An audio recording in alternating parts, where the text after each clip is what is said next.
Book the First, Recalled to Life, Chapter 1. The Period. It was the best of times, it was the worst of times. It was the age of wisdom, it was the age of foolishness. It was the epoch of belief, it was the epoch of incredulity. It was the season of light, it was the season of darkness. It was the spring of hope, it was the winter of despair. We had everything before us, we had nothing before us. We were all going direct to heaven, we were all going direct the other way. In short, the period was so far like the present period that some of its noisiest authorities insisted on its being received, for good or for evil, in the superlative degree of comparison only. There were a king with a large jaw and a queen with a plain face on the throne of England. There were a king with a large jaw and a queen with a fair face on the throne of France. In both countries it was clearer than crystal to the lords of the state preserves of loaves and fishes that things in general were settled forever. It was the year of our Lord 1775. Spiritual revelations were conceded to England at that favoured period, as at this. Mrs. Southcott had recently attained her 25th blessed birthday, of whom a prophetic private in the Life Guards had heralded the sublime appearance by announcing that arrangements were made for the swallowing up of London and Westminster. Even the Cock Lane ghost had been laid only a round dozen of years after rapping out its messages, as the spirits of this very year last past, supernaturally deficient in originality, rapped out theirs. Mere messages in the earthly order of events had lately come to the English crown and people from a congress of British subjects in America, which, strange to relate, have proved more important to the human race than any communications yet received through any of the chickens of the Cock Lane brood. France, less favoured on the whole as to matters spiritual than her sister of the Shield and Trident, rolled with exceeding smoothness downhill, making paper money and spending it. Under the guidance of her Christian pastors, she entertained herself, besides, with such humane achievements as sentencing a youth to have his hands cut off, his tongue torn out with pincers, and his body burned alive, because he had not kneeled down in the rain to do honour to a dirty procession of monks which passed within his view at a distance of some 50 or 60 yards. It is likely enough that, rooted in the woods of France and Norway, there were growing trees when that sufferer was put to death, already marked by the woodman, Fate, to come down and be sawn into boards, to make a certain movable framework with a sack and a knife in it, terrible in history.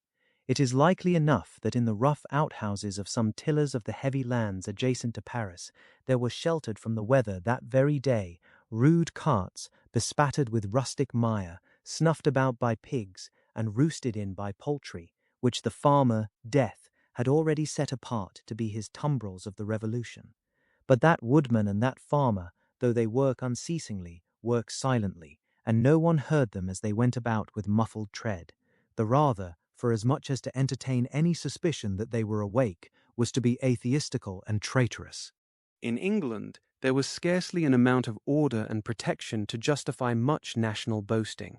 Daring burglaries by armed men and highway robberies took place in the capital itself every night. Families were publicly cautioned not to go out of town without removing their furniture to upholsterers' warehouses for security. The highwayman in the dark was a city tradesman in the light, and being recognized and challenged by his fellow tradesmen, whom he stopped in his character of the captain, gallantly shot him through the head and rode away. The mail was waylaid by 7 robbers, and the guard shot 3 dead, and then got shot dead himself by the other 4, in consequence of the failure of his ammunition. After which the mail was robbed in peace. That magnificent potentate, the Lord Mayor of London, was made to stand and deliver on Turnham Green by one highwayman, who despoiled the illustrious creature in sight of all his retinue. Prisoners in London jails fought battles with their turnkeys, and the majesty of the law fired blunderbusses in among them, loaded with rounds of shot and ball. Thieves snipped off diamond crosses from the necks of noble lords at court drawing-rooms. Musketeers went into St. Giles's to search for contraband goods, and the mob fired on the musketeers, and the musketeers fired on the mob, and nobody thought any of these occurrences much out of the common way. In the midst of them, the hangman, ever busy and ever worse than useless, was in constant requisition, now stringing up long rows of miscellaneous criminals, now hanging a housebreaker on Saturday who had been taken on Tuesday, now burning people in the hand at Newgate by the dozen, and now burning pamphlets at the door of Westminster Hall, today taking the life of an atrocious murderer, and tomorrow of a wretched pilferer who had robbed a farmer's boy of sixpence. All these things, and 1,000 like them, came to pass in and close upon the dear old year 1775. Environed by them, while the woodman and the farmer worked unheeded, those two of the large jaws, and those other two of the plain and the fair faces, trod with stir enough, and carried their divine rights with a high hand. Thus did the year 1775 conduct their greatnesses, and myriads of small creatures, the creatures of this chronicle among the rest, along the roads that lay before them. Chapter 2. The Mail. It was the Dover Road that lay, on a Friday night late in November, before the first of the persons with whom this history has business. The Dover Road lay, as to him, beyond the Dover Mail, as it lumbered up Shooter's Hill. He walked uphill in the mire by the side of the mail, as the rest of the passengers did, not because they had the least relish for walking exercise under the circumstances, but because the hill and the harness and the mud and the mail were all so heavy that the horses had 3 times already come to a stop, besides once drawing the coach across the road with the mutinous intent of taking it back to Blackheath. Reins and whip and coachman and guard, however, in combination, had read that article of war which forbade a purpose otherwise strongly in favour of the argument that some brute animals are endued with reason, and the team had capitulated and returned to their duty. With drooping heads and tremulous tails, they mashed their way through the thick mud, floundering and stumbling between whiles, as if they were falling to pieces at the larger joints. As often as the driver rested them and brought them to a stand, with a wary "Wo-ho, so-ho, then," the near leader violently shook his head and everything upon it, like an unusually emphatic horse, denying that the coach could be got up the hill. Whenever the leader made this rattle, the passenger started, as a nervous passenger might, and was disturbed in mind. There was a steaming mist in all the hollows, and it had roamed in its forlornness up the hill, like an evil spirit, seeking rest and finding none. A clammy and intensely cold mist, it made its slow way through the air in ripples that visibly followed and overspread one another, as the waves of an unwholesome sea might do. It was dense enough to shut out everything from the light of the coach lamps but these its own workings and a few yards of road, and the reek of the labouring horses steamed into it as if they had made it all. 2 other passengers, besides the one, were plodding up the hill by the side of the mail. All 3 were wrapped to the cheekbones and over the ears, and wore jack-boots. Not one of the 3 could have said, from anything he saw, what either of the other 2 was like, and each was hidden under almost as many wrappers from the eyes of the mind as from the eyes of the body of his 2 companions. In those days, travellers were very shy of being confidential on a short notice, for anybody on the road might be a robber or in league with robbers. As to the latter, when every posting-house and ale-house could produce somebody in the captain's pay, ranging from the landlord to the lowest stable nondescript, it was the likeliest thing upon the cards. So the guard of the Dover Mail thought to himself that Friday night in November, 1775, lumbering up Shooter's Hill, as he stood on his own particular perch behind the mail, beating his feet, and keeping an eye and a hand on the arm-chest before him, where a loaded blunderbuss lay at the top of 6 or 8 loaded horse-pistols, deposited on a substratum of cutlass. The Dover Mail was in its usual genial position, that the guard suspected the passengers suspected one another, and the guard. They all suspected everybody else, and the coachman was sure of nothing but the horses, as to which cattle he could with a clear conscience have taken his oath on the 2 testaments that they were not fit for the journey.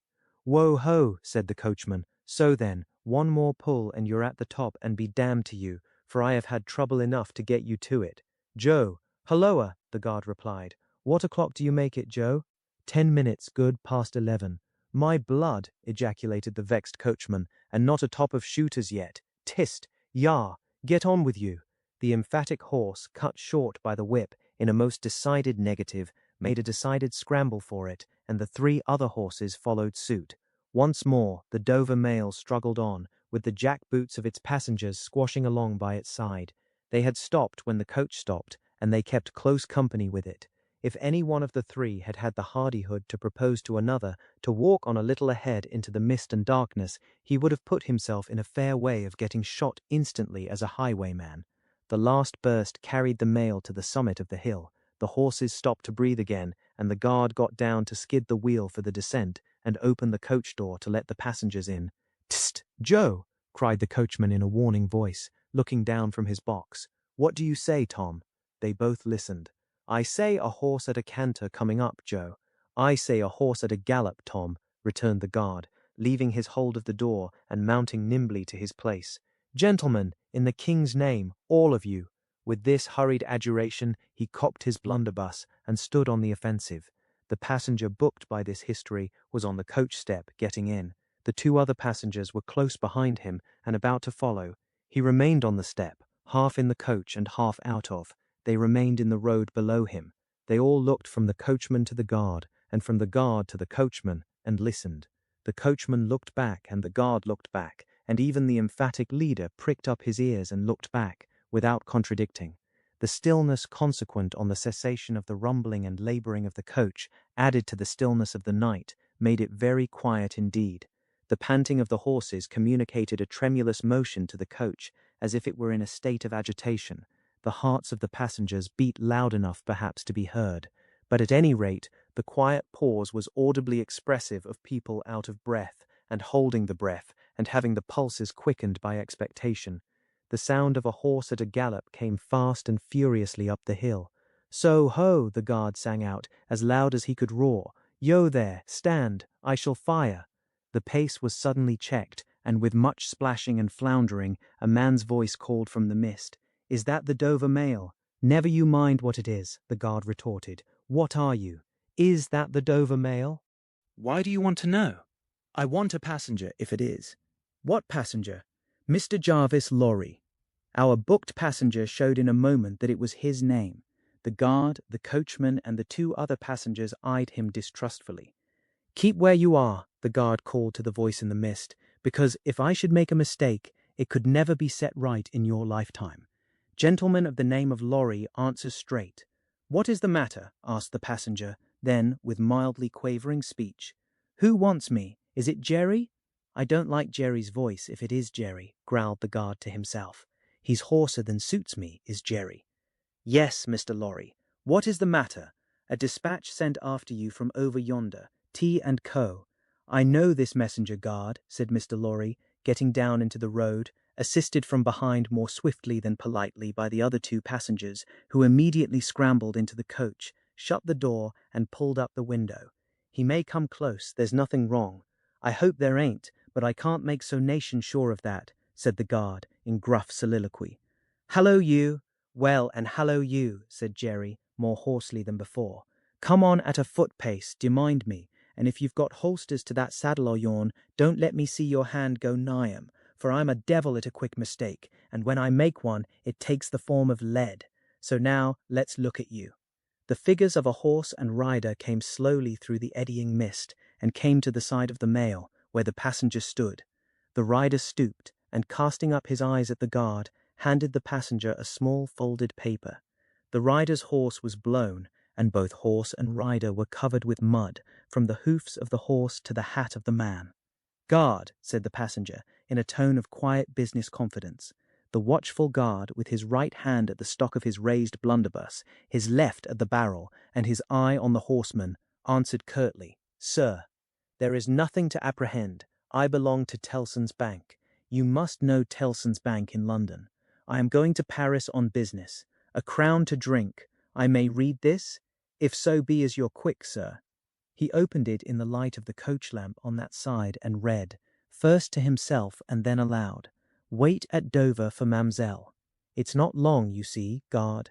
Jerry, say that my answer was, recalled to life." Jerry started in his saddle. "That's a blazing strange answer too," said he at his hoarsest. "Take that message back, and they will know that I received this as well as if I wrote. Make the best of your way. Good night." With those words, the passenger opened the coach door and got in. not at all assisted by his fellow passengers, who had expeditiously secreted their watches and purses in their boots, and were now making a general pretence of being asleep, with no more definite purpose than to escape the hazard of originating any other kind of action. The coach lumbered on again, with heavier wreaths of mist closing round it as it began the descent.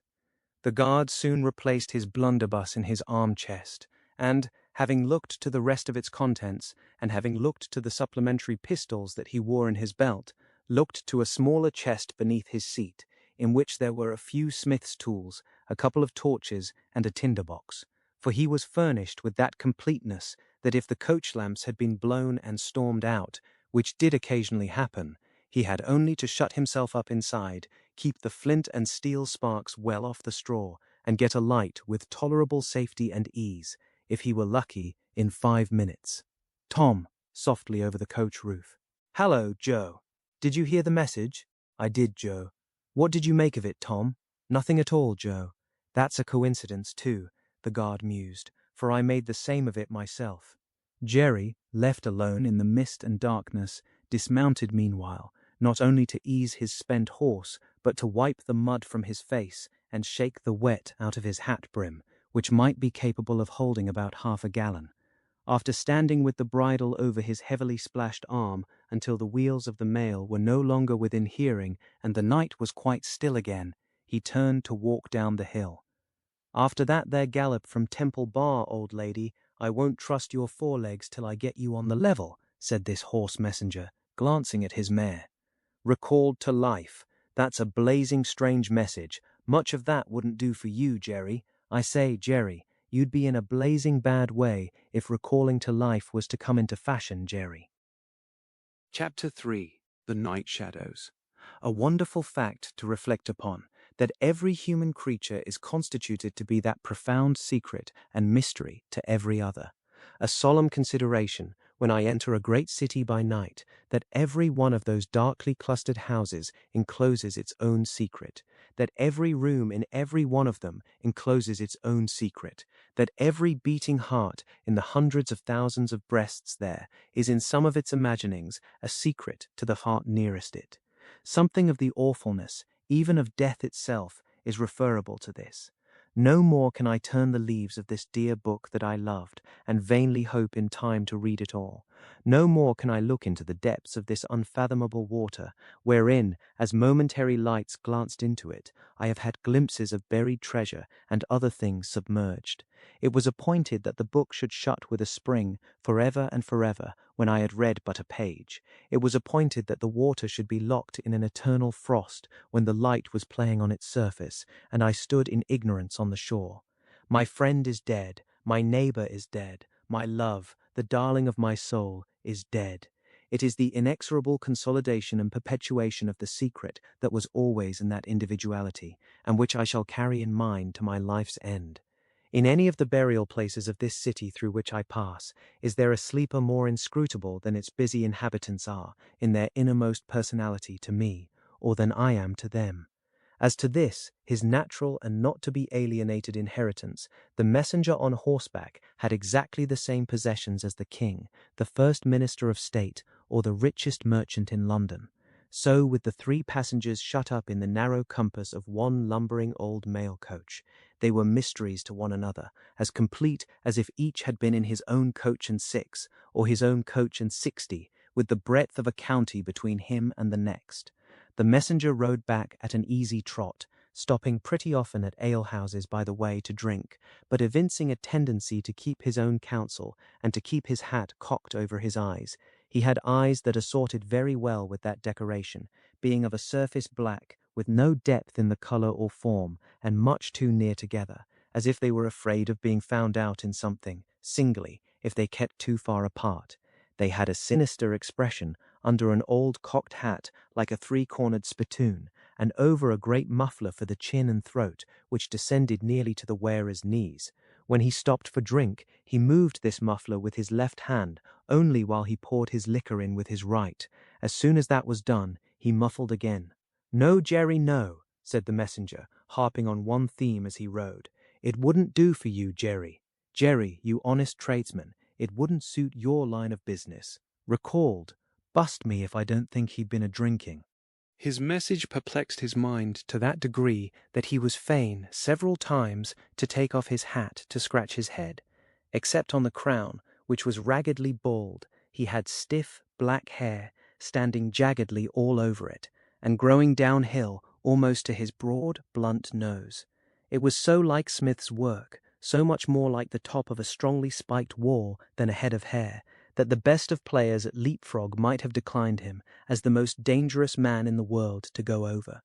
While he trotted back with the message he was to deliver to the night watchman in his box at the door of Tellson's Bank by Temple Bar, who was to deliver it to greater authorities within, the shadows of the night took such shapes to him as arose out of the message, and took such shapes to the mare as arose out of her private topics of uneasiness. They seemed to be numerous, for she shied at every shadow on the road. What time the mail coach lumbered, jolted, rattled, and bumped upon its tedious way, with its 3 fellow inscrutables inside, to whom, likewise, the shadows of the night revealed themselves in the forms their dozing eyes and wandering thoughts suggested. Tellson's Bank had a run upon it in the mail. As the bank passenger, with an arm drawn through the leathern strap, which did what lay in it to keep him from pounding against the next passenger and driving him into his corner, whenever the coach got a special jolt, nodded in his place, with half-shut eyes, the little coach windows, and the coach lamp dimly gleaming through them, and the bulky bundle of opposite passenger became the bank, and did a great stroke of business.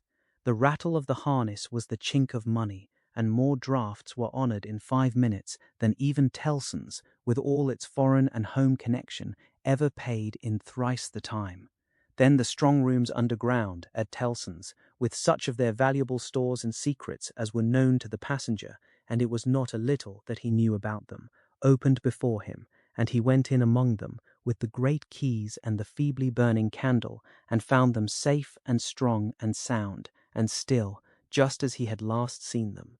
But, though the bank was almost always with him, and though the coach, in a confused way, like the presence of pain under an opiate, was always with him, there was another current of impression that never ceased to run all through the night. He was on his way to dig someone out of a grave.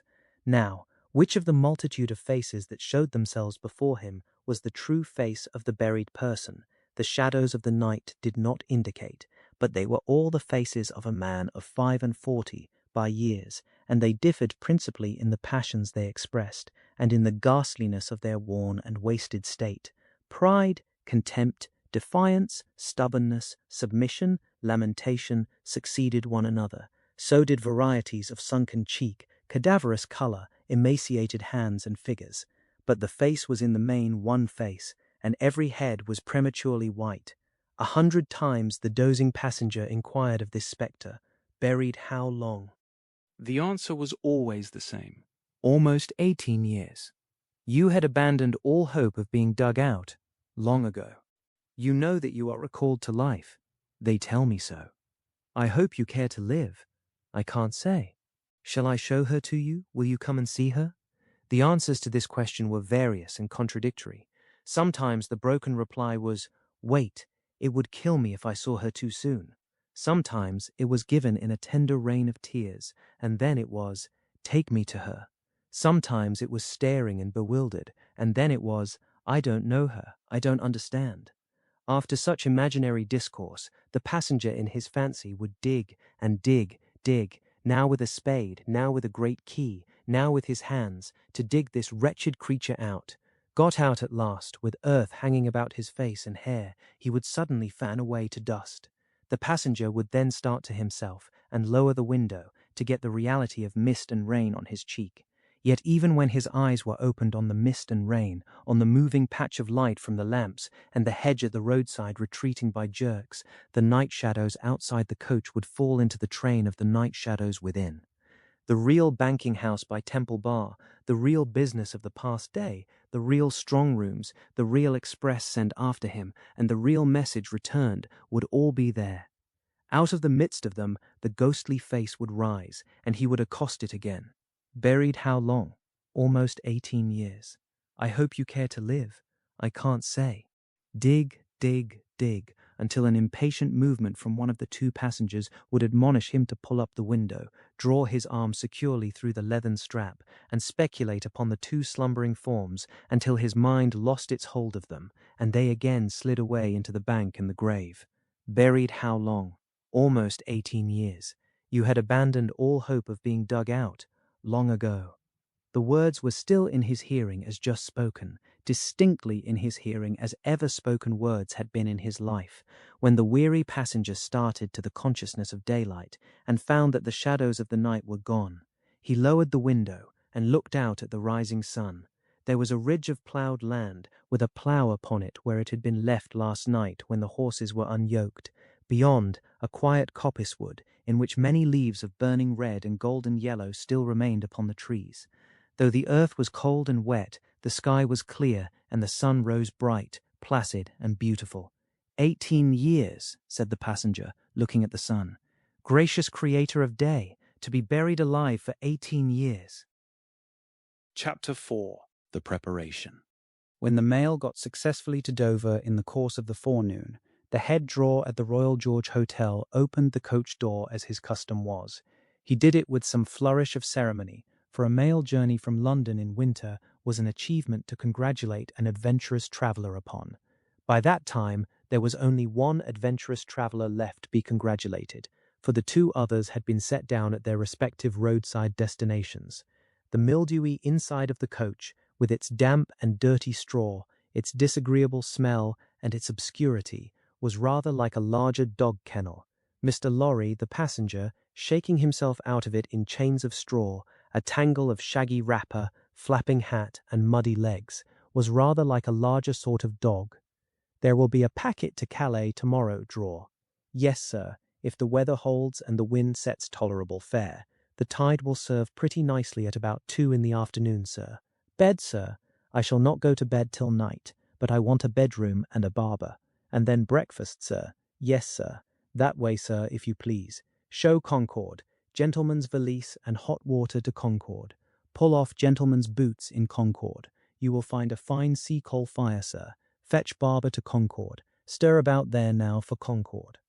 The Concord bedchamber being always assigned to a passenger by the mail, and passengers by the mail being always heavily wrapped up from head to foot, the room had the odd interest for the establishment of the Royal George, that although but one kind of man was seen to go into it, all kinds and varieties of men came out of it. Consequently, another drawer and 2 porters and several maids and the landlady were all loitering by accident at various points of the road between the Concord and the coffee-room, when a gentleman of 60, formally dressed in a brown suit of clothes, pretty well worn, but very well kept, with large square cuffs and large flaps to the pockets, passed along on his way to his breakfast. The coffee-room had no other occupant that forenoon than the gentleman in brown. His breakfast table was drawn before the fire, and as he sat, with its light shining on him, waiting for the meal, he sat so still that he might have been sitting for his portrait. Very orderly and methodical he looked, with a hand on each knee and a loud watch ticking a sonorous sermon under his flapped waistcoat, as though it pitted its gravity and longevity against the levity and evanescence of the brisk fire. He had a good leg, and was a little vain of it, for his brown stockings fitted sleek and close, and were of a fine texture. His shoes and buckles, too, though plain, were trim. He wore an odd little sleek, crisp flaxen wig, setting very close to his head, which wig, it is to be presumed, was made of hair, but which looked far more as though it was spun from filaments of silk or glass. His linen, though not of a fineness in accordance with his stockings, was as white as the tops of the waves that broke upon the neighbouring beach, or the specks of sail that glinted in the sunlight far at sea. A face habitually suppressed and quieted was still lighted up under the quaint wig by a pair of moist, bright eyes that it must have cost their owner, in years gone by, some pains to drill to the composed and reserved expression of Tellson's Bank. He had a healthy colour in his cheeks, and his face, though lined, bore few traces of anxiety.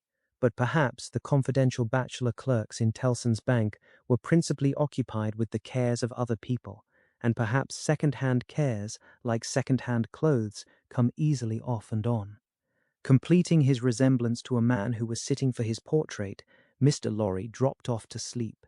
The arrival of his breakfast roused him, and he said to the drawer as he moved his chair to it, "I wish accommodation prepared for a young lady who may come here at any time today. She may ask for Mr. Jarvis Lorry, or she may only ask for a gentleman from Tellson's Bank. Please to let me know." "Yes, sir." "Tellson's Bank in London, sir?" "Yes. Yes, sir. We have oftentimes the honour to entertain your gentlemen in their travelling backwards and forwards betwixt London and Paris, sir. A vast deal of travelling, sir, in Tellson and Company's house." "Yes. We are quite a French house, as well as an English one." "Yes, sir. Not much in the habit of such travelling yourself, I think, sir." "Not of late years. It is 15 years since I came last from France." "Indeed, sir. That was before my time here, sir. Before our people's time here, sir. The George was in other hands at that time, sir." "I believe so. But I would hold a pretty wager, sir, that a house like Tellson and Company was flourishing, a matter of 50, not to speak of 15 years ago." "You might treble that, and say 150, yet not be far from the truth." "Indeed, sir," rounding his mouth and both his eyes, as he stepped backward from the table, the waiter shifted his napkin from his right arm to his left, dropped into a comfortable attitude, and stood surveying the guest while he ate and drank, as from an observatory or watchtower, according to the immemorial usage of waiters in all ages. When Mr. Lorry had finished his breakfast, he went out for a stroll on the beach. The little narrow, crooked town of Dover hid itself away from the beach and ran its head into the chalk cliffs like a marine ostrich. The beach was a desert of heaps of sea and stones, tumbling wildly about, and the sea did what it liked, and what it liked was destruction. It thundered at the town, and thundered at the cliffs, and brought the coast down madly. The air among the houses was of so strong a piscatory flavour that one might have supposed sick fish went up to be dipped in it, as sick people went down to be dipped in the sea.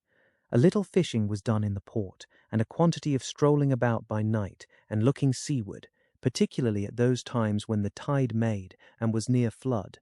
Small tradesmen, who did no business whatever, sometimes unaccountably realized large fortunes, and it was remarkable that nobody in the neighborhood could endure a lamplighter.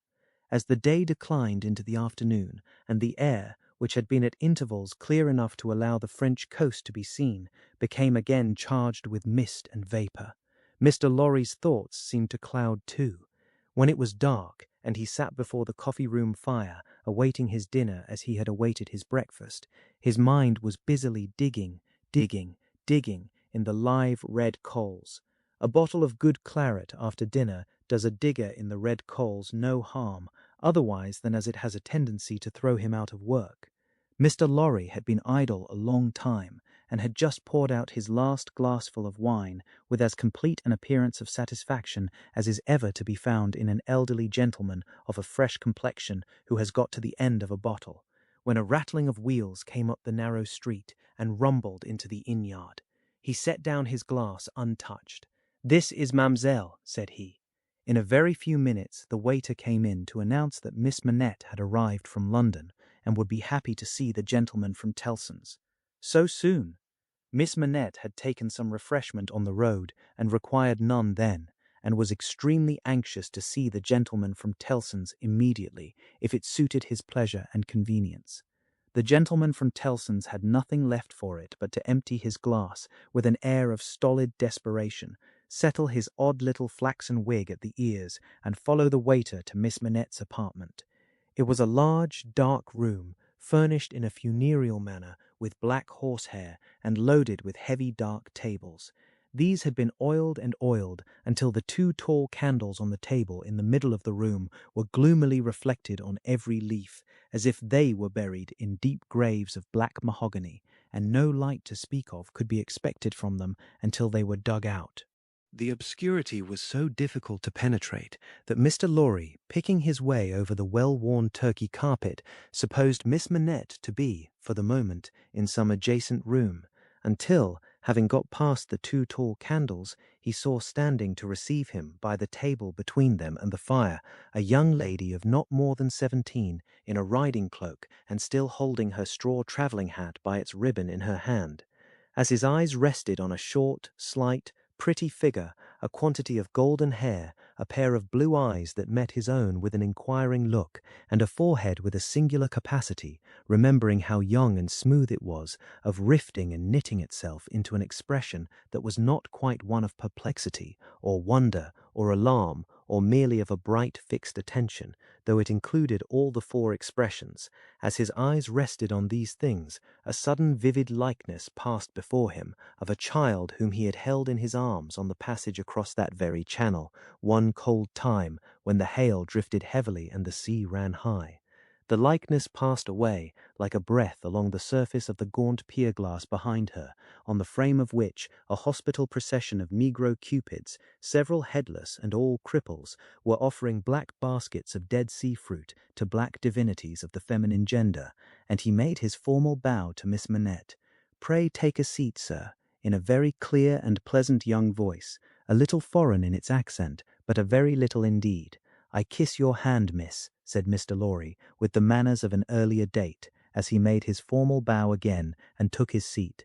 "I received a letter from the bank, sir, yesterday, informing me that some intelligence, or discovery, the word is not material, miss, either word will do, respecting the small property of my poor father, whom I never saw, so long dead."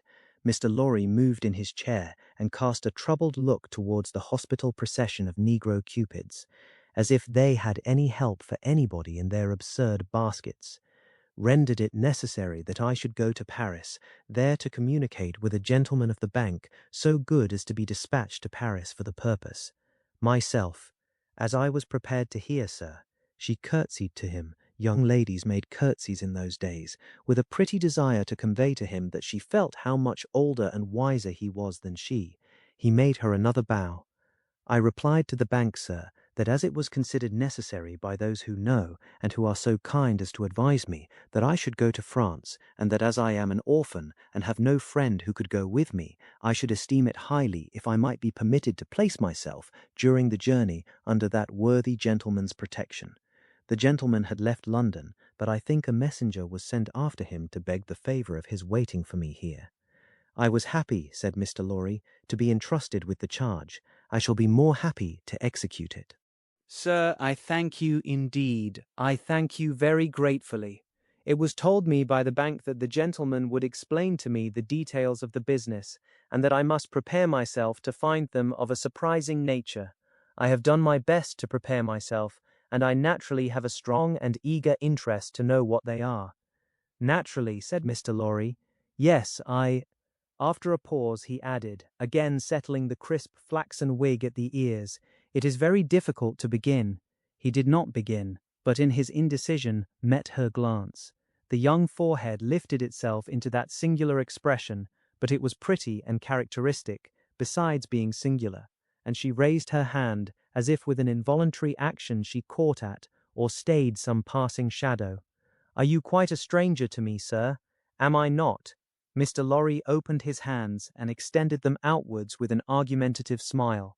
Between the eyebrows and just over the little feminine nose, the line of which was as delicate and fine as it was possible to be, the expression deepened itself as she took her seat thoughtfully in the chair by which she had hitherto remained standing. He watched her as she mused, and the moment she raised her eyes again, went on. "In your adopted country, I presume, I cannot do better than address you as a young English lady, Miss Manette. If you please, sir. Miss Manette, I am a man of business. I have a business charge to acquit myself of. In your reception of it, don't heed me any more than if I was a speaking machine. Truly, I am not much else.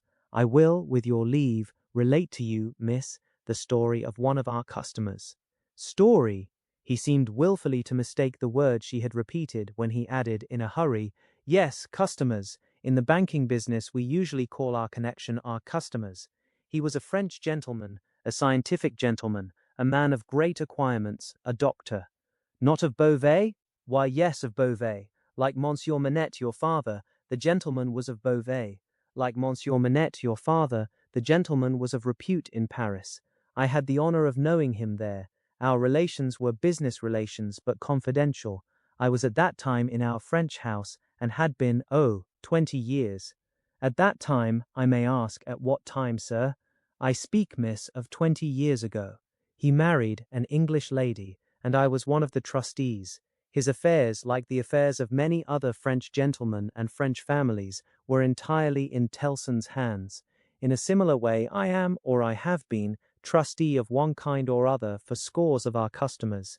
These are mere business relations, miss. There is no friendship in them, no particular interest, nothing like sentiment. I have passed from one to another in the course of my business life, just as I pass from one of our customers to another in the course of my business day. In short, I have no feelings. I am a mere machine. To go on. But this is my father's story, sir, and I begin to think, the curiously roughened forehead was very intent upon him, that when I was left an orphan through my mother's surviving my father only 2 years, it was you who brought me to England. I am almost sure it was you. Mr. Lorry took the hesitating little hand that confidingly advanced to take his, and he put it with some ceremony to his lips. He then conducted the young lady straightway to her chair again, and holding the chair back with his left hand, and using his right by turns to rub his chin, pull his wig at the ears, or point what he said, stood looking down into her face while she sat looking up into his. Miss Manette, it was I, and you will see how truly I spoke of myself just now, in saying I had no feelings, and that all the relations I hold with my fellow creatures are mere business relations, when you reflect that I have never seen you since. No, you have been the ward of Tellson's house since, and I have been busy with the other business of Tellson's house since. Feelings, I have no time for them, no chance of them. I pass my whole life, miss, in turning an immense pecuniary mangle. After this odd description of his daily routine of employment, Mr. Lorry flattened his flaxen wig upon his head with both hands, which was most unnecessary, for nothing could be flatter than its shining surface was before, and resumed his former attitude. So far, miss, as you have remarked, this is the story of your regretted father. Now comes the difference. If your father had not died when he did, don't be frightened, how you start. She did indeed start, and she caught his wrist with both her hands. Pray, said Mr. Lorry, in a soothing tone, bringing his left hand from the back of the chair to lay it on the supplicatory fingers that clasped him in so violent a tremble. Pray control your agitation, a matter of business. As I was saying, her look so discomposed him that he stopped, wandered, and began anew. As I was saying, if Monsieur Manette had not died, if he had suddenly and silently disappeared, if he had been spirited away, if it had not been difficult to guess to what dreadful place, though no art could trace him, if he had an enemy in some compatriot who could exercise a privilege that I in my own time have known the boldest people afraid to speak of in a whisper, across the water there, for instance, the privilege of filling up blank forms for the consignment of any one to the oblivion of a prison for any length of time, if his wife had implored the king, the queen, the court, the clergy, for any tidings of him, and all quite in vain, then the history of your father would have been the history of this unfortunate gentleman, the Doctor of Beauvais. I entreat you to tell me more, sir. I will. I am going to. You can bear it? I can bear anything but the uncertainty you leave me in at this moment. You speak collectedly, and you are collected. That's good, though his manner was less satisfied than his words. A matter of business. Regard it as a matter of business, business that must be done. Now if this doctor's wife, though a lady of great courage and spirit, had suffered so intensely from this cause before her little child was born, the little child was a daughter, sir. A daughter. A matter of business. Don't be distressed. Miss, if the poor lady had suffered so intensely before her little child was born, that she came to the determination of sparing the poor child the inheritance of any part of the agony she had known the pains of, by rearing her in the belief that her father was dead. No, don't kneel. In heaven's name, why should you kneel to me? For the truth. Oh, dear, good, compassionate sir, for the truth. A matter of business. You confuse me. And how can I transact business if I am confused? Let us be clear-headed. If you could kindly mention now, for instance, what 9 times 9pence are, or how many shillings in 20 guineas, it would be so encouraging. I should be so much more at my ease about your state of mind. Without directly answering to this appeal, she sat so still when he had very gently raised her, and the hands that had not ceased to clasp his wrists were so much more steady than they had been, that she communicated some reassurance to Mr. Jarvis Lorry. That's right, that's right. Courage. Business. You have business before you. Useful business. Miss Manette, your mother took this course with you, and when she died, I believe broken-hearted, having never slackened her unavailing search for your father, she left you at 2 years old, to grow to be blooming, beautiful, and happy, without the dark cloud upon you of living in uncertainty whether your father soon wore his heart out in prison or wasted there through many lingering years.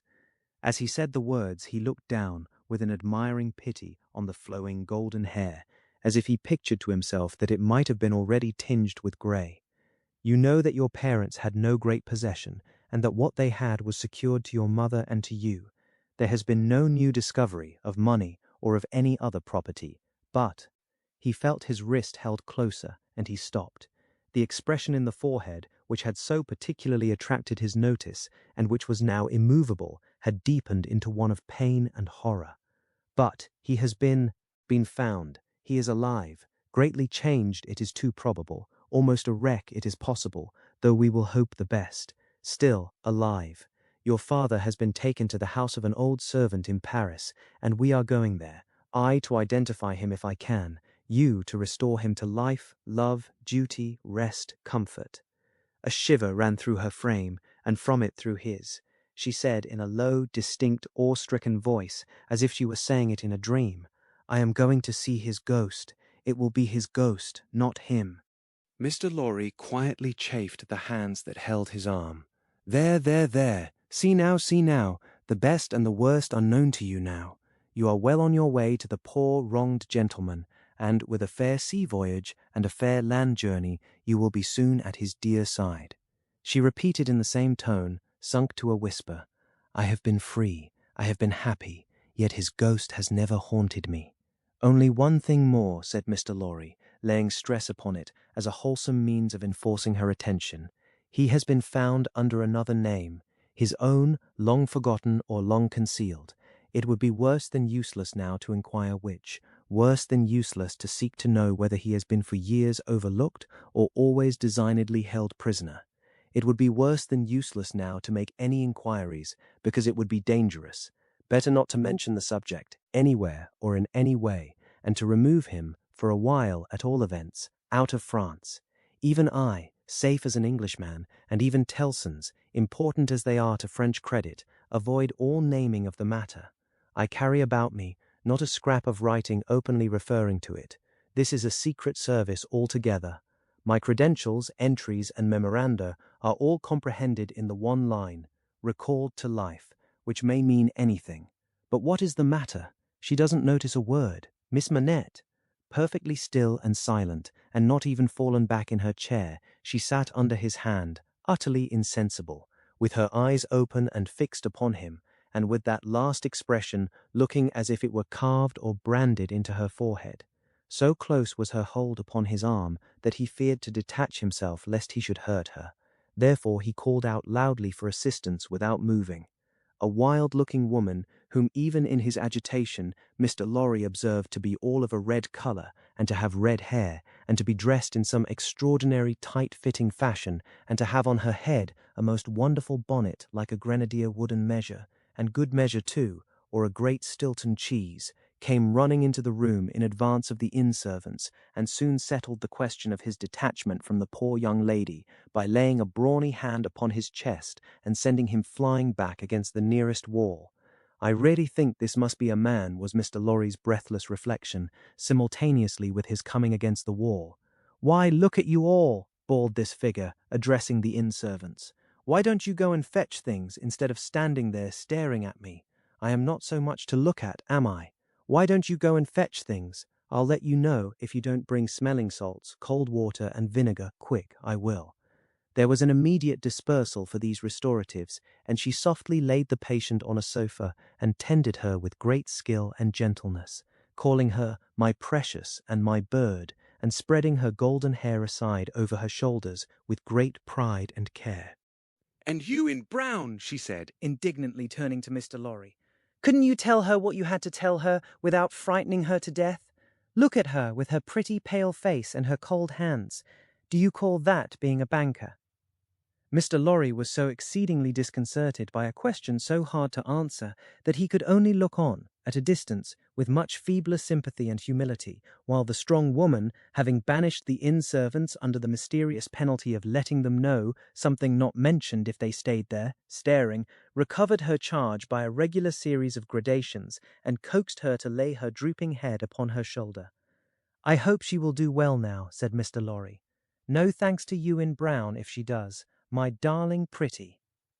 "I hope," said Mr. Lorry, after another pause of feeble sympathy and humility, "that you accompany Miss Manette to France." "A likely thing, too," replied the strong woman. "If it was ever intended that I should go across salt water, do you suppose Providence would have cast my lot in an island?" This being another question hard to answer, Mr. Jarvis Lorry withdrew to consider it. Chapter 5. The Wine Shop. A large cask of wine had been dropped and broken in the street. The accident had happened in getting it out of a cart. The cask had tumbled out with a run, the hoops had burst, and it lay on the stones just outside the door of the wine shop, shattered like a walnut shell. All the people within reach had suspended their business or their idleness to run to the spot and drink the wine.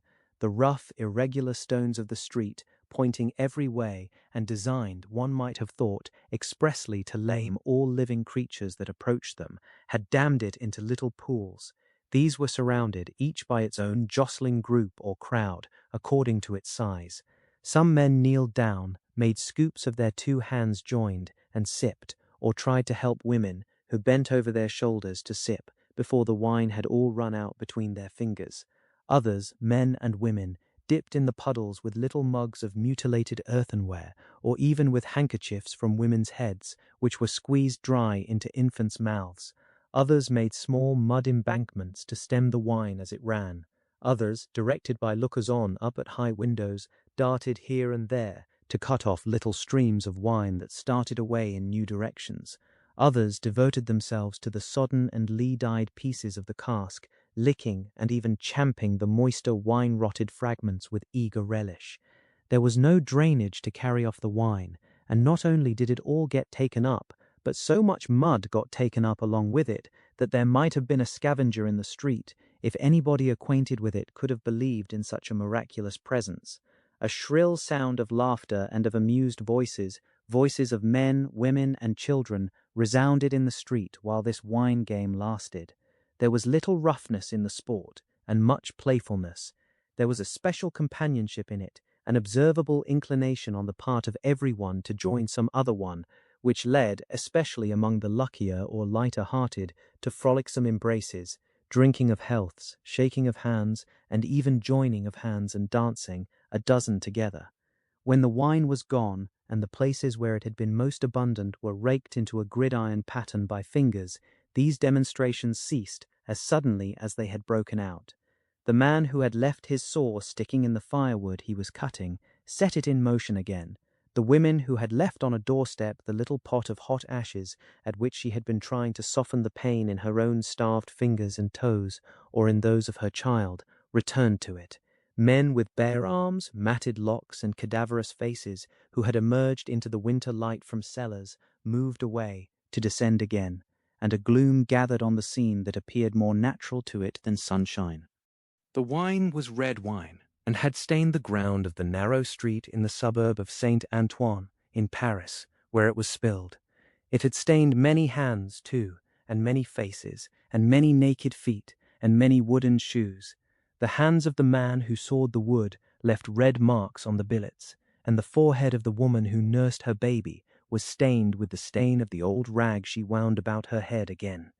Those who had been greedy with the staves of the cask had acquired a tigerish smear about the mouth, and one tall joker so besmirched his head more out of a long squalid bag of a nightcap than in it, scrawled upon a wall with his finger dipped in muddy wine lees. Blood. The time was to come when that wine too would be spilled on the street stones, and when the stain of it would be red upon many there. And now that the cloud settled on Saint Antoine, which a momentary gleam had driven from his sacred countenance, the darkness of it was heavy. Cold, dirt, sickness, ignorance, and want were the lords in waiting on the saintly presence, nobles of great power all of them, but most especially the last. samples of a people that had undergone a terrible grinding and regrinding in the mill, and certainly not in the fabulous mill which ground old people young, shivered at every corner, passed in and out at every doorway, looked from every window, fluttered in every vestige of a garment that the wind shook. The mill which had worked them down was the mill that grinds young people old. The children had ancient faces and grave voices, and upon them and upon the grown faces, and ploughed into every furrow of age and coming up afresh, was the sigh, hunger. It was prevalent everywhere. Hunger was pushed out of the tall houses in the wretched clothing that hung upon poles and lines. Hunger was patched into them with straw and rag and wood and paper. Hunger was repeated in every fragment of the small modicum of firewood that the man sawed off. Hunger stared down from the smokeless chimneys and started up from the filthy street that had no offal, among its refuse, of anything to eat. Hunger was the inscription on the baker's shelves, written in every small loaf of his scanty stock of bad bread, at the sausage shop, in every dead dog preparation that was offered for sale. Hunger rattled its dry bones among the roasting chestnuts in the turned cylinder. Hunger was shred into atomics in every farthing porringer of husky chips of potato, fried with some reluctant drops of oil. Its abiding place was in all things fitted to it. A narrow, winding street, full of offence and stench, with other narrow, winding streets diverging, all peopled by rags and nightcaps, and all smelling of rags and nightcaps, and all visible things with a brooding look upon them that looked ill. In the hunted air of the people there was yet some wild beast thought of the possibility of turning at bay. Depressed and slinking though they were, eyes of fire were not wanting among them, nor compressed lips white with what they suppressed, nor foreheads knitted into the likeness of the gallows rope they mused about enduring or inflicting.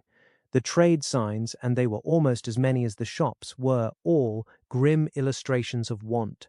The butcher and the porkman painted up only the leanest scrags of meat, the baker the coarsest of meagre loaves. The people rudely pictured as drinking in the wine shops croaked over their scanty measures of thin wine and beer, and were gloweringly confidential together. Nothing was represented in a flourishing condition save tools and weapons, but the cutlers' knives and axes were sharp and bright, the smiths' hammers were heavy, and the gunmaker's stock was murderous. The crippling stones of the pavement, with their many little reservoirs of mud and water, had no footways, but broke off abruptly at the doors. The kennel, to make amends, ran down the middle of the street, when it ran at all, which was only after heavy rains, and then it ran, by many eccentric fits, into the houses.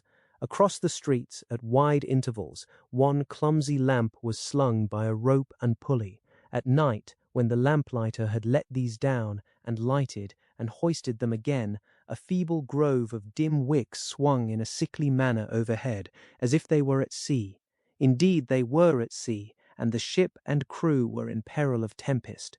For the time was to come when the gaunt scarecrows of that region should have watched the lamplighter in their idleness and hunger so long as to conceive the idea of improving on his method and hauling up men by those ropes and pulleys to flare upon the darkness of their condition. But the time was not come yet, and every wind that blew over France shook the rags of the scarecrows in vain, for the birds, fine of song and feather, took no warning. The wine shop was a corner shop, better than most others in its appearance and degree, and the master of the wine shop had stood outside it, in a yellow waistcoat and green breeches, looking on at the struggle for the lost wine. "It's not my affair," said he, with a final shrug of the shoulders.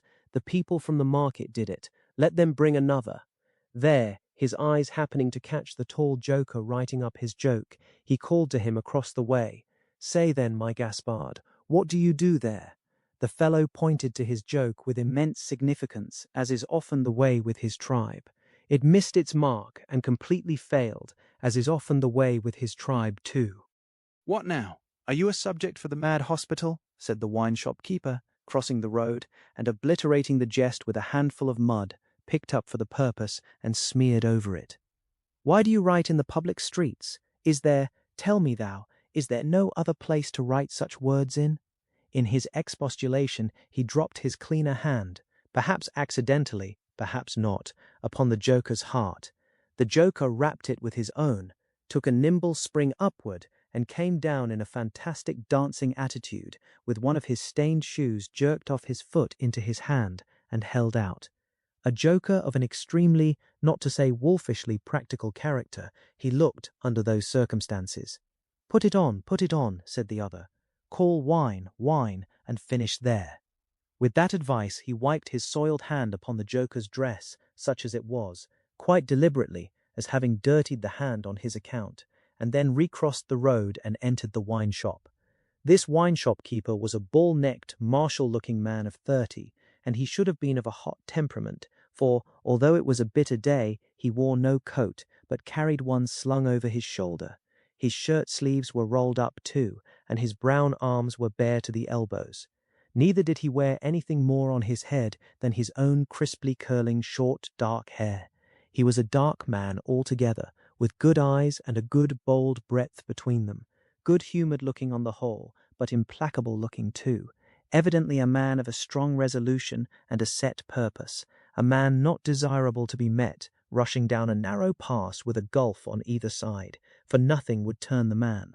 Madame Defarge, his wife, sat in the shop behind the counter as he came in. Madame Defarge was a stout woman of about his own age, with a watchful eye that seldom seemed to look at anything, a large hand heavily ringed, a steady face, strong features, and great composure of manner.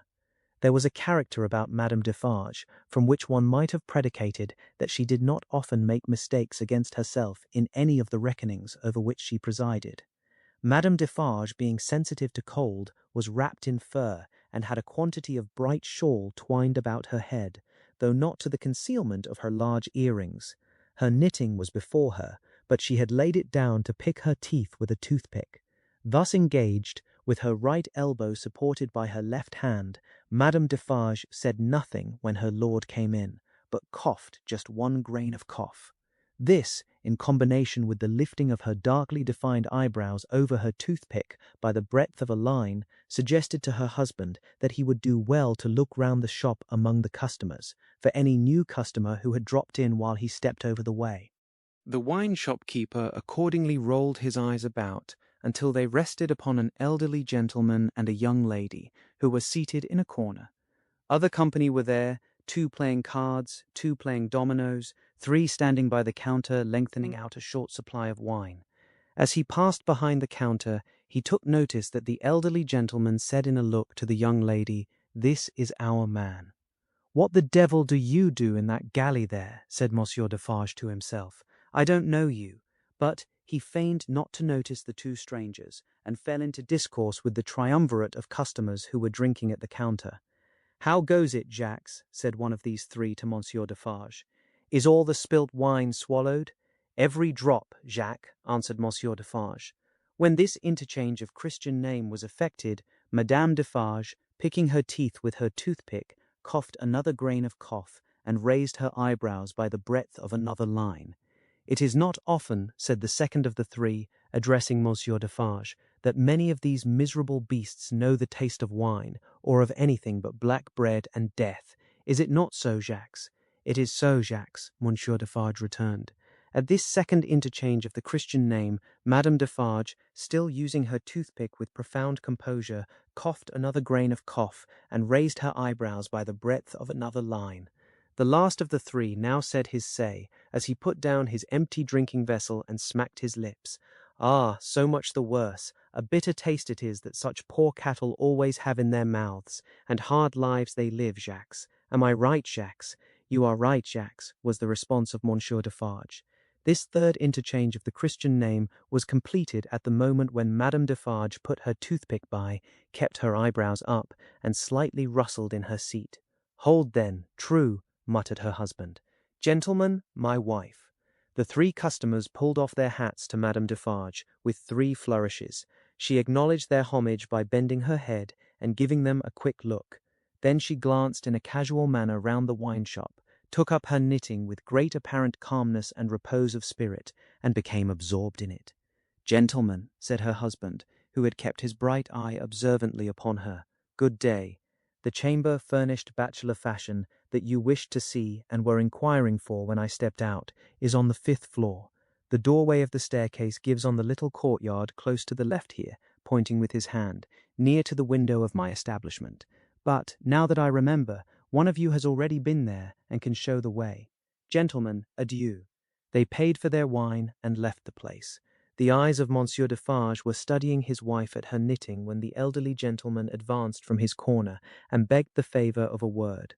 "Willingly, sir," said Monsieur Defarge, and quietly stepped with him to the door. Their conference was very short, but very decided.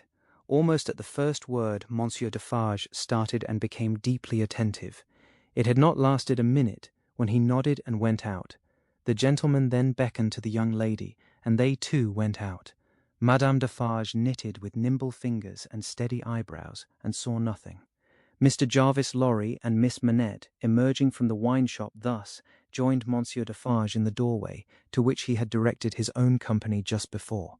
It opened from a stinking little black courtyard, and was the general public entrance to a great pile of houses, inhabited by a great number of people. In the gloomy tile-paved entry to the gloomy tile-paved staircase, Monsieur Defarge bent down on one knee to the child of his old master, and put her hand to his lips. It was a gentle action, but not at all gently done. A very remarkable transformation had come over him in a few seconds. He had no good humour in his face, nor any openness of aspect left, but had become a secret, angry, dangerous man. "It is very high. It is a little difficult. Better to begin slowly." Thus Monsieur Defarge, in a stern voice, to Mr. Lorry, as they began ascending the stairs. "Is he alone?" the latter whispered.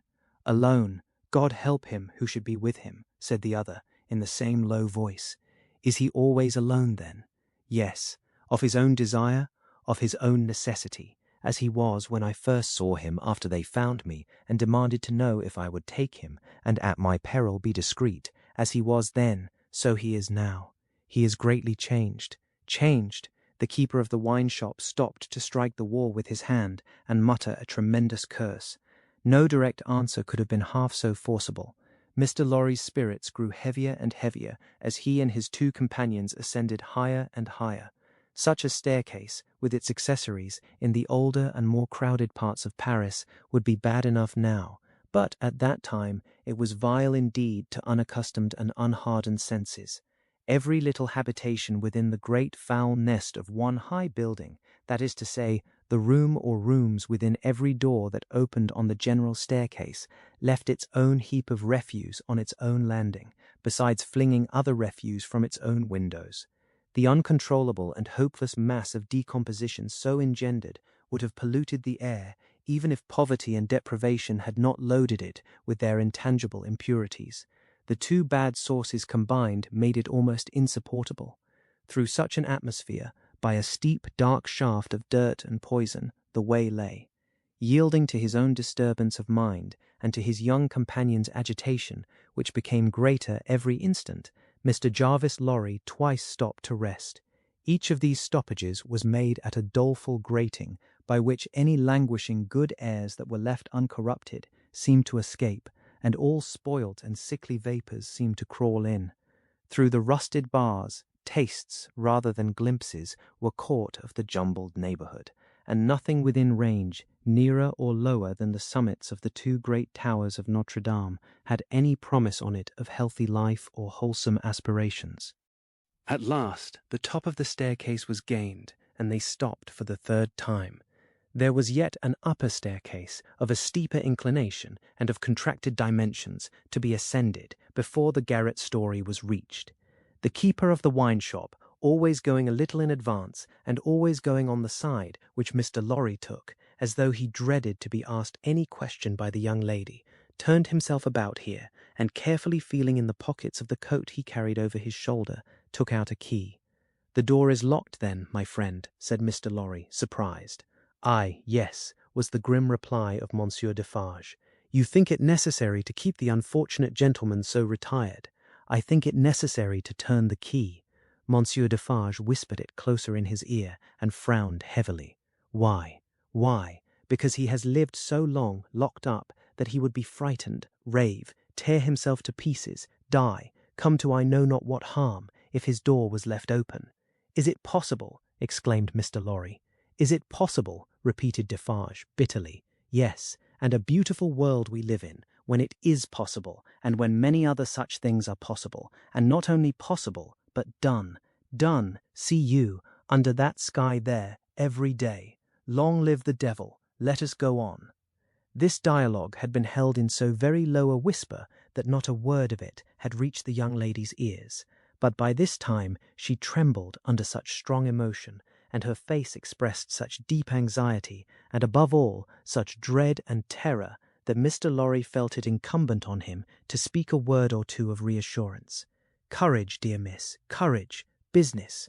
The worst will be over in a moment. It is but passing the room door, and the worst is over.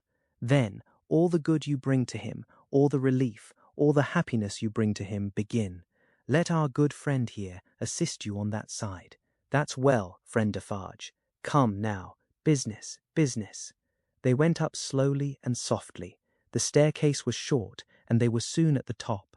There, as it had an abrupt turn in it, they came all at once in sight of three men whose heads were bent down close together at the side of a door, and who were intently looking into the room to which the door belonged through some chinks or holes in the wall. On hearing footsteps close at hand, these three turned and rose and showed themselves to be the three of one name who had been drinking in the wine shop. I forgot them in the surprise of your visit, explained Monsieur Defarge.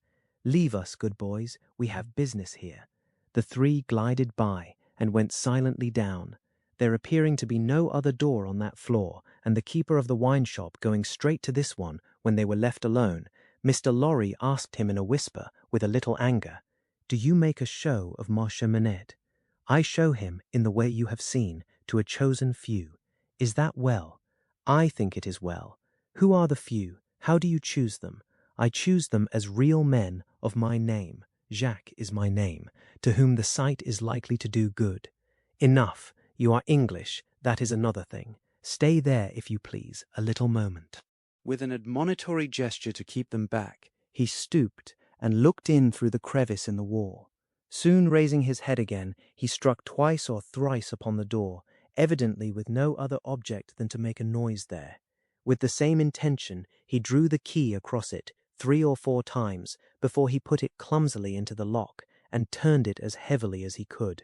The door slowly opened inward under his hand, and he looked into the room and said something. A faint voice answered something. Little more than a single syllable could have been spoken on either side. He looked back over his shoulder and beckoned them to enter.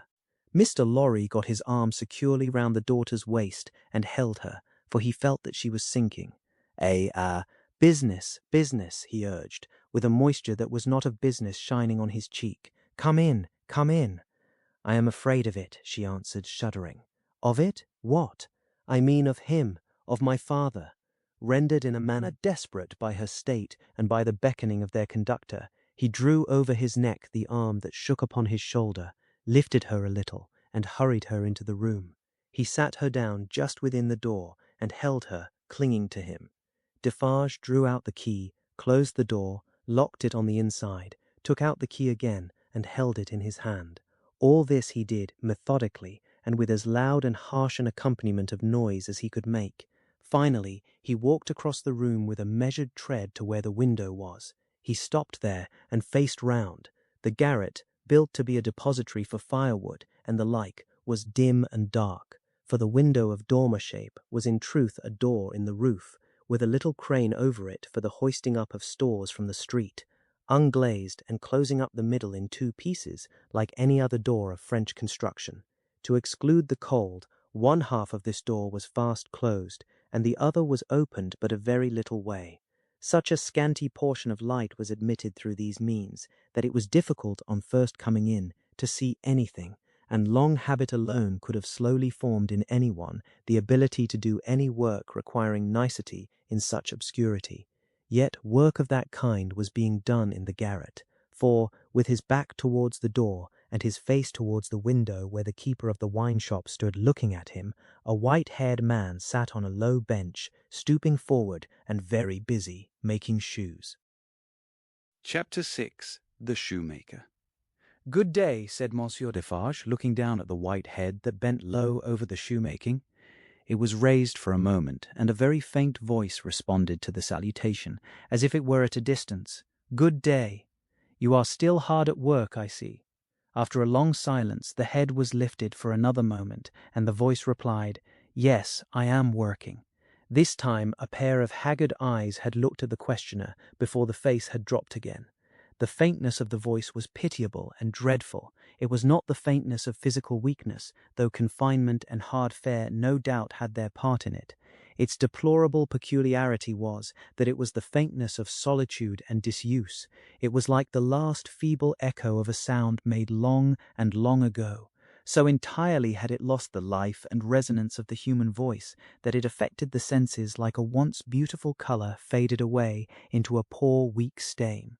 So sunken and suppressed it was that it was like a voice underground. So expressive it was of a hopeless and lost creature that a famished traveller, wearied out by lonely wandering in a wilderness, would have remembered home and friends in such a tone before lying down to die. Some minutes of silent work had passed, and the haggard eyes had looked up again, not with any interest or curiosity, but with a dull, mechanical perception beforehand that the spot where the only visitor they were aware of had stood was not yet empty. "I want," said Defarge, who had not removed his gaze from the shoemaker, "to let in a little more light here. You can bear a little more." The shoemaker stopped his work, looked with a vacant air of listening at the floor on one side of him, then similarly at the floor on the other side of him, then upward at the speaker. "What did you say? You can bear a little more light?"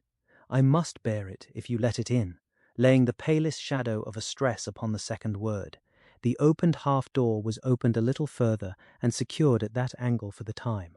A broad ray of light fell into the garret and showed the workman with an unfinished shoe upon his lap, pausing in his labour.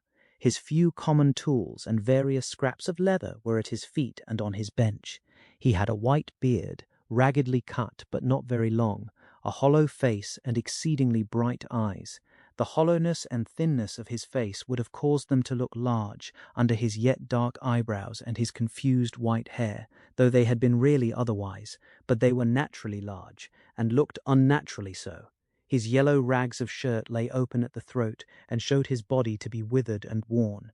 He and his old canvas frock and his loose stockings and all his poor tatters of clothes had, in a long seclusion from direct light and air, faded down to such a dull uniformity of parchment yellow that it would have been hard to say which was which. He had put up a hand between his eyes in the light, and the very bones of it seemed transparent. So he sat, with a steadfastly vacant gaze, pausing in his work. He never looked at the figure before him without first looking down on this side of himself, then on that, as if he had lost the habit of associating place with sound. He never spoke without first wandering in this manner and forgetting to speak. "Are you going to finish that pair of shoes today?" asked Defarge, motioning to Mr. Lorry to come forward. "What did you say? Do you mean to finish that pair of shoes today?" "I can't say that I mean to. I suppose so. I don't know."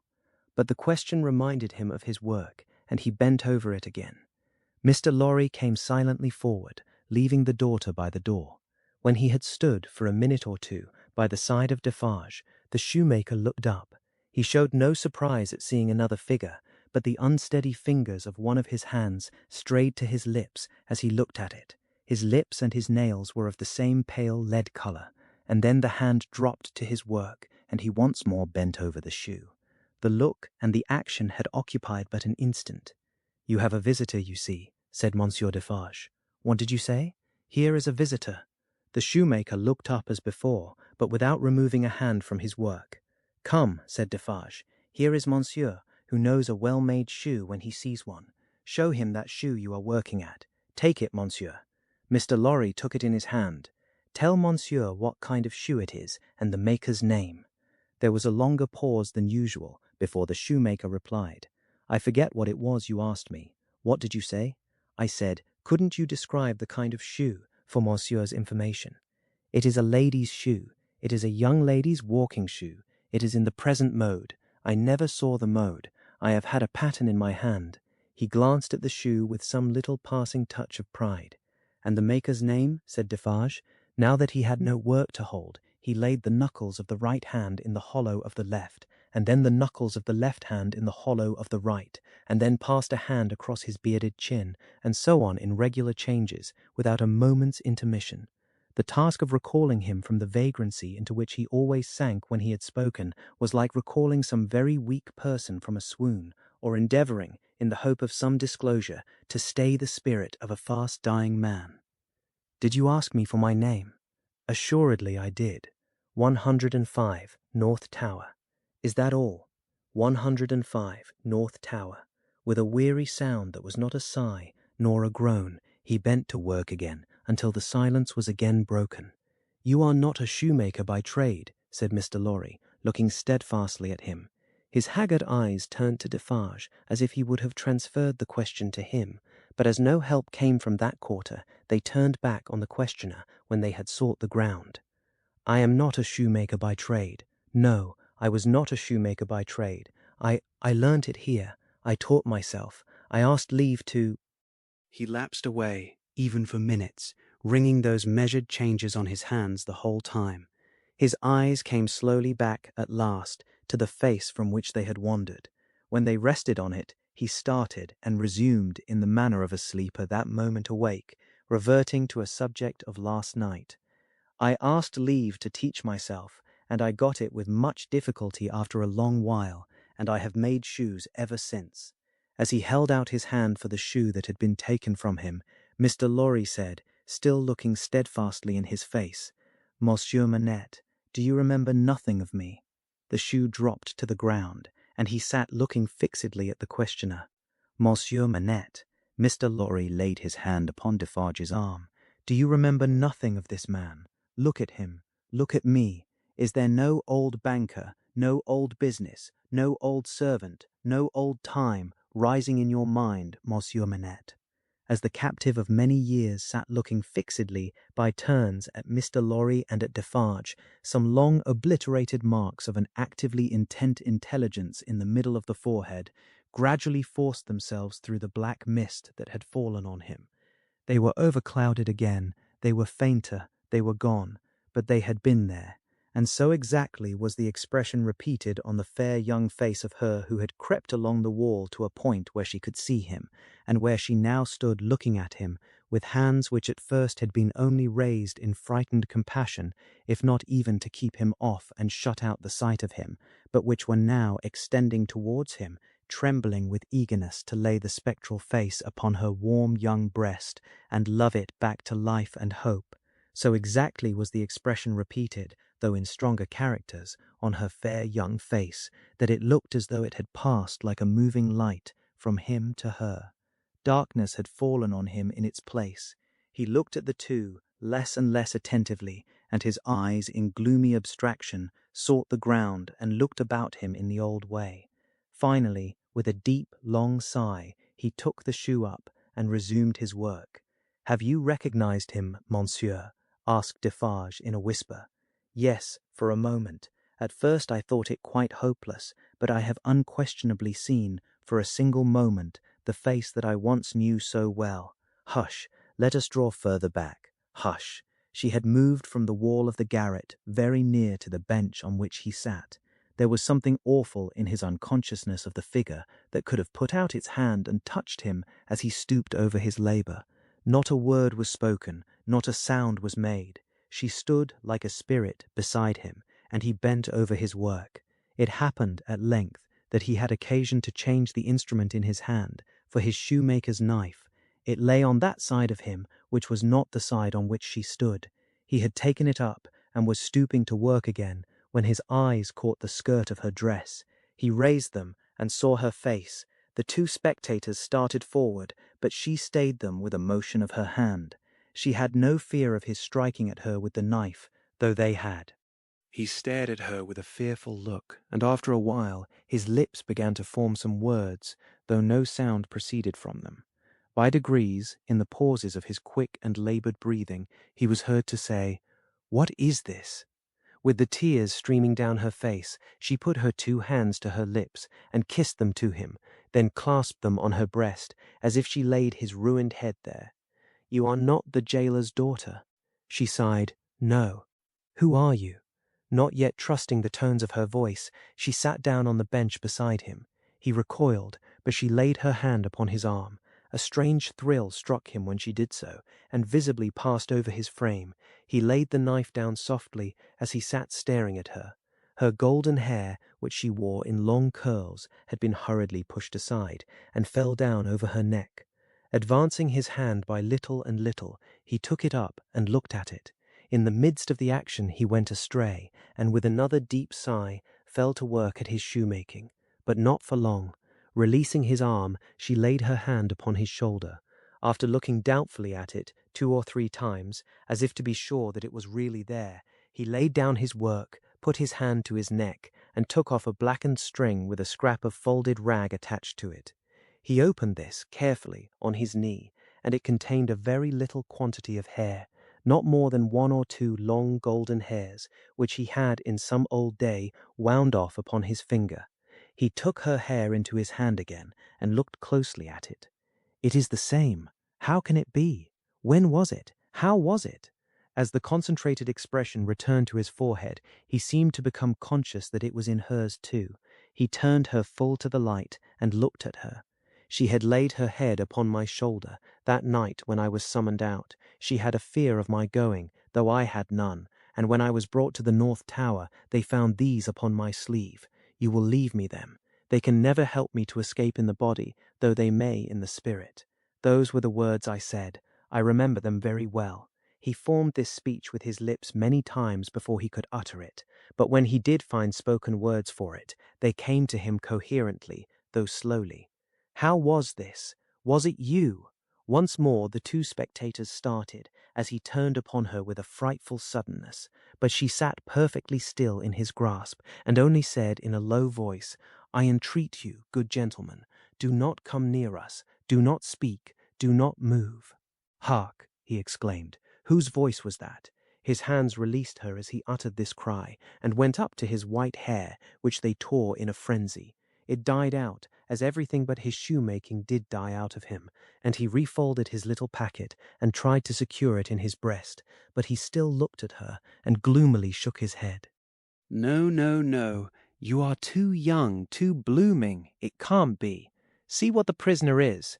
These are not the hands she knew. This is not the face she knew. This is not a voice she ever heard.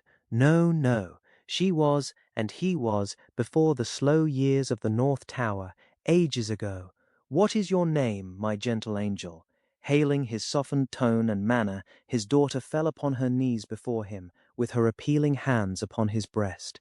"Oh, sir, at another time you shall know my name, and who my mother was, and who my father, and how I never knew their hard, hard history. But I cannot tell you at this time, and I cannot tell you here. All that I may tell you here and now is that I pray to you to touch me and to bless me. Kiss me, kiss me. Oh, my dear, my dear." His cold white head mingled with her radiant hair, which warmed and lighted it as though it were the light of freedom shining on him. "If you hear in my voice, I don't know that it is so, but I hope it is. If you hear in my voice any resemblance to a voice that once was sweet music in your ears, weep for it, weep for it. If you touch, in touching my hair, anything that recalls a beloved head that lay on your breast when you were young and free, weep for it, weep for it. If, when I hint to you of a home that is before us, where I will be true to you with all my duty and with all my faithful service, I bring back the remembrance of a home long desolate, while your poor heart pined away, weep for it, weep for it." She held him closer round the neck, and rocked him on her breast like a child. "If when I tell you, dearest dear, that your agony is over, and that I have come here to take you from it, and that we go to England to be at peace and at rest, I cause you to think of your useful life laid waste, and of our native France so wicked to you, weep for it, weep for it. And if, when I shall tell you of my name, and of my father who is living, and of my mother who is dead, you learn that I have to kneel to my honoured father, and implore his pardon for having never for his sake striven all day, and lain awake and wept all night, because the love of my poor mother hid his torture from me, weep for it, weep for it. Weep for her then, and for me. Good gentleman, Thank God, I feel his sacred tears upon my face, and his sobs strike against my heart. Oh, see, thank God for us, thank God. He had sunk in her arms, and his face dropped on her breast, a sight so touching, yet so terrible in the tremendous wrong and suffering which had gone before it, that the two beholders covered their faces. When the quiet of the garret had been long undisturbed, and his heaving breast and shaken form had long yielded to the calm that must follow all storms, emblem to humanity of the rest and silence into which the storm called life must hush at last, they came forward to raise the father and daughter from the ground. He had gradually dropped to the floor and lay there in a lethargy, worn out. She had nestled down with him that his head might lie upon her arm, and her hair drooping over him curtained him from the light. If, without disturbing him, she said, raising her hand to Mr. Lorry as he stooped over them after repeated blowings of his nose, all could be arranged for our leaving Paris at once, so that, from the very door, he could be taken away. But consider, is he fit for the journey? Asked Mr. Lorry. More fit for that, I think, than to remain in this city, so dreadful to him. It is true, said Defarge, who was kneeling to look on and hear. More than that, Monsieur Manette is, for all reasons, best out of France. Say, shall I hire a carriage and post horses? That's business, said Mr. Lorry, resuming on the shortest notice his methodical manners, and if business is to be done, I had better do it. Then be so kind, urged Miss Manette, as to leave us here. You see how composed he has become, and you cannot be afraid to leave him with me now. Why should you be? If you will lock the door to secure us from interruption, I do not doubt that you will find him, when you come back, as quiet as you leave him. In any case, I will take care of him until you return, and then we will remove him straight. Both Mr. Lorry and Defarge were rather disinclined to this course, and in favour of one of them remaining. But as there were not only carriage and horses to be seen to, but travelling papers, and as time pressed, for the day was drawing to an end, it came at last to their hastily dividing the business that was necessary to be done, and hurrying away to do it. Then, as the darkness closed in, the daughter laid her head down on the hard ground close at the father's side, and watched him. The darkness deepened and deepened, and they both lay quiet, until a light gleamed through the chinks in the wall. Mr. Lorry and Monsieur Defarge had made all ready for the journey, and had brought with them, besides travelling cloaks and wrappers, bread and meat, wine, and hot coffee. Monsieur Defarge put this provender and the lamp he carried on the shoemaker's bench. There was nothing else in the garret but a pallet bed, and he and Mr. Lorry roused the captive and assisted him to his feet. No human intelligence could have read the mysteries of his mind in the scared, blank wonder of his face. Whether he knew what had happened, whether he recollected what they had said to him, whether he knew that he was free, were questions which no sagacity could have solved. They tried speaking to him, but he was so confused and so very slow to answer that they took fright at his bewilderment and agreed for the time to tamper with him no more. He had a wild, lost manner of occasionally clasping his head in his hands that had not been seen in him before. Yet he had some pleasure in the mere sound of his daughter's voice, and invariably turned to it when she spoke. In the submissive way of one long accustomed to obey under coercion, he ate and drank what they gave him to eat and drink, and put on the cloak and other wrappings that they gave him to wear. He readily responded to his daughter's drawing her arm through his, and took and kept her hand in both his own. They began to descend, Monsieur Defarge going first with the lamp, Mr. Lorry closing the little procession. They had not traversed many steps of the long main staircase when he stopped, and stared at the roof and round at the walls. "You remember the place, my father? You remember coming up here? What did you say?" But before she could repeat the question, he murmured an answer as if she had repeated it. "Remember? No, I don't remember. It was so very long ago." That he had no recollection whatever of his having been brought from his prison to that house was apparent to them. They heard him mutter, 105, North Tower, and when he looked about him, it evidently was for the strong fortress walls which had long encompassed him. On their reaching the courtyard, he instinctively altered his tread as being in expectation of a drawbridge, and when there was no drawbridge and he saw the carriage waiting in the open street, he dropped his daughter's hand and clasped his head again. No crowd was about the door, No people were discernible at any of the many windows, not even a chance passer-by was in the street. An unnatural silence and desertion reigned there. Only one soul was to be seen, and that was Madame Defarge, who leaned against the doorpost, knitting, and saw nothing. The prisoner had got into a coach, and his daughter had followed him, when Mr. Lorry's feet were arrested on the step by his asking miserably for his shoemaking tools and the unfinished shoes. Madame Defarge immediately called to her husband that she would get them, and went, knitting, out of the lamplight through the courtyard.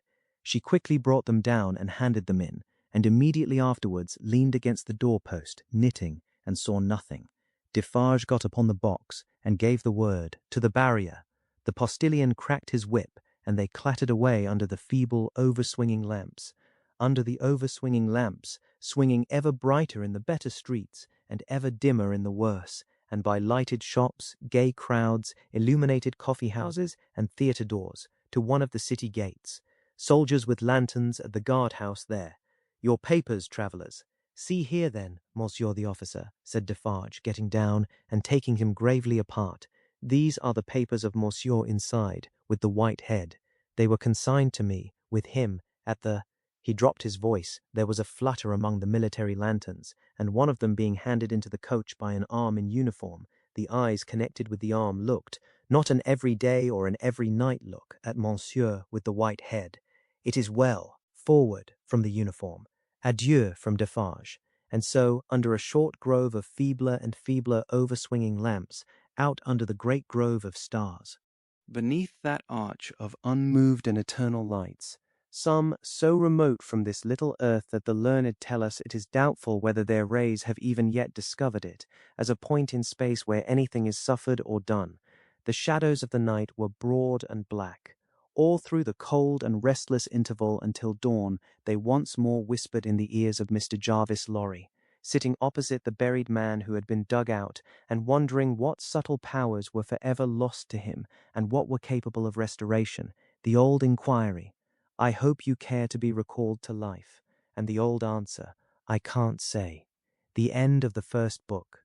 Book the second, The Golden Thread. Chapter 1, 5 years later. Tellson's Bank by Temple Bar was an old-fashioned place, even in the year 1780. It was very small, very dark, very ugly, very incommodious. It was an old-fashioned place, moreover, in the moral attribute that the partners in the house were proud of its smallness, proud of its darkness, proud of its ugliness, proud of its incommodiousness. They were even boastful of its eminence in those particulars, and were fired by an express conviction that, if it were less objectionable, it would be less respectable. This was no passive belief, but an active weapon which they flashed at more convenient places of business. Tellson's, they said, wanted no elbow-room. Tellson's wanted no light. Tellson's wanted no embellishment. Noakes & Co.'s might, or Snooks Brothers might, but Tellson's, thank heaven. Any one of these partners would have disinherited his son on the question of rebuilding Tellson's. In this respect, the house was much on a par with the country, which did very often disinherit its sons for suggesting improvements in laws and customs that had long been highly objectionable, but were only the more respectable. Thus it had come to pass that Tellson's was the triumphant perfection of inconvenience.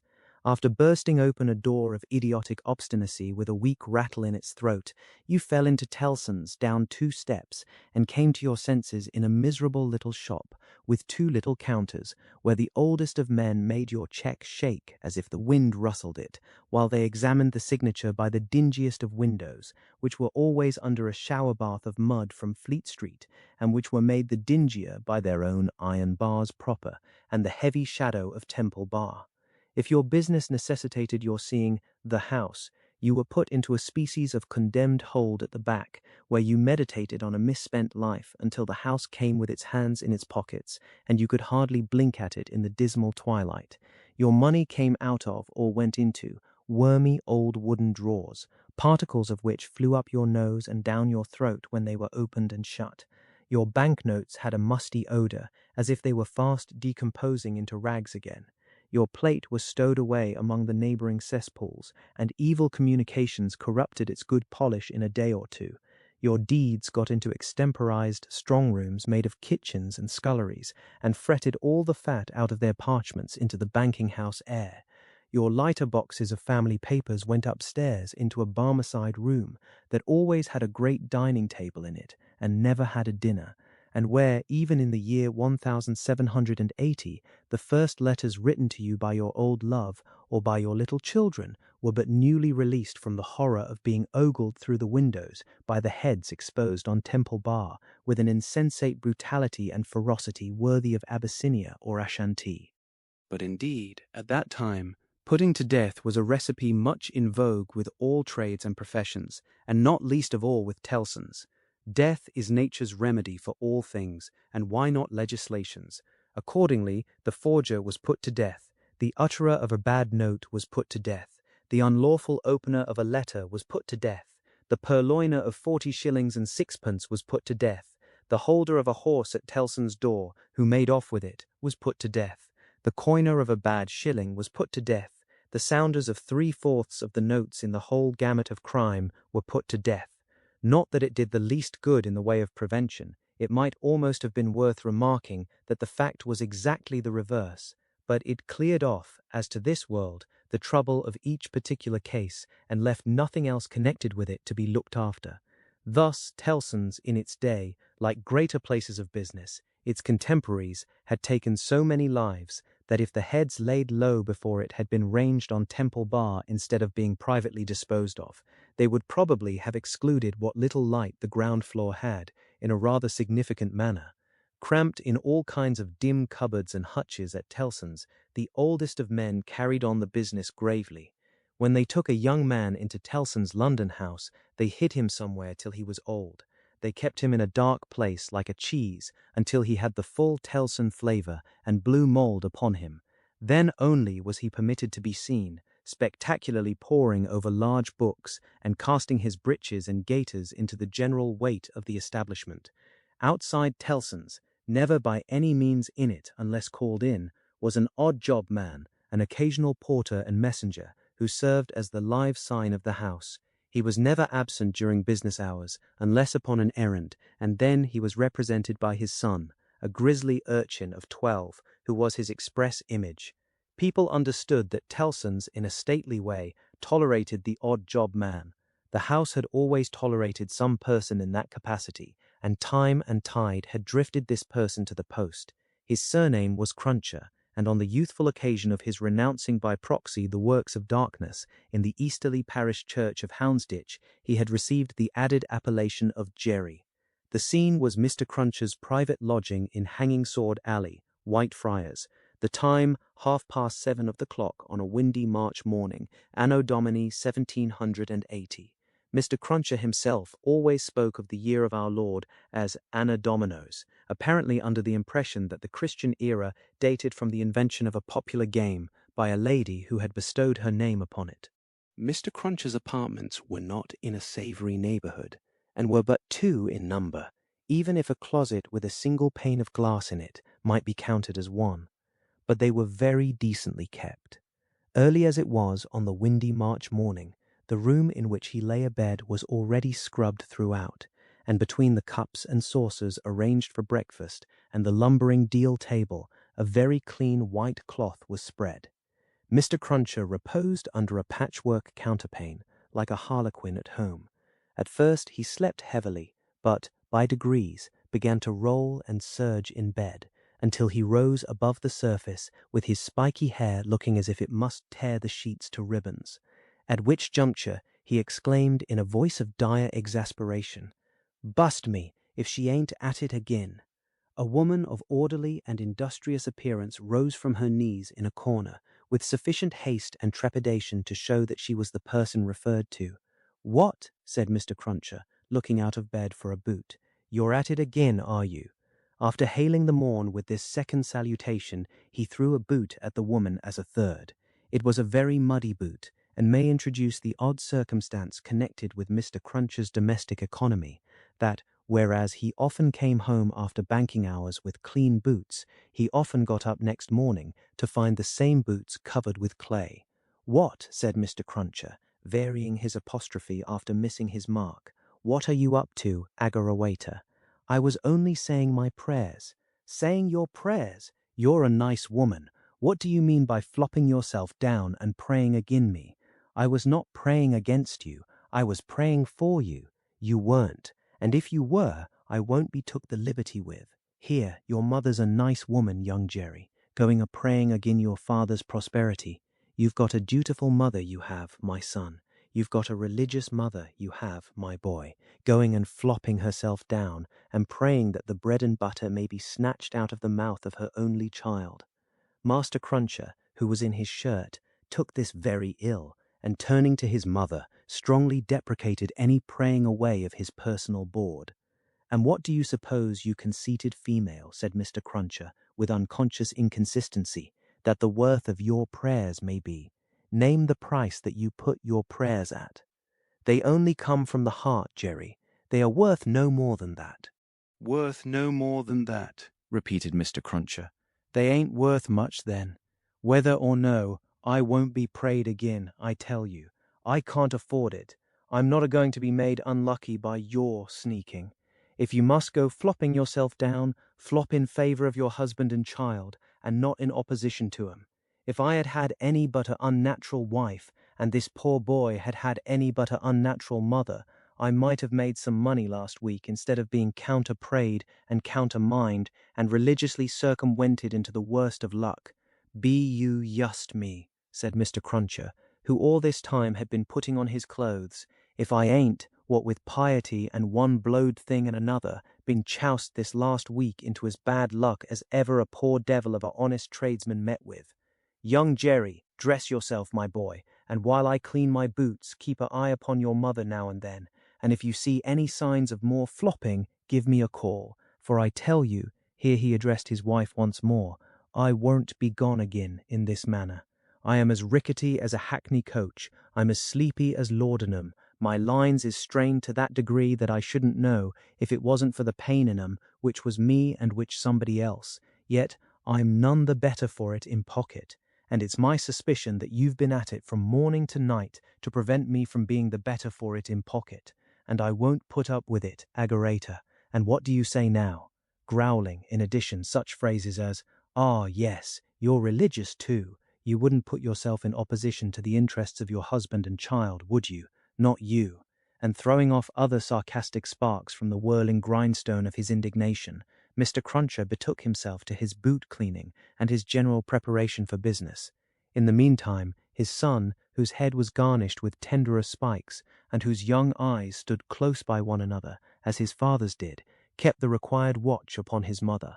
He greatly disturbed that poor woman at intervals by darting out of his sleeping closet, where he made his toilet, with a suppressed cry of, "You are going to flop, mother.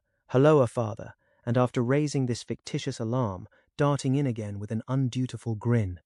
Mr. Cruncher's temper was not at all improved when he came to his breakfast. He resented Mrs. Cruncher's saying grace with particular animosity. "Now, Agarawaita, what are you up to? At it again?" His wife explained that she had merely asked a blessing. "Don't do it," said Mr. Crunchers, looking about, as if he rather expected to see the loaf disappear under the efficacy of his wife's petitions. "I ain't a-going to be blessed out of house and home. I won't have my wittles blessed off my table. Keep still." Exceedingly red-eyed and grim, as if he had been up all night at a party which had taken anything but a convivial turn, Jerry Cruncher worried his breakfast rather than ate it, growling over it like any four-footed inmate of a menagerie. Towards 9 o'clock he smoothed his ruffled aspect, and presenting as respectable and businesslike an exterior as he could overlay his natural self with, issued forth to the occupation of the day. It could scarcely be called a trade, in spite of his favourite description of himself as "a honest tradesman." His stock consisted of a wooden stool, made out of a broken-backed chair cut down, which stool young Jerry, walking at his father's side, carried every morning to beneath the banking-house window that was nearest Temple Bar, where, with the addition of the first handful of straw that could be gleaned from any passing vehicle to keep the cold and wet from the odd job man's feet, it formed the encampment for the day. On this post of his, Mr. Cruncher was as well known to Fleet Street and the Temple as the Bar itself, and was almost as in-looking.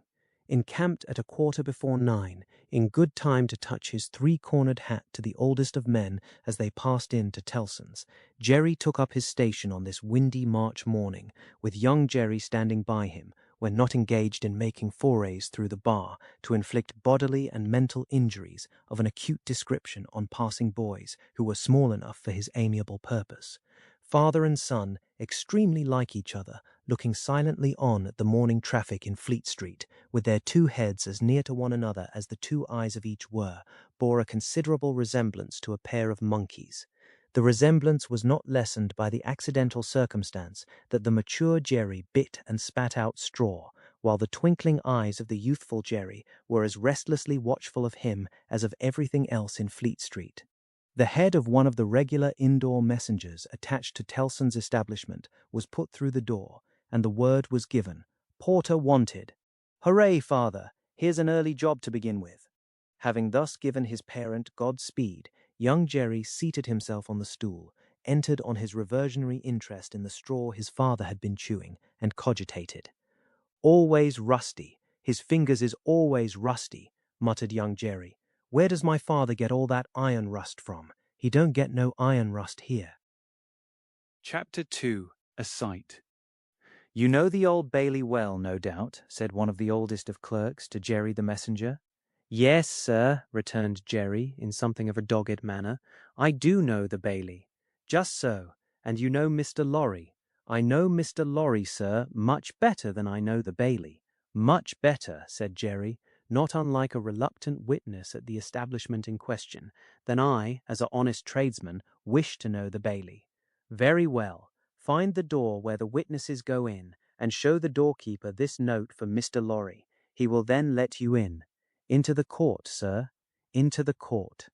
Mr. Cruncher's eyes seemed to get a little closer to one another, and to interchange the inquiry, "What do you think of this?" "Am I to wait in the court, sir?" he asked, as the result of that conference. "I am going to tell you. The doorkeeper will pass the note to Mr. Lorry, and do you make any gesture that will attract Mr. Lorry's attention, and show him where you stand. Then what you have to do is to remain there until he wants you." "Is that all, sir?" "That's all. He wishes to have a messenger at hand. This is to tell him you are there." As the ancient clerk deliberately folded and superscribed the note, Mr. Cruncher, after surveying him in silence until he came to the blotting paper stage, remarked, "I suppose they'll be trying forgeries this morning." "Treason." "That's quartering," said Jerry. "Barbarous." "It is the law," remarked the ancient clerk, turning his surprised spectacles upon him. "It is the law. It's hard in the law to spile a man, I think. It's hard enough to kill him, but it's very hard to spile him, sir." "Not at all," retained the ancient clerk. "Speak well of the law. Take care of your chest and voice, my good friend, and leave the law to take care of itself. I give you that advice." "It's the damp, sir, what settles on my chest and voice," said Jerry. "I leave you to judge what a damp way of earning a living mine is." "Well, well," said the old clerk, "we all have our various ways of gaining a livelihood. Some of us have damp ways, and some of us have dry ways. Here is the letter. Go along." Jerry took the letter, and remarking to himself with less internal deference than he made an outward show of, "You are a lean old one, too," made his bow, informed his son, in passing, of his destination, and went his way. They hanged at Tyburn in those days, so the street outside Newgate had not obtained one infamous notoriety that has since attached to it. But the jail was a vile place, in which most kinds of debauchery and villainy were practised, and where dire diseases were bred that came into court with the prisoners, and sometimes rushed straight from the dock at my Lord Chief Justice himself, and pulled him off the bench. It had more than once happened that the judge in the black cap pronounced his own doom as certainly as the prisoner's, and even died before him. For the rest, the Old Bailey was famous as a kind of deadly inn-yard, from which pale travellers set out continually, in carts and coaches, on a violent passage into the other world, traversing some 2 miles and a half of public street and road, and shaming few good citizens, if any. So powerful is use, and so desirable to be good use in the beginning. It was famous, too, for the pillory, a wise old institution that inflicted a punishment of which no one could foresee the extent. Also for the whipping post, another dear old institution, very humanizing and softening to behold in action. Also, for extensive transactions in blood money, another fragment of ancestral wisdom, systematically leading to the most frightful mercenary crimes that could be committed under heaven.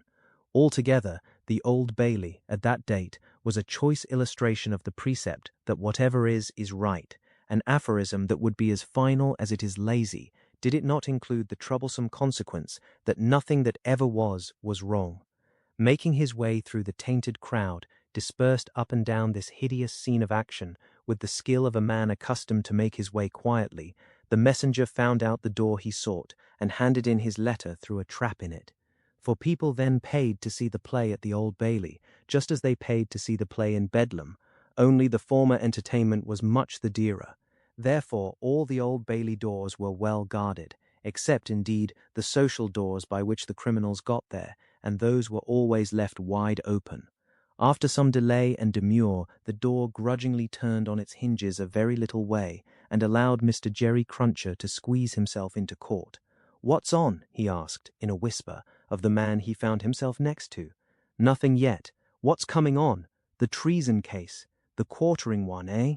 "Ah," returned the man, with a relish, "he'll be drawn on a hurdle to be half-hanged, and then he'll be taken down and sliced before his own face, and then his inside will be taken out and burnt while he looks on, and then his head will be chopped off, and he'll be cut into quarters. That's the sentence." "If he's found guilty, you mean to say," Jerry added, by way of proviso. "Oh, they'll find him guilty," said the other. "Don't you be afraid of that." Mr. Cruncher's attention was here diverted to the doorkeeper, whom he saw making his way to Mr. Lorry with the note in his hand. Mr. Lorry sat at a table among the gentlemen in wigs, not far from a wigged gentleman, the prisoner's counsel, who had a great bundle of papers before him, and nearly opposite another wigged gentleman with his hands in his pockets, whose whole attention, when Mr. Cruncher looked at him then or afterwards, seemed to be concentrated on the ceiling of the court. After some gruff coughing and rubbing of his chin and signing with his hand, Jerry attracted the notice of Mr. Lorry, who had stood up to look for him, and who quietly nodded and sat down again. "What's he got to do with the case?" asked the man he had spoken with. "Blessed if I know," said Jerry. "What have you got to do with it, then, if a person may inquire?" "Blessed if I know that either," said Jerry. The entrance of the judge and a consequent great stir and settling down in the court stopped the dialogue. Presently, the dock became the central point of interest. Two gaolers who had been standing there went out, and the prisoner was brought in and put to the bar. Everybody present, except the one wigged gentleman who looked at the ceiling, stared at him. All the human breath in the place rolled at him like a sea or a wind or a fire. Eager faces strained round pillars and corners to get a sight of him. Spectators in back rows stood up, not to miss a hair of him. People on the floor of the court laid their hands on the shoulders of the people before them to help themselves, at anybody's cost, to a view of him, stood a tiptoe, got upon ledges, stood upon next to nothing, to see every inch of him. Conspicuous among these latter, like an animated bit of the spiked wall of Newgate, Jerry stood, aiming at the prisoner the beery breath of a whet he had taken as he came along, and discharging it to mingle with the waves of other beer and gin and tea and coffee and what not that flowed at him and already broke upon the great windows behind him in an impure mist and rain. The object of all this staring and blaring was a young man of about 25, well grown and well looking, with a sunburnt cheek and a dark eye. His condition was that of a young gentleman. He was plainly dressed in black or very dark grey, and his hair, which was long and dark, was gathered in a ribbon at the back of his neck, more to be out of his way than for ornament. As an emotion of the mind will express itself through any covering of the body, so the paleness which his situation engendered came through the brown upon his cheek, showing the soul to be stronger than the sun. He was otherwise quite self-possessed, bowed to the judge, and stood quiet. The sort of interest with which this man was stared and breathed at was not a sort that elevated humanity. Had he stood in peril of a less horrible sentence, had there been a chance of any one of its savage details being spared, by just so much would he have lost in his fascination. The form that was to be doomed to be so shamefully mangled was the sight. The immortal creature that was to be so butchered and torn asunder yielded the sensation. Whatever gloss the various spectators put upon the interest, according to their several arts and powers of self-deceit, the interest was, at the root of it, ogreish. Silence in the court.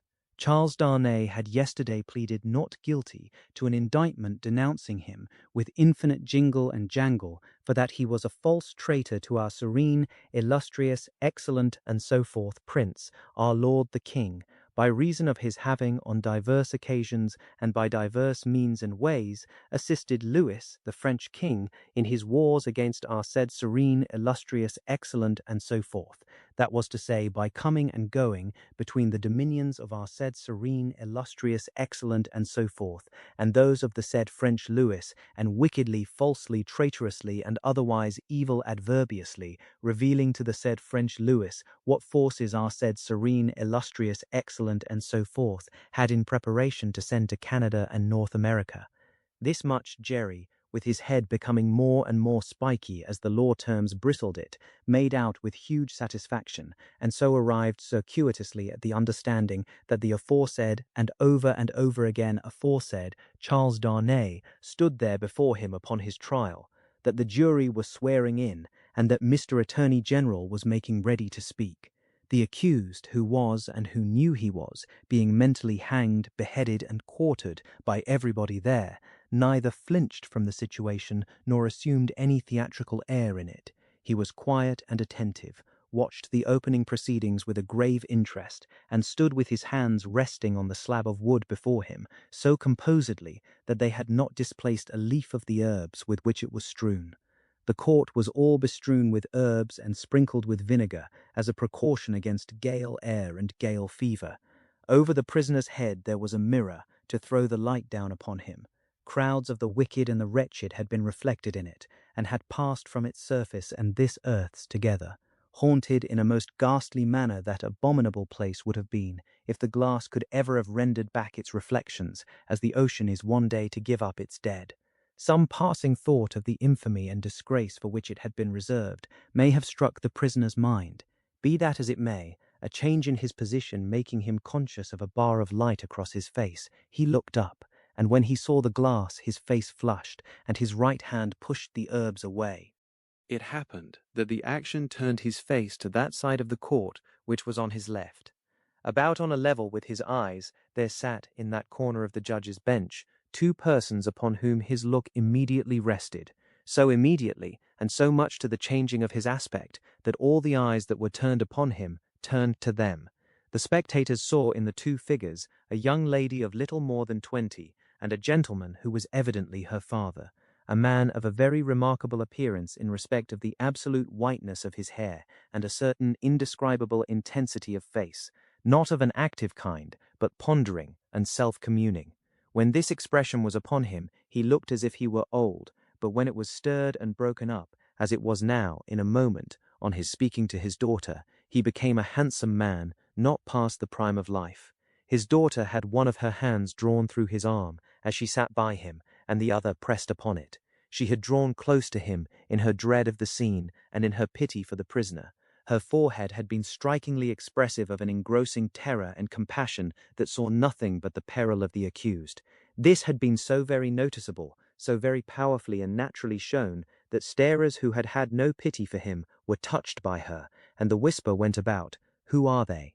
Jerry, the messenger, who had made his own observations in his own manner, and who had been sucking the rust off his fingers in his absorption, stretched his neck to hear who they were. The crowd about him had pressed and passed the inquiry on to the nearest attendant, and from him it had been more slowly pressed and passed back. At last it got to Jerry. Witnesses. For which side? Against. Against what side? The prisoners. The judge, whose eyes had gone in the general direction, recalled them, leaned back in his seat, and looked steadily at the man whose life was in his hand, as Mr. Attorney General rose to spin the rope, grind the axe, and hammer the nails into the scaffold. Chapter 3. A Disappointment. Mr. Attorney General had to inform the jury that the prisoner before them, though young in years, was old in the treasonable practices which claimed the forfeit of his life. That this correspondence with the public enemy was not a correspondence of today, or of yesterday, or even of last year, or of the year before.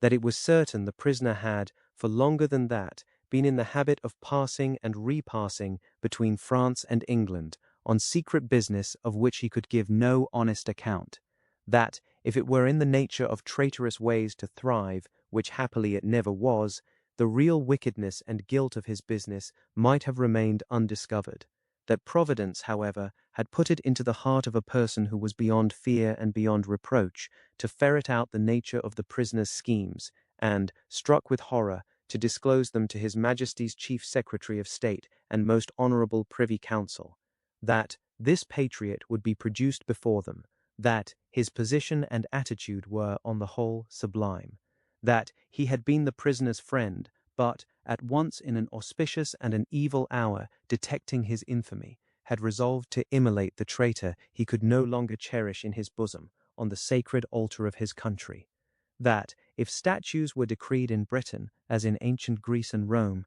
to public benefactors, this shining citizen would assuredly have had one, that, as they were not so decreed, he probably would not have one, that virtue, as had been observed by the poets, in many passages which he well knew the jury would have, word for word, at the tips of their tongues, whereat the jury's countenances displayed a guilty consciousness that they knew nothing about the passages, was in a manner contagious, more especially the bright virtue known as patriotism or love of country, that the lofty example of this immaculate and unimpeachable witness for the crown, to refer to whom, however unworthily, was an honour, had communicated itself to the prisoner's servant, and had engendered in him a holy determination to examine his master's table drawers and pockets and secrete his papers, that he, Mr. Attorney General, was prepared to hear some disparagement attempted of this admirable servant, but that, in a general way, he preferred him to his, Mr. Attorney General's brothers and sisters,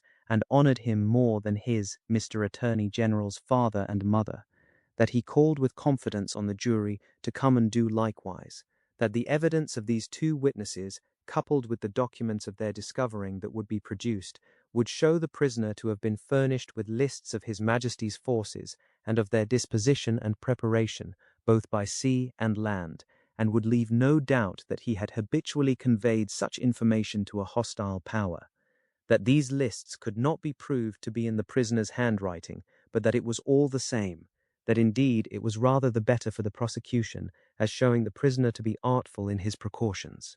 That the proof would go back 5 years, and would show the prisoner already engaged in these pernicious missions, within a few weeks before the date of the very first action fought between the British troops and the Americans.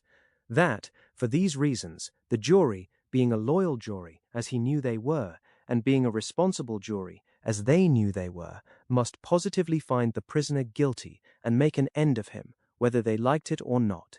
That they never could lay their heads upon their pillows. That they never could tolerate the idea of their wives laying their heads upon their pillows. That they never could endure the notion of their children laying their heads upon their pillows. In short, that there never more could be, for them or theirs, any laying of heads upon pillows at all, unless the prisoner's head was taken off.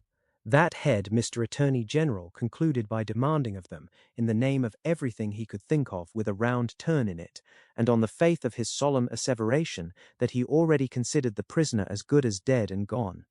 When the Attorney General ceased, a buzz arose in the court, as if a cloud of great blue flies were swarming about the prisoner, in anticipation of what he was soon to become. When toned down again, the unimpeachable patriot appeared in the witness box. Mr. Solicitor General then, following his leader's lead, examined the patriot. John Barsad, gentleman, by name. The story of his pure soul was exactly what Mr. Attorney General had described it to be, perhaps, if it had a fault, a little too exactly.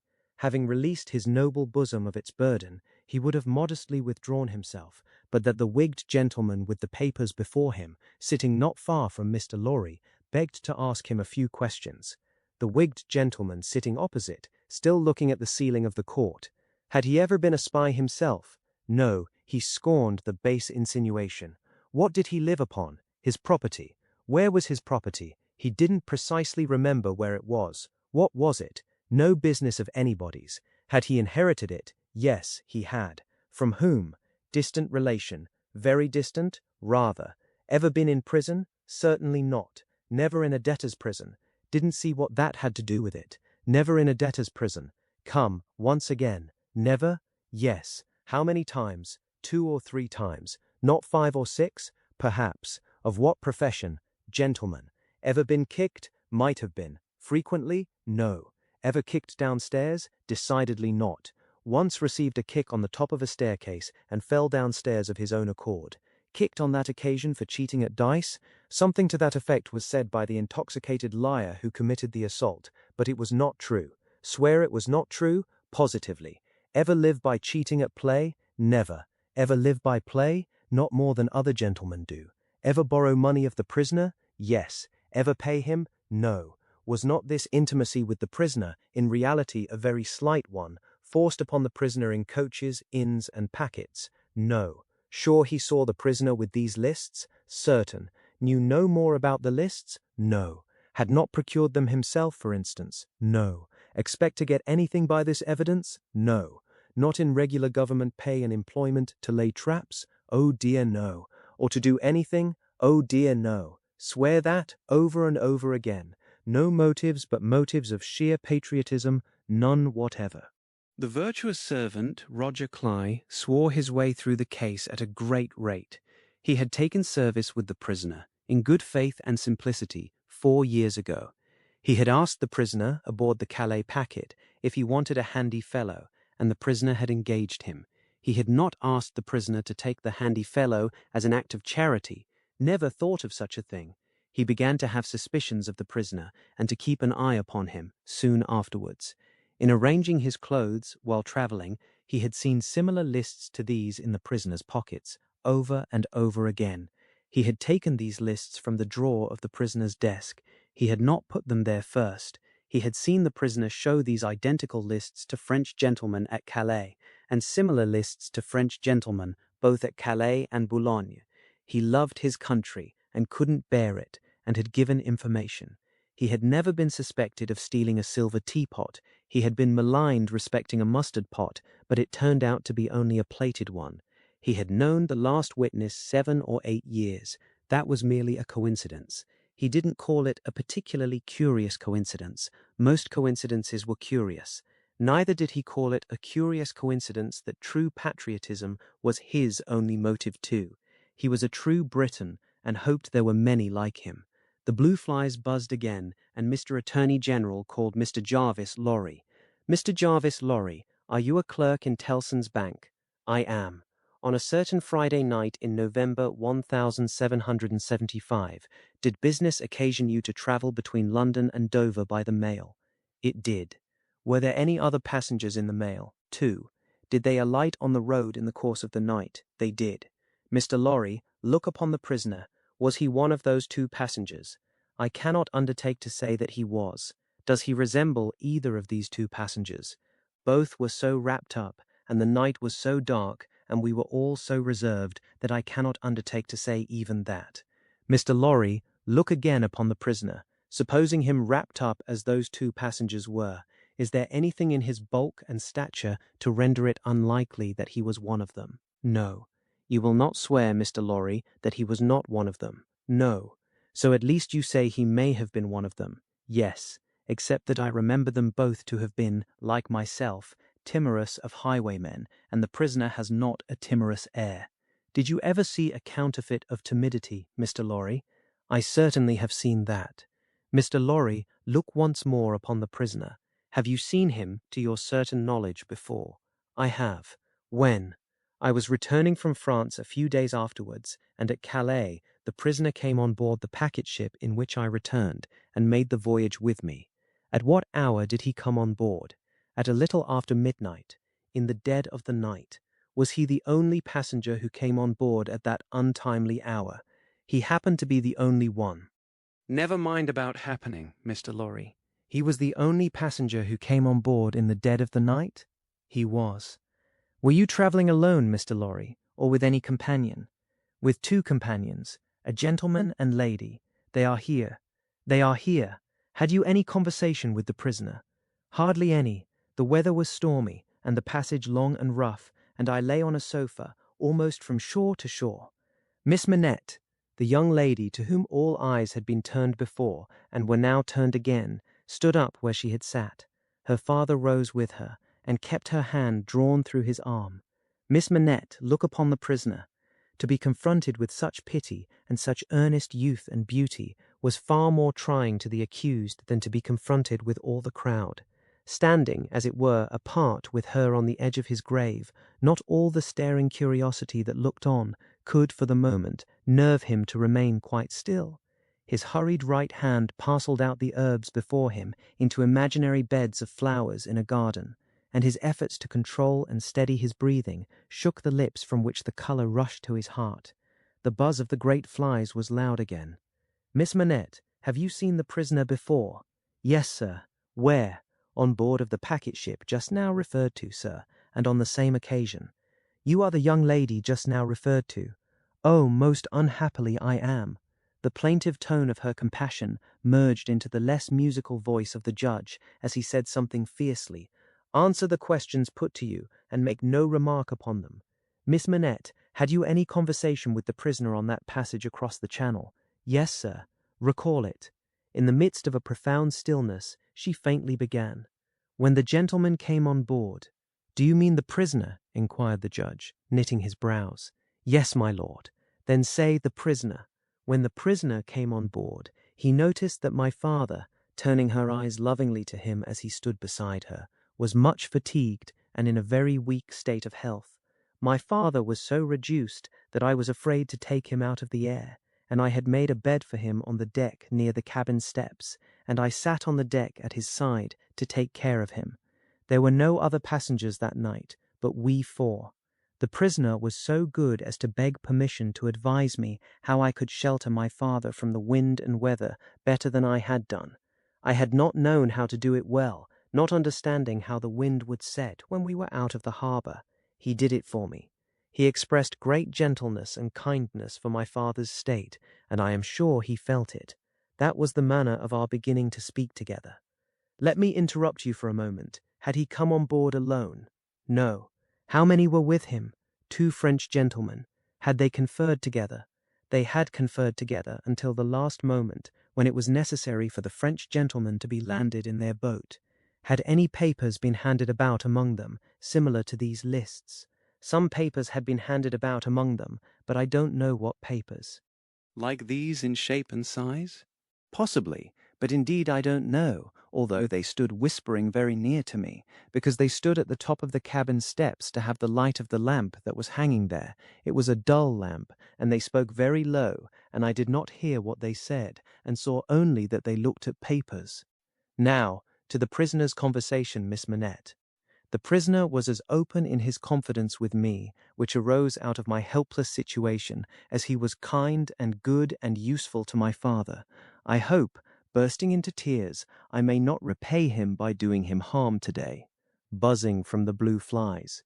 Miss Manette, if the prisoner does not perfectly understand that you give the evidence which it is your duty to give, which you must give, and which you cannot escape from giving, with great unwillingness, he is the only person present in that condition. Please to go on.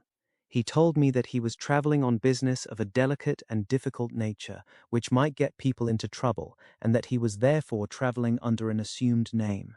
He said that this business had, within a few days, taken him to France, and might, at intervals, take him backwards and forwards between France and England for a long time to come. Did he say anything about America, Miss Manette? Be particular. He tried to explain to me how that quarrel had arisen, and he said that so far as he could judge, it was a wrong and foolish one on England's part. He added, in a jesting way, that perhaps George Washington might gain almost as great a name in history as George III.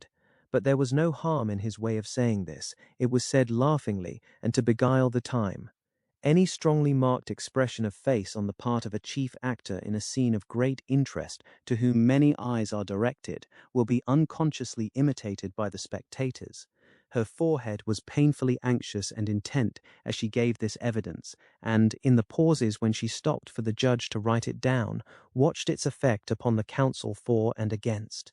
Among the lookers-on there was the same expression in all quarters of the court, insomuch that a great majority of the foreheads there might have been mirrors reflecting the witness when the judge looked up from his notes to glare at that tremendous heresy about George Washington. Mr. Attorney General now signified to my lord that he deemed it necessary, as a matter of precaution and form, to call the young lady's father, Dr. Manette, who was called accordingly. Dr. Manette, look upon the prisoner. Have you ever seen him before? Once, when he called at my lodgings in London, some 3 years or 3 years and a half ago. Can you identify him as your fellow passenger on board the packet, or speak to his conversation with your daughter? Sir, I can do neither. Is there any particular and special reason for your being unable to do either? He answered in a low voice, there is. Has it been your misfortune to undergo a long imprisonment without trial or even accusation in your native country, Dr. Manette? He answered in a tone that went to every heart, a long imprisonment. Were you newly released on the occasion in question? They tell me so. Have you no remembrance of the occasion? None.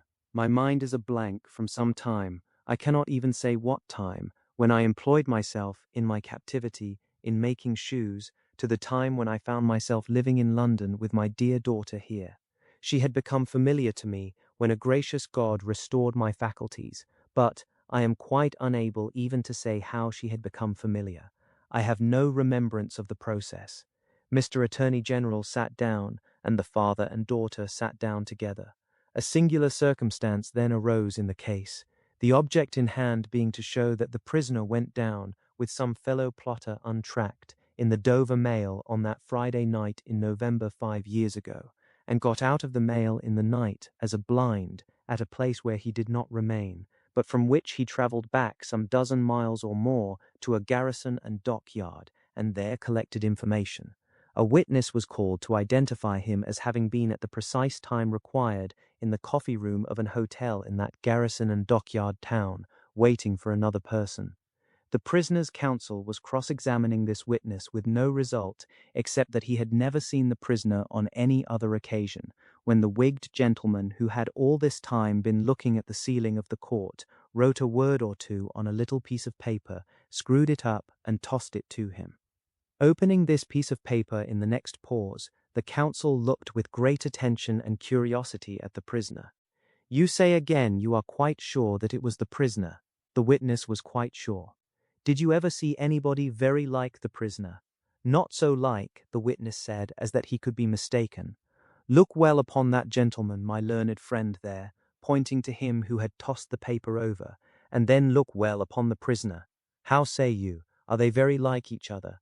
Allowing for my learned friend's appearance being careless and slovenly, if not debauched, they were sufficiently like each other to surprise, not only the witness, but everybody present, when they were thus brought into comparison.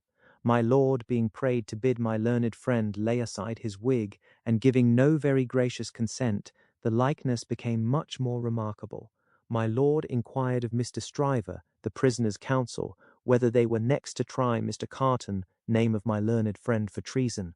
But Mr. Stryver replied to my lord, no, but he would ask the witness to tell him whether what happened once might happen twice, whether he would have been so confident if he had seen this illustration of his rashness sooner, whether he would be so confident, having seen it, and more. The upshot of which was to smash this witness like a crockery vessel, and shiver his part of the case to useless lumber. Mr. Cruncher had by this time taken quite a lunch of rust off his fingers in his following of the evidence. He had now to attend while Mr. Stryver fitted the prisoner's case on the jury, like a compact suit of clothes, showing them how the patriot, Barsad, was a hired spy and traitor, an unblushing trafficker in blood, and one of the greatest scoundrels upon earth since accursed Judas, which he certainly did look rather like. How the virtuous servant, Cly, was his friend and partner, and was worthy to be. How the watchful eyes of those forgers and false swearers had rested on the prisoner as a victim, because some family affairs in France, he being of French extraction, did require his making those passages across the Channel, though what those affairs were, a consideration for others who were near and dear to him, forbade him, even for his life, to disclose. how the evidence that had been warped and wrested from the young lady, whose anguish in giving it they had witnessed, came to nothing, involving the mere little innocent gallantries and politenesses likely to pass between any young gentleman and young ladies so thrown together, with the exception of that reference to George Washington, which was altogether too extravagant and impossible to be regarded in any other light than as a monstrous joke. How it would be a weakness in the government to break down in this attempt to practice for popularity on the lowest national antipathies and fears, and therefore Mr. Attorney General had made the most of it. How, nevertheless, it rested upon nothing save that vile and infamous character of evidence too often disfiguring such cases, and of which the state trials of this country were full. But there my lord interposed, with as grave a face as if it had not been true, saying that he could not sit upon that bench and suffer those illusions. Mr. Stryver then called his few witnesses, and Mr. Cruncher had next to attend while Mr. Attorney General turned the whole suit of clothes Mr. Stryver had fitted on the jury inside out, showing how Barsad and Cly were even 100 times better than he had thought them, and the prisoner 100 times worse. Lastly came my lord himself, turning the suit of clothes, now inside out, now outside in, but on the whole decidedly trimming and shaping them into grave clothes for the prisoner. And now the jury turned to consider, and the great flies swarmed again. Mr. Carton, who had so long sat looking at the ceiling of the court, changed neither his place nor his attitude, even in this excitement, while his learned friend, Mr. Stryver, massing his papers before him, whispered with those who sat near, and from time to time glanced anxiously at the jury, while all the spectators moved more or less and grouped themselves anew, while even my lord himself arose from his seat and slowly paced up and down his platform, not unattended by a suspicion in the minds of the audience that his state was feverish. This one man sat leaning back, with his torn gown half off him, his untidy wig put on just as it had happened to light on his head after its removal, his hands in his pockets, and his eyes on the ceiling as they had been all day. Something especially reckless in his demeanour not only gave him a disreputable look, but so diminished the strong resemblance he undoubtedly bore to the prisoner, which his momentary earnestness when they were compared together had strengthened, that many of the lookers-on, taking note of him now, said to one another they would hardly have thought the two were so alike. Mr. Cruncher made the observation to his next neighbour, and added, "I'd hold half a guinea that he don't get no law work to do. Don't look like the sort of one to get any, do he?" Yet this Mr. Carton took in more of the details of the scene than he appeared to take in, for now, when Miss Manette's head dropped upon her father's breast, he was the first to see it, and to say audibly, "Officer, look to that young lady. Help the gentleman to take her out. Don't you see she will fall?" There was much commiseration for her as she was removed, and much sympathy with her father. It had evidently been a great distress to him to have the days of his imprisonment recalled.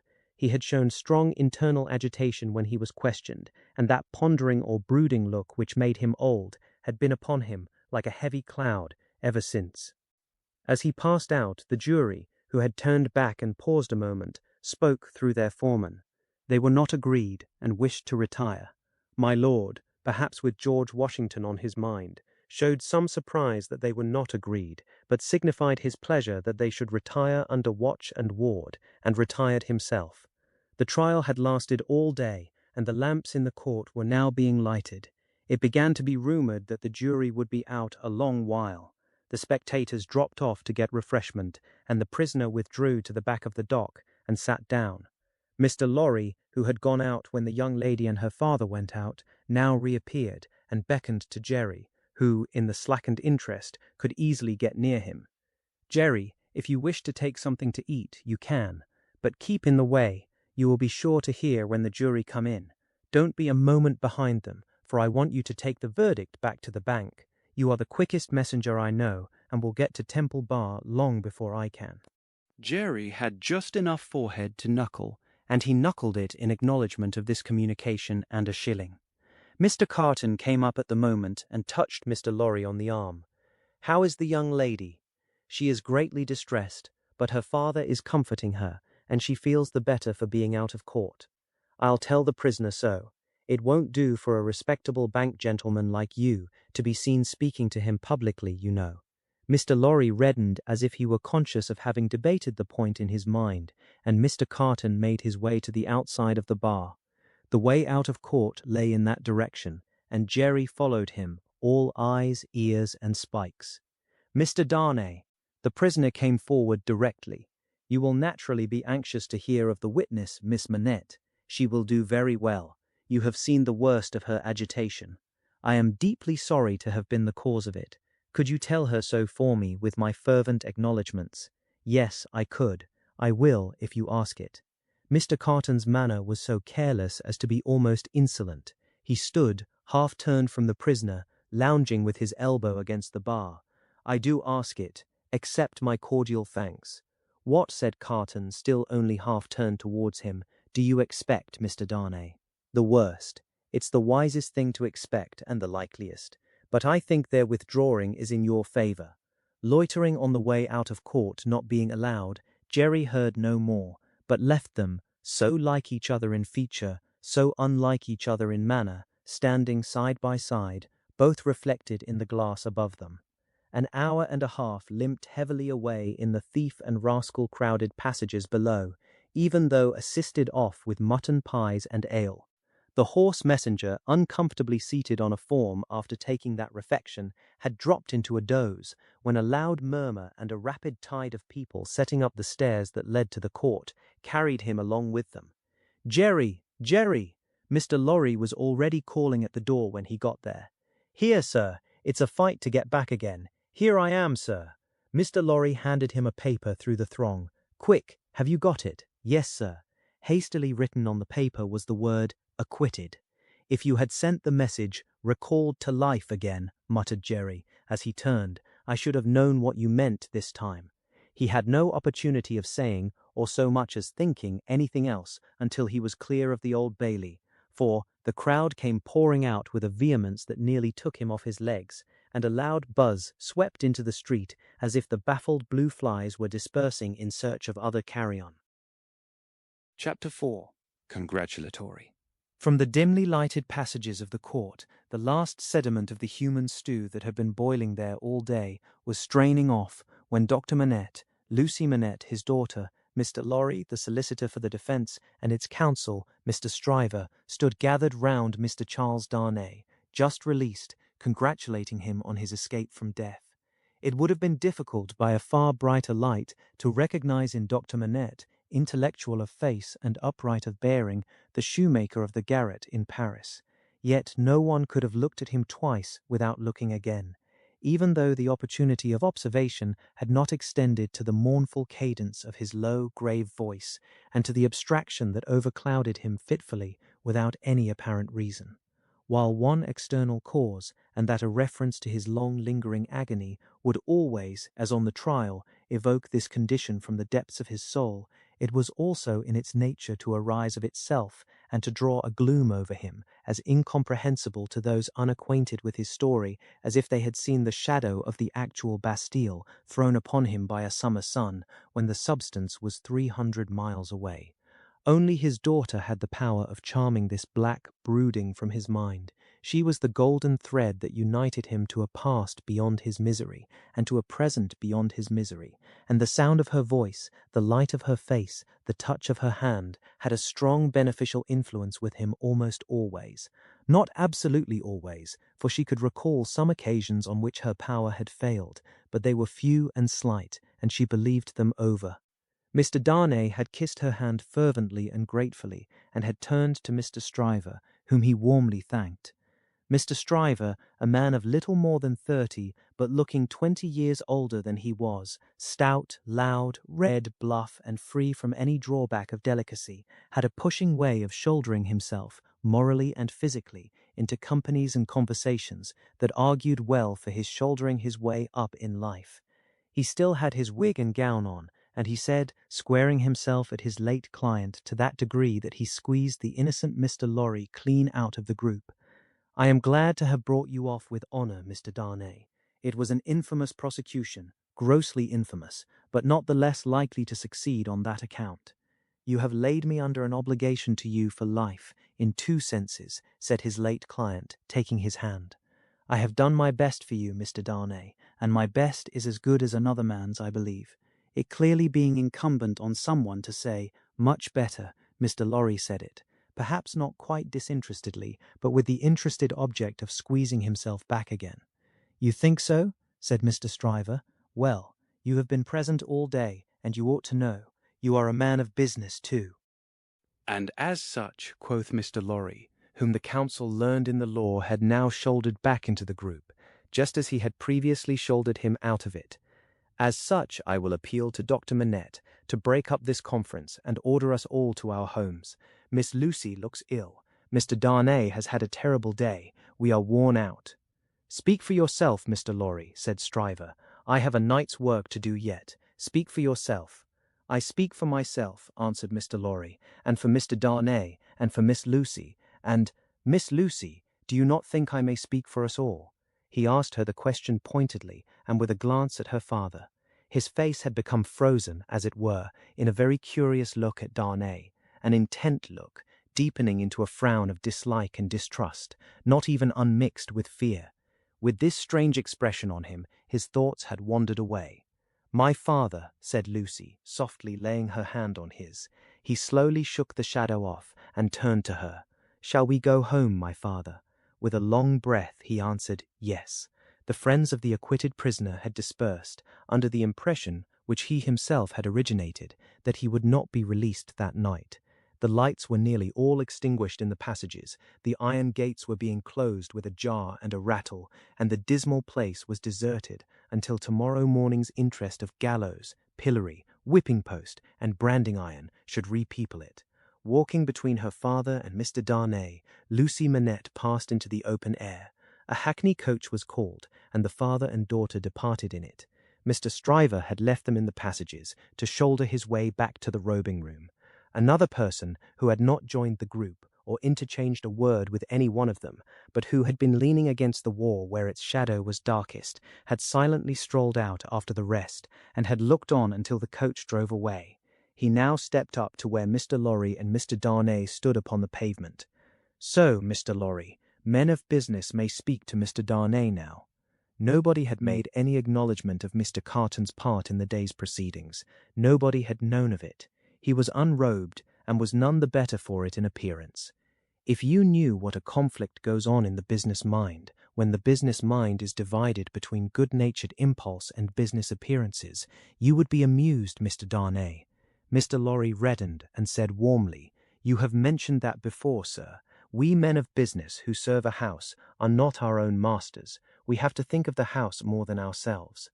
I know, rejoined Mr. Carton, carelessly. Don't be nettled, Mr. Lorry. You are as good as another, I have no doubt. Better, I dare say.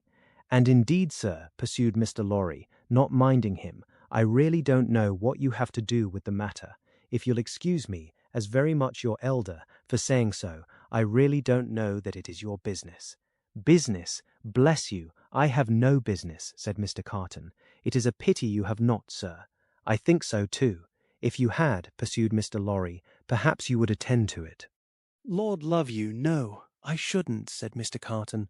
Well, sir, cried Mr. Lorry, thoroughly heated by his indifference, business is a very good thing, and a very respectable thing. And, sir, if business imposes its restraints and its silences and impediments, Mr. Darnay, as a young gentleman of generosity, knows how to make allowance for that circumstance. Mr. Darnay, good night. God bless you, sir. I hope you have been this day preserved for a prosperous and happy life. Chair there. Perhaps a little angry with himself as well as with the barrister, Mr. Lorry bustled into the chair and was carried off to Tellson's. Carton, who smelt of port wine and did not appear to be quite sober, laughed then and turned to Darnay. This is a strange chance that throws you and me together. This must be a strange night to you, standing alone here with your counterpart on these street stones. I hardly seem yet, returned Charles Darnay, to belong to this world again. I don't wonder at it. It's not so long since you were pretty far advanced on your way to another. You speak faintly. I begin to think I am faint. Then why the devil don't you dine? I dined myself, while those numbskulls were deliberating which world you should belong to, this or some other. Let me show you the nearest tavern to dine well at. Drawing his arm through his own, he took him down Ludgate Hill to Fleet Street, and so up a covered way into a tavern. Here they were shown into a little room where Charles Darnay was soon recruiting his strength with a good plain dinner and good wine, while Carton sat opposite to him at the same table, with his separate bottle of port before him and his fully half-insolent manner upon him. "Do you feel yet that you belong to this terrestrial scheme again, Mr. Darnay? I am frightfully confused regarding time and place, but I am so far mended as to feel that. It must be an immense satisfaction." He said it bitterly, and filled up his glass again, which was a large one. "As to me, the greatest desire I have is to forget that I belong to it. It has no good in it for me, except wine like this, nor I for it, so we are not much alike in that particular. Indeed, I begin to think we are not much alike in any particular, you and I." Confused by the emotion of the day, and feeling his being there with this double of coarse deportment to be like a dream, Charles Darnay was at a loss how to answer. Finally, answered not at all. "Now your dinner is done," Carton presently said. "Why don't you call a health, Mr. Darnay? Why don't you give your toast?" "What health? What toast? Why, it's on the tip of your tongue. It ought to be, it must be, I'll swear it's there." "Miss Manette, then. Miss Manette, then." Looking his companion full in the face while he drank the toast, Carton flung his glass over his shoulder against the wall, where it shivered to pieces, then rang the bell and ordered in another. "That's a fair young lady to hand to a coach in the dark, Mr. Darnay," he said, filling his new goblet. A slight frown and a laconic "yes" were the answer. "That's a fair young lady to be pitied by and wept for by. How does it feel? Is it worth being tried for one's life, to be the object of such sympathy and compassion, Mr. Darnay?" Again Darnay answered not a word. "She was mightily pleased to have your message when I gave it her. Not that she showed she was pleased, but I suppose she was." The allusion served as a timely reminder to Darnay that this disagreeable companion had, of his own free will, assisted him in the strait of the day. He turned the dialogue to that point, and thanked him for it. "I neither want any thanks, nor merit any," was the careless rejoinder. "It was nothing to do, in the first place, and I don't know why I did it, in the second. Mr. Darnay, let me ask you a question, willingly, and a small return for your good offices. Do you think I particularly like you?" "Really, Mr. Carton," returned the other, oddly disconcerted, "I have not asked myself the question. But ask yourself the question now. You have acted as if you do, but I don't think you do." "I don't think I do," said Carton. "I begin to have a very good opinion of your understanding." "Nevertheless," pursued Darnay, rising to ring the bell, "there is nothing in that, I hope, to prevent my calling the reckoning, and our parting without ill blood on either side." Carton rejoining, "Nothing in life." Darnay rang. "Do you call the whole reckoning?" said Carton. On his answering in the affirmative, "Then bring me another pint of this same wine, drawer, and come and wake me at 10. The bill being paid, Charles Darnay rose and wished him good night. Without returning the wish, Carton rose too, with something of a threat of defiance in his manner, and said, "A last word, Mr. Darnay. You think I am drunk. I think you have been drinking, Mr. Carton." "Think? You know I have been drinking. Since I must say so, I know it. Then you shall likewise know why. I am a disappointed drudge, sir. I care for no man on earth, and no man on earth cares for me. Much to be regretted. You might have used your talents better. Maybe so, Mr. Darnay, maybe not. Don't let your sober face elate you, however. You don't know what it may come to. Good night." When he was left alone, this strange being took up a candle, went to a glass that hung against the wall, and surveyed himself minutely in it. "Do you particularly like the man?" he muttered, at his own image. "Why should you particularly like a man who resembles you? There is nothing in you to like, you know that. Ah, confound you, what a change you have made in yourself. A good reason for taking to a man, that he shows you what you have fallen away from, and what you might have been. Change places with him, and would you have been looked at by those blue eyes as he was, and commiserated by that agitated face as he was? Come on, and have it out in plain words. You hate the fellow." He resorted to his pint of wine for consolation, drank it all in a few minutes, and fell asleep on his arms, with his hair straggling over the table, and a long winding sheet in the candle dripping down upon him. Chapter 5. the Jackal. Those were drinking days, and most men drank hard. So very great is the improvement time has brought about in such habits, that a moderate statement of the quantity of wine and punch which one man would swallow in the course of a night, without any detriment to his reputation as a perfect gentleman, would seem in these days a ridiculous exaggeration.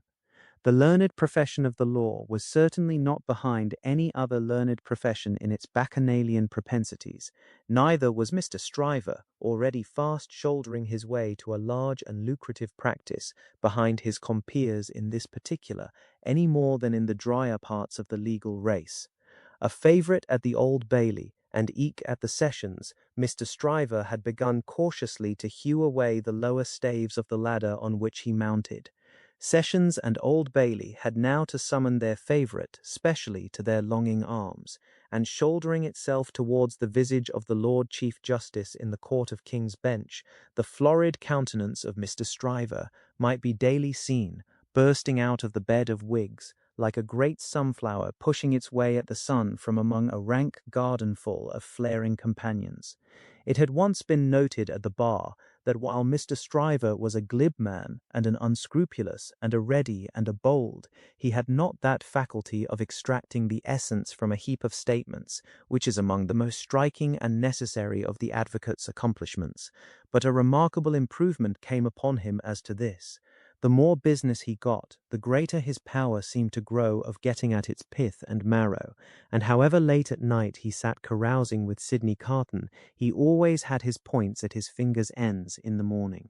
Sidney Carton, idlest and most unpromising of men, was Stryver's great ally. What the two drank together between Hilary Term and Michaelmas might have floated a king's ship.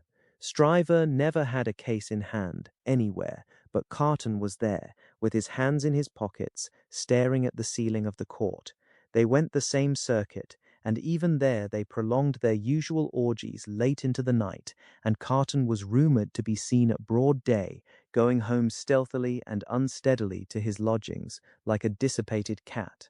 At last it began to get about, among such as were interested in the matter, that although Sidney Carton would never be a lion, he was an amazingly good jackal, and that he rendered suit and service to Stryver in that humble capacity.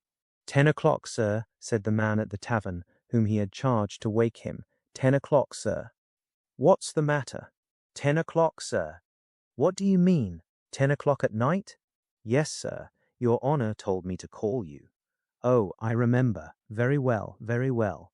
After a few dull efforts to get to sleep again, which the man dexterously combated by stirring the fire continuously for 5 minutes, he got up, tossed his hat on, and walked out. He turned into the Temple, and having revived himself by twice pacing the pavements of King's Bench Walk and Paper Buildings, turned into the Stryver chambers. The Stryver clerk, who never assisted at these conferences, had gone home, and the Stryver principal opened the door. He had his slippers on, and a loose bedgown, and his throat was bare for his greater ease. He had that rather wild, strained, seared marking about the eyes, which may be observed in all free livers of his class, from the portrait of Jeffreys downward, and which can be traced, under various disguises of art, through the portraits of every drinking age. You are a little late, Memory, said Stryver.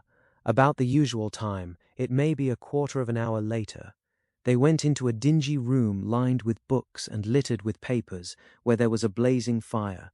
A kettle steamed upon the hob, and in the midst of the wreck of papers a table shone, with plenty of wine upon it, and brandy, and rum, and sugar, and lemons.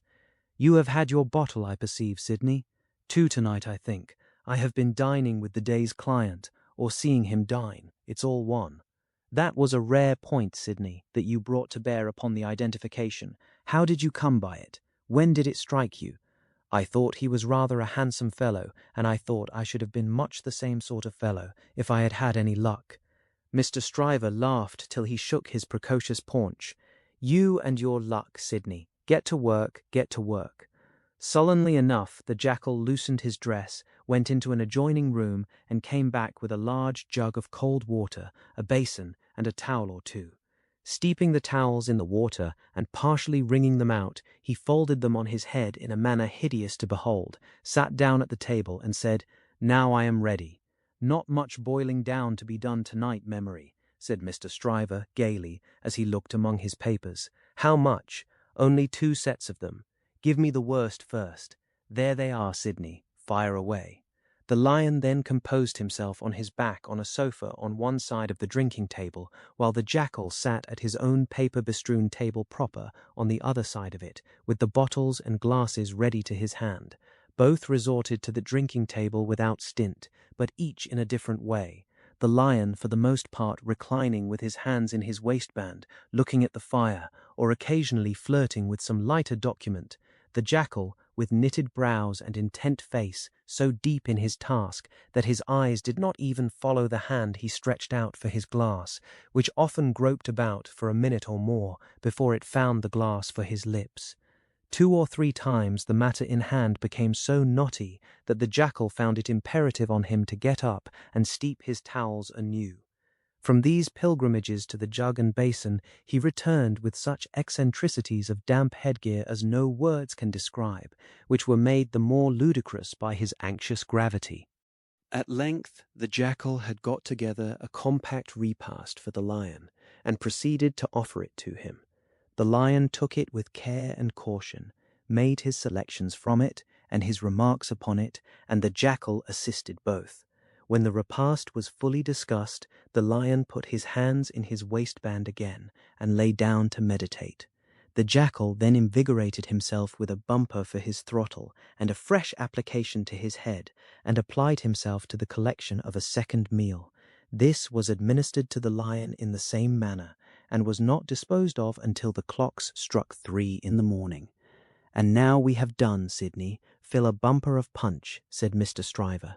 The jackal removed the towels from his head, which had been steaming again, shook himself, yawned, shivered, and complied. "You were very sound, Sidney, in the matter of those Crown witnesses today. Every question told. I always am sound, am I not? I don't gainsay it. What has roughened your temper? Put some punch to it and smooth it again." With a deprecatory grunt, the jackal again complied. "The old Sidney Carton of old Shrewsbury School," said Stryver, nodding his head over him as he reviewed him in the present and the past. "The old seesaw Sidney, up one minute and down the next, now in spirits and now in despondency."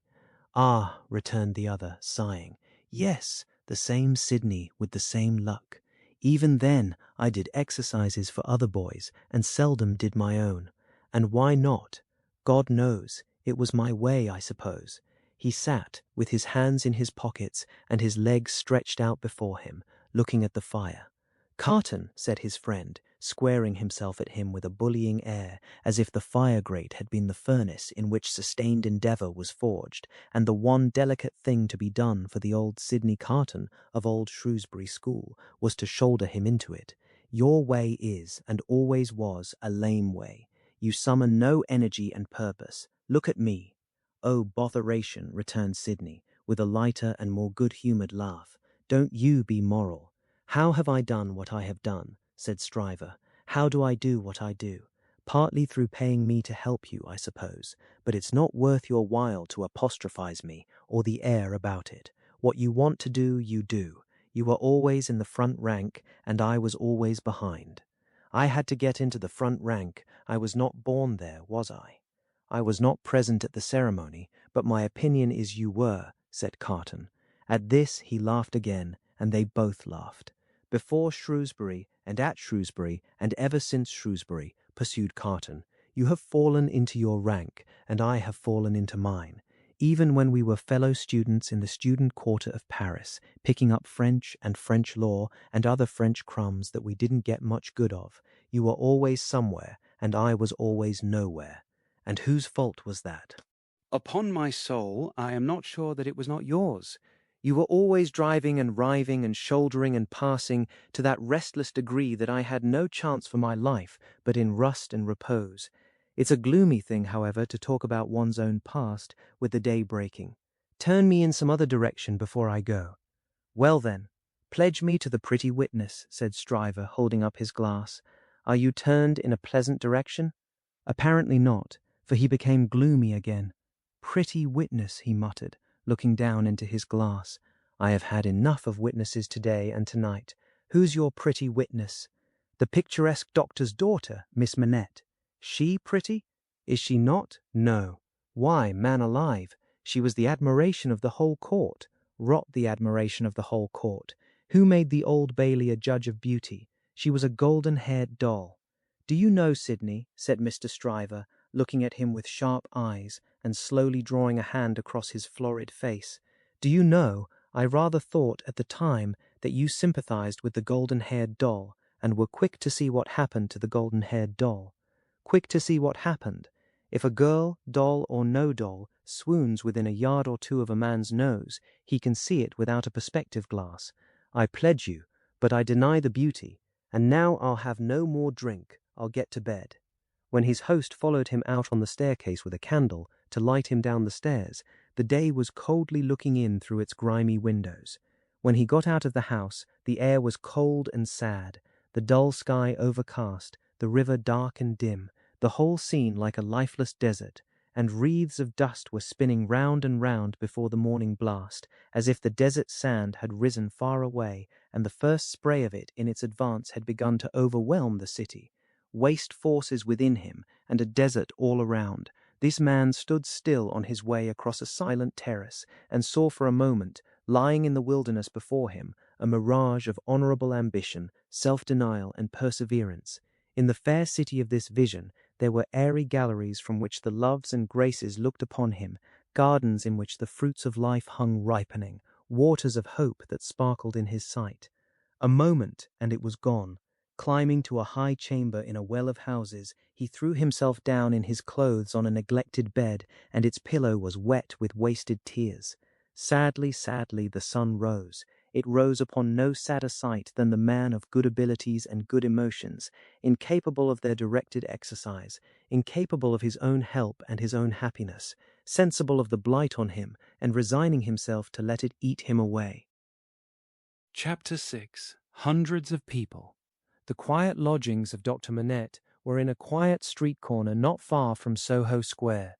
On the afternoon of a certain fine Sunday, when the waves of 4 months had rolled over the trial for treason and carried it, as to the public interest and memory, far out to sea, Mr. Jarvis Lorry walked along the sunny streets from Clerkenwell, where he lived, on his way to dine with the doctor. After several relapses into business absorption, Mr. Lorry had become the doctor's friend, and the quiet street corner was the sunny part of his life. On this certain fine Sunday, Mr. Lorry walked towards Soho early in the afternoon for 3 reasons of habit. Firstly, because on fine Sundays he often walked out before dinner with the doctor and Lucy. Secondly, because on unfavourable Sundays he was accustomed to be with them as the family friend, talking, reading, looking out of window, and generally getting through the day. Thirdly, because he happened to have his own little shrewd doubts to solve, and knew how the ways of the doctor's household pointed to that time as a likely time for solving them. A quainter corner than the corner where the doctor lived was not to be found in London. There was no way through it, and the front windows of the doctor's lodgings commanded a pleasant little vista of street that had a congenial air of retirement on it. There were few buildings then north of the Oxford Road, and forest trees flourished, and wild flowers grew, and the hawthorn blossomed in the now vanished fields. As a consequence, country airs circulated in Soho with vigorous freedom instead of languishing into the parish like stray paupers without a settlement, and there was many a good south wall, not far off, on which the peaches ripened in their season. The summer light struck into the corner brilliantly in the earlier part of the day, but when the streets grew hot, the corner was in shadow, though not in shadow so remote but that you could see beyond it into a glare of brightness. It was a cool spot, staid but cheerful, a wonderful place for echoes, and a very harbour from the raging streets. There ought to have been a tranquil bark in such an anchorage, and there was. The doctor occupied 2 floors of a large, stiff house, where several callings purported to be pursued by day, but whereof little was audible any day, and which was shunned by all of them at night. In a building at the back, attainable by a courtyard where a plane tree rustled its green leaves, church organs claimed to be made, and silver to be chased, and likewise gold to be beaten by some mysterious giant who had a golden arm starting out of the wall of the front hall, as if he had beaten himself precious and menaced a similar conversion of all visitors. Very little of these trades, or of a lonely lodger rumoured to live upstairs, or of a dim coach-trimming maker asserted to have a counting-house below, was ever heard or seen. Occasionally, a stray workman putting his coat on traversed the hall, or a stranger peered about there, or a distant clink was heard across the courtyard, or a thump from the Golden Giant. These, however, were only the exceptions required to prove the rule, that the sparrows in the plane tree behind the house and the echoes in the corner before it had their own way from Sunday morning unto Saturday night. Dr. Manette received such patience here as his old reputation and its revival in the floating whispers of his story brought him. His scientific knowledge and his vigilance and skill in conducting ingenious experiments brought him otherwise into moderate request, and he earned as much as he wanted. These things were within Mr. Jarvis Lorry's knowledge, thoughts, and notice when he rang the doorbell of the tranquil house in the corner on the fine Sunday afternoon. Dr. Manette at home, expected home. Miss Lucy at home, expected home. Miss Pross at home, possibly at home, but of a certainty impossible for handmaid to anticipate intentions of Miss Pross as to admission or denial of the fact. "As I am at home myself," said Mr. Lorry, "I'll go upstairs." Although the doctor's daughter had known nothing of the country of her birth, she appeared to have innately derived from it that ability to make much of little means, which is one of its most useful and most agreeable characteristics. Simple as the furniture was, it was set off by so many little adornments of no value but for their taste and fancy that its effect was delightful. The disposition of everything in the rooms, from the largest object to the least, the arrangement of colours, the elegant variety and contrast obtained by thrift in trifles, by delicate hands, clear eyes, and good sense, were at once so pleasant in themselves and so expressive of their originator that as Mr. Lorry stood looking about him, the very chairs and tables seemed to ask him, with something of that peculiar expression which he knew so well by this time, whether he approved. There were 3 rooms on a floor, and, the doors by which they communicated being put open that the air might pass freely through them all, Mr. Lorry, smilingly observant of that fanciful resemblance which he detected all around him, walked from one to another. The first was the best room, and in it were Lucy's birds, and flowers, and books, and desk, and work-table, and box of watercolours. The second was the doctor's consulting room, used also as the dining room. The third, changingly speckled by the rustle of the plane tree in the yard, was the doctor's bedroom, and there, in a corner, stood the disused shoemaker's bench and tray of tools, much as it had stood on the 5th floor of the dismal house by the wine-shop in the suburb of St. Antoine in Paris. "I wonder," said Mr. Lorry, pausing in his looking about, "that he keeps that reminder of his sufferings about him." "And why wonder at that?" was the abrupt inquiry that made him start.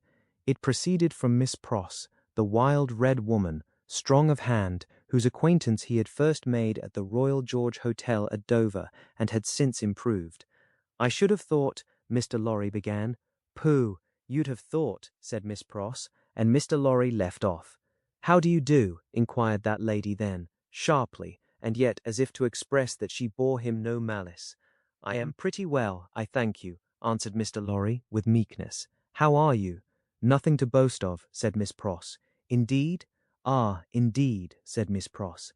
"I am very much put out about my ladybird." "Indeed? For gracious sake say something else besides indeed, or you'll fidget me to death," said Miss Pross, whose character, dissociated from stature, was shortness. "Really, then," said Mr. Lorry, as an amendment. "Really is bad enough," returned Miss Pross, "but better. Yes, I am very much put out.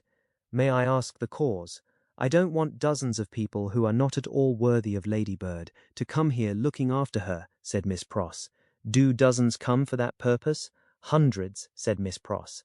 It was characteristic of this lady, as of some other people before her time and since, that whenever her original proposition was questioned, she exaggerated it. "Dear me," said Mr. Lorry, as the safest remark he could think of, "I have lived with the darling, or the darling has lived with me, and paid me for it, which she certainly should never have done, you may take your affidavit, if I could have afforded to keep either myself or her for nothing. since she was 10 years old. And it's really very hard, said Miss Pross. Not seeing with precision what was very hard, Mr. Lorry shook his head, using that important part of himself as a sort of fairy cloak that would fit anything. All sorts of people who are not in the least degree worthy of the pet are always turning up, said Miss Pross. When you began it, I began it, Miss Pross. Didn't you? Who brought her father to life? Oh, if that was beginning it, said Mr. Lorry. It wasn't ending it, I suppose. I say, when you began it, it was hard enough. Not that I have any fault to find with Dr. Manette, except that he is not worthy of such a daughter, which is no imputation on him, for it was not to be expected that anybody should be, under any circumstances. But it really is doubly and trebly hard to have crowds and multitudes of people turning up after him. I could have forgiven him, to take Ladybird's affections away from me. Mr. Lorry knew Miss Pross to be very jealous, but he also knew her by this time to be, beneath the surface of her eccentricity, one of those unselfish creatures found only among women who will, for pure love and admiration, bind themselves willing slaves to youth when they have lost it, to beauty that they never had, to accomplishments that they were never fortunate enough to gain, to bright hopes that never shone upon their own sombre lives. He knew enough of the world to know that there is nothing in it better than the faithful service of the heart, so rendered and so free from any mercenary taint. He had such an exalted respect for it that in the retributive arrangements made by his own mind, we all make such arrangements, more or less, he stationed Miss Pross much nearer to the lower angels than many ladies immeasurably better got up both by nature and art, who had balances at Tellson's. There never was, nor will be, but one man worthy of Ladybird, said Miss Pross, and that was my brother Solomon, if he hadn't made a mistake in life. Here again, Mr. Lorry's inquiries into Miss Pross's personal history had established the fact that her brother Solomon was a heartless scoundrel who had stripped her of everything she possessed as a stake to speculate with, and had abandoned her in her poverty forevermore, with no touch of compunction. Miss Pross's fidelity of belief in Solomon, deducting a mere trifle for this slight mistake, was quite a serious matter with Mr. Lorry, and had its weight in his good opinion of her. As we happen to be alone for the moment, and are both people of business, he said, when they had got back to the drawing-room and had sat down there in friendly relations, let me ask you, does the doctor, in talking with Lucy, never refer to the shoemaking time yet? Never. And yet keeps that bench and those tools beside him. Ah, returned Miss Pross, shaking her head, but I don't say he don't refer to it within himself. Do you believe that he thinks of it much? I do, said Miss Pross. Do you imagine, Mr. Lorry had begun, when Miss Pross took him up short with, never imagine anything, have no imagination at all. I stand corrected. Do you suppose, you go so far as to suppose, sometimes? Now and then, said Miss Pross. Do you suppose, Mr. Lorry went on, with a laughing twinkle in his bright eye, as it looked kindly at her, that Dr. Manette has any theory of his own, preserved through all those years, relative to the cause of his being so oppressed, perhaps even to the name of his oppressor? I don't suppose anything about it but what Ladybird tells me, and that is, that she thinks he has. Now don't be angry at my asking all these questions. Because I am a mere dull man of business, and you are a woman of business. Dull? Miss Pross inquired, with placidity. Rather wishing his modest adjective away, Mr. Lorry replied, No, no, no, surely not.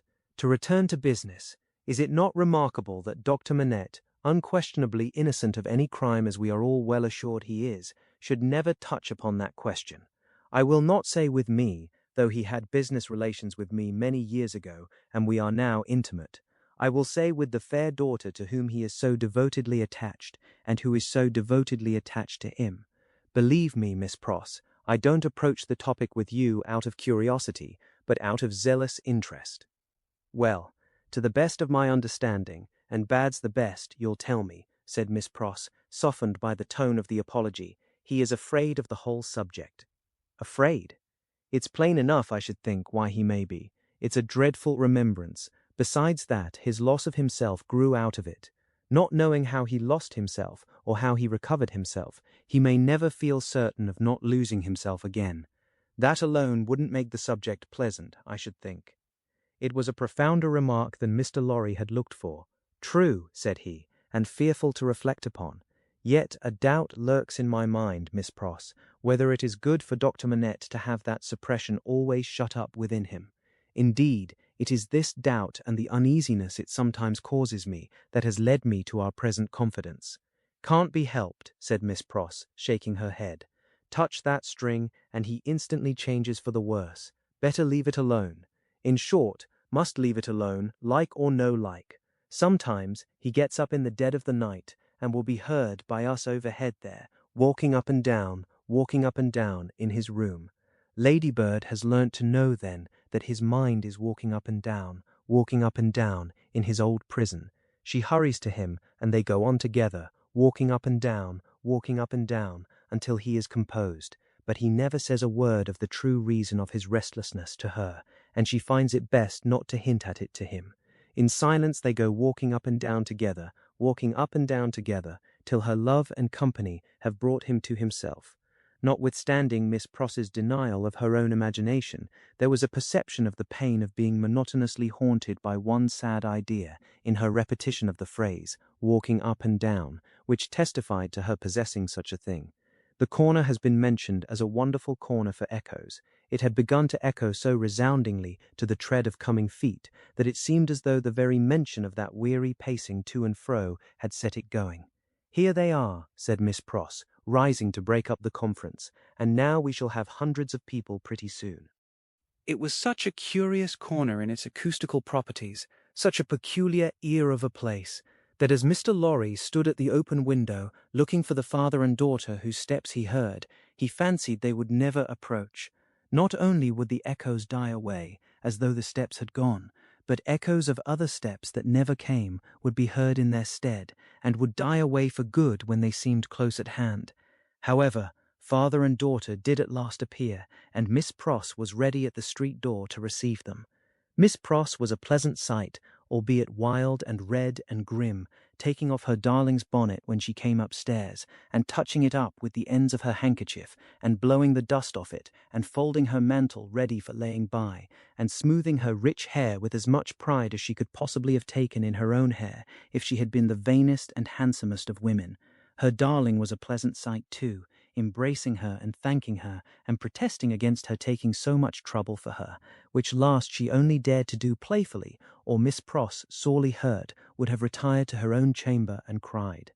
The doctor was a pleasant sight too, looking on at them, and telling Miss Pross how she spoilt Lucy, in accents and with eyes that had as much spoiling in them as Miss Pross had, and would have had more if it were possible. Mr. Lorry was a pleasant sight too, beaming at all this in his little wig, and thanking his bachelor stars for having lighted him in his declining years to a home. But no hundreds of people came to see the sights, and Mr. Lorry looked in vain for the fulfillment of Miss Pross's prediction. Dinner time, and still no hundreds of people. In the arrangements of the little household, Miss Pross took charge of the lower regions, and always acquitted herself marvellously.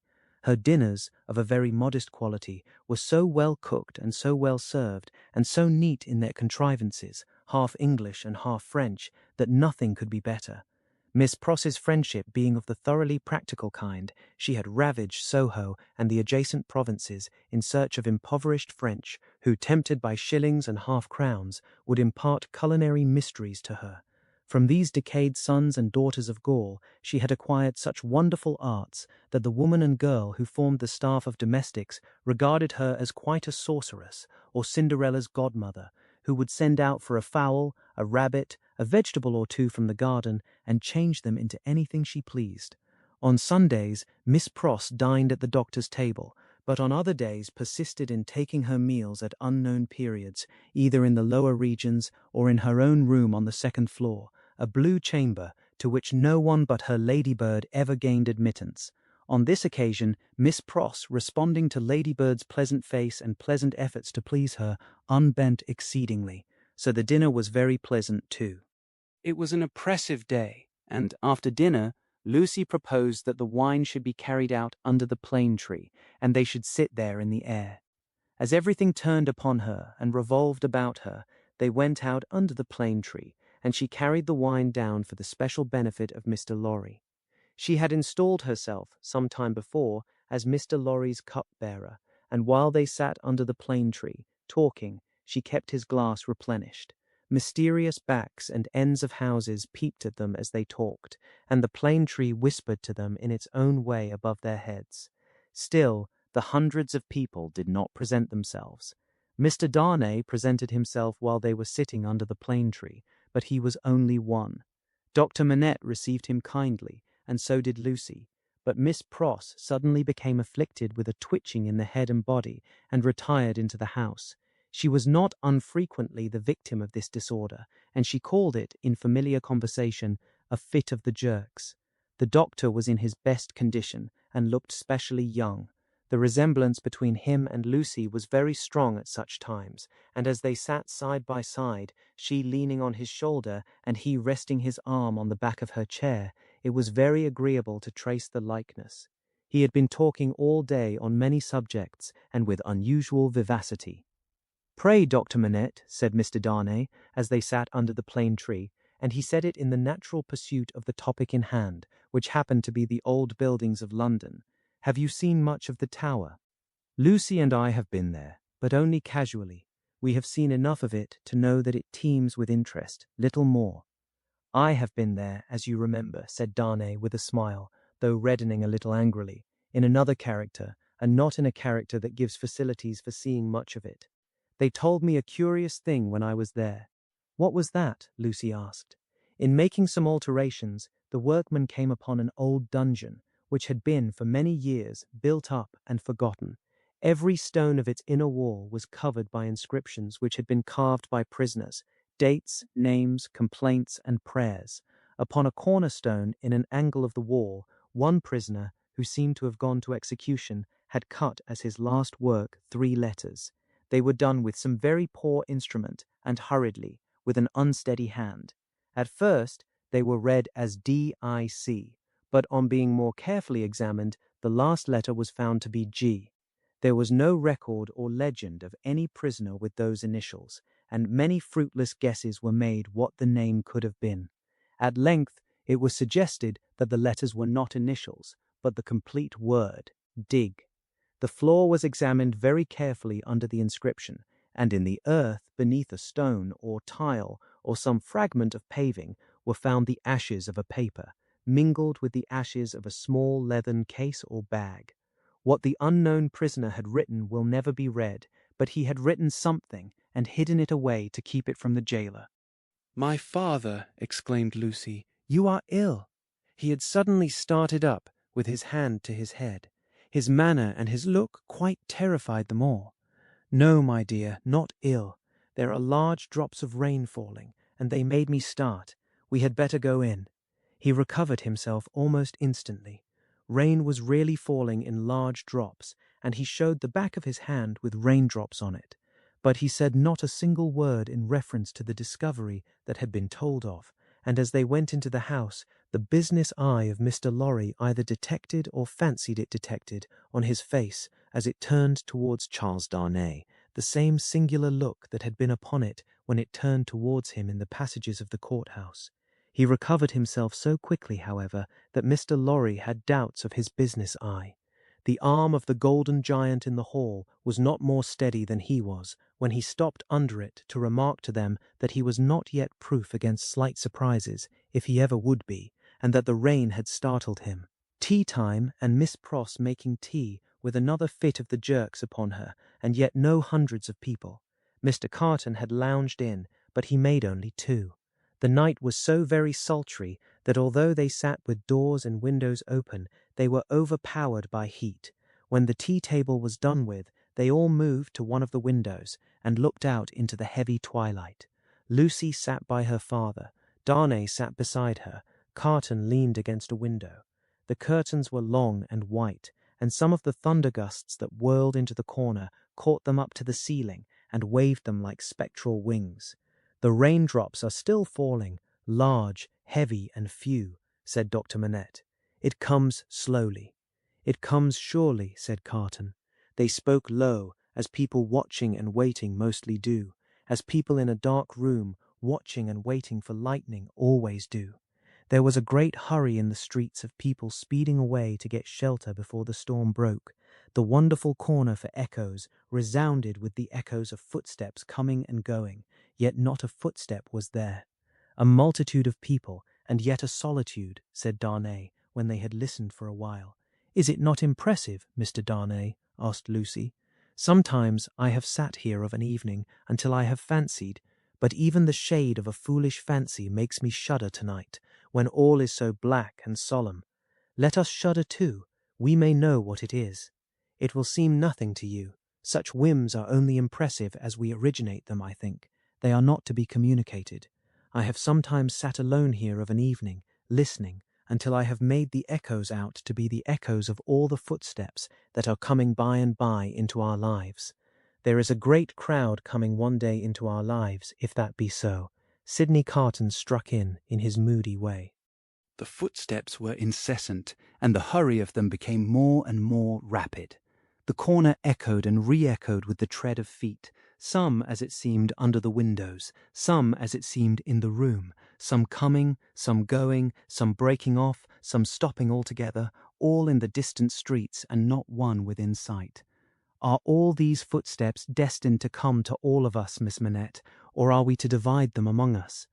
I don't know, Mr. Darnay. I told you it was a foolish fancy, but you asked for it. When I have yielded myself to it, I have been alone, and then I have imagined them the footsteps of the people who are to come into my life and my father's.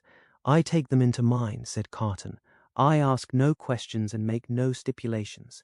There is a great crowd bearing down upon us, Miss Manette, and I see them, by the lightning. He added the last words after there had been a vivid flash which had shown him lounging in the window. And I hear them, he added again, after a peal of thunder. Here they come, fast, fierce, and furious. It was the rush and roar of rain that he typified, and it stopped him, for no voice could be heard in it. A memorable storm of thunder and lightning broke with that sweep of water, and there was not a moment's interval in crash and fire and rain until after the moon rose at midnight. The great bell of St. Paul's was striking one in the cleared air when Mr. Lorry, escorted by Jerry, high-booted and bearing a lantern, set forth on his return passage to Clerkenwell. There were solitary patches of road on the way between Soho and Clerkenwell, and Mr. Lorry, mindful of footpads, always retained Jerry for this service, though it was usually performed a good 2 hours earlier. "What a night it has been! Almost a night, Jerry," said Mr. Lorry, "to bring the dead out of their graves." "I never see the night myself, master, nor yet I don't expect to. What would do that?" answered Jerry. "Good night, Mr. Carton," said the man of business. "Good night, Mr. Darnay. Shall we ever see such a night again together? Perhaps see the great crowd of people with its rush and roar bearing down upon them too." Chapter 7. Monseigneur in Town. Monseigneur, one of the great lords in power at the court, held his fortnightly reception in his grand hotel in Paris. Monseigneur was in his inner room, his sanctuary of sanctuaries, the holiest of holiest to the crowd of worshippers in the suite of rooms without. Monseigneur was about to take his chocolate. Monseigneur could swallow a great many things with ease, and was by some few sullen minds supposed to be rather rapidly swallowing France. But his morning's chocolate could not so much as get into the throat of Monseigneur without the aid of 4 strong men besides the cook. Yes, it took 4 men, all 4 ablaze with gorgeous decoration, and the chief of them unable to exist with fewer than 2 gold watches in his pocket, emulative of the noble and chaste fashion set by Monseigneur, to conduct the happy chocolate to Monseigneur's lips. 1 lackey carried the chocolate pot into the sacred presence. A second milled and frothed the chocolate with the little instrument he bore for that function. A third presented the favoured napkin. A fourth, he of the 2 gold watches, poured the chocolate out. It was impossible for Monseigneur to dispense with one of these attendants on the chocolate and hold his high place under the admiring heavens. Deep would have been the blot upon his escutcheon if his chocolate had been ignobly waited on by only 3 men. He must have died of 2. Monseigneur had been out at a little supper last night, where the comedy and the grand opera were charmingly represented. Monseigneur was out at a little supper most nights with fascinating company. So polite and so impressible was Monseigneur that the comedy and the grand opera had far more influence with him in the tiresome articles of state affairs and state secrets than the needs of all France. A happy circumstance for France, as the like always is for all countries similarly favoured, always was for England, by way of example, in the regretted days of the merry Stuart who sold it. Monseigneur had one truly noble idea of general public business, which was to let everything go on in its own way. Of particular public business, Monseigneur had the other truly noble idea that it must all go his way, tend to his own power and pocket. Of his pleasures, general and particular, Monseigneur had the other truly noble idea, that the world was made for them. The text of his order, altered from the original by only a pronoun, which is not much, ran, "The earth and the fullness thereof are mine, saith Monseigneur." Yet Monseigneur had slowly found that vulgar embarrassments crept into his affairs, both private and public, and he had, as to both classes of affairs, allied himself perforce with a farmer general. As to finances public, because Monseigneur could not make anything at all of them, and must consequently let them out to somebody who could. As to finances private, because farmer generals were rich, and Monseigneur, after generations of great luxury and expense, was growing poor. Hence Monseigneur had taken his sister from a convent, while there was yet time to ward off the impending veil, the cheapest garment she could wear, and had bestowed her as a prize upon a very rich farmer general, poor in family, which farmer general, carrying an appropriate cane with a golden apple on the top of it, was now among the company in the outer rooms, much prostrated before by mankind, always excepting superior mankind of the blood of Monseigneur, who, his own wife included, looked down upon him with the loftiest contempt. A sumptuous man was the farmer general. 30 horses stood in his stables, 24 male domestics sat in his halls, 6 body women waited on his wife. As one who pretended to do nothing but plunder and forage where he could, the farmer general, howsoever his matrimonial relations conduced to social morality, was at least the greatest reality among the personages who attended at the hotel of Monseigneur that day.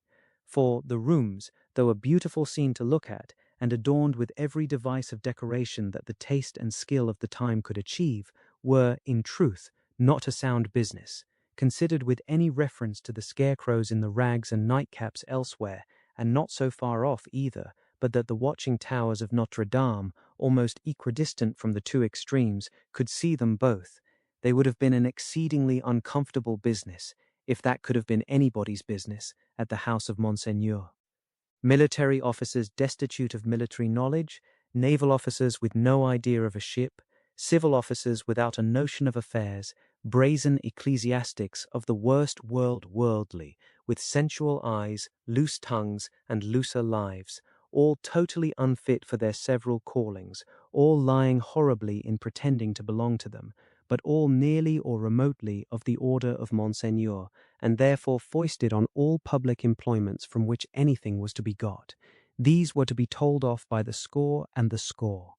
People not immediately connected with Monseigneur or the state, yet equally unconnected with anything that was real, or with lives passed in travelling by any straight road to any true earthly end, were no less abundant. Doctors who made great fortunes out of dainty remedies for imaginary disorders that never existed, smiled upon their courtly patients in the antechambers of Monseigneur. Projectors who had discovered every kind of remedy for the little evils with which the state was touched, except the remedy of setting to work in earnest to root out a single sin, poured their distracting babble into any ears they could lay hold of at the reception of Monseigneur.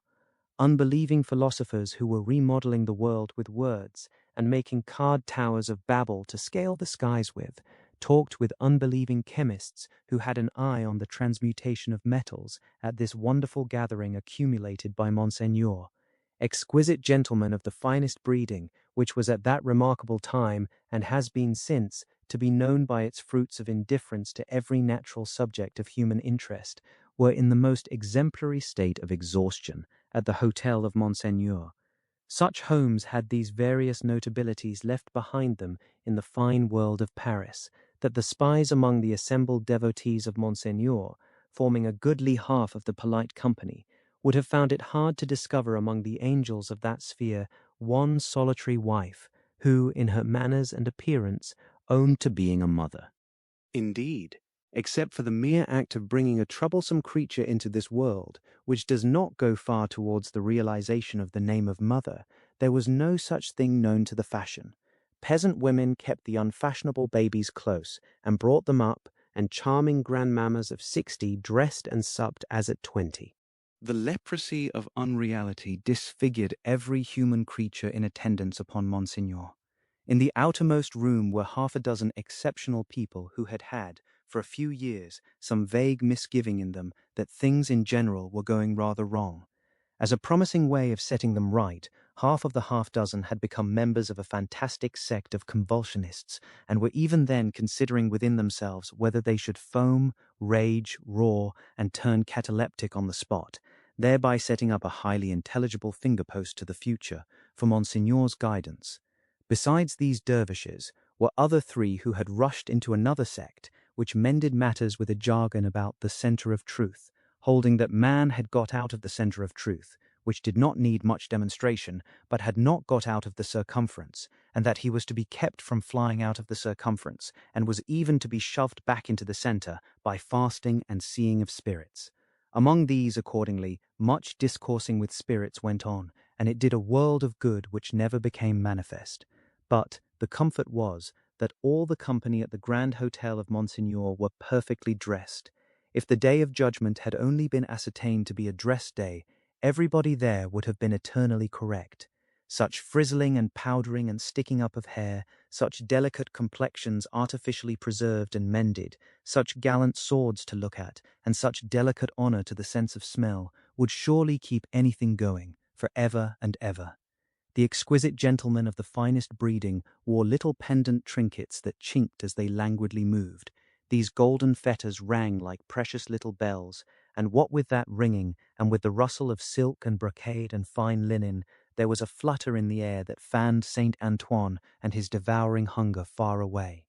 Dress was the one unfailing talisman and charm used for keeping all things in their places.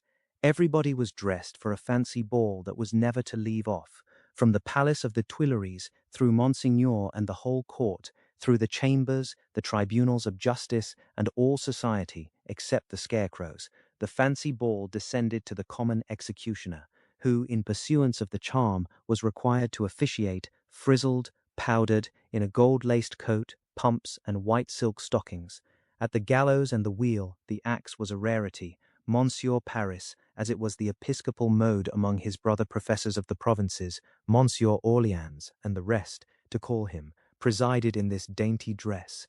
And who among the company at Monsigneur's reception in that 1780th year of our Lord could possibly doubt that a system rooted in a frizzled hangman, powdered, gold-laced, pumped, and white silk stockinged, would see the very stars out? Monseigneur, having eased his 4 men of their burdens and taken his chocolate, caused the doors of the holiest of holiest to be thrown open and issued forth.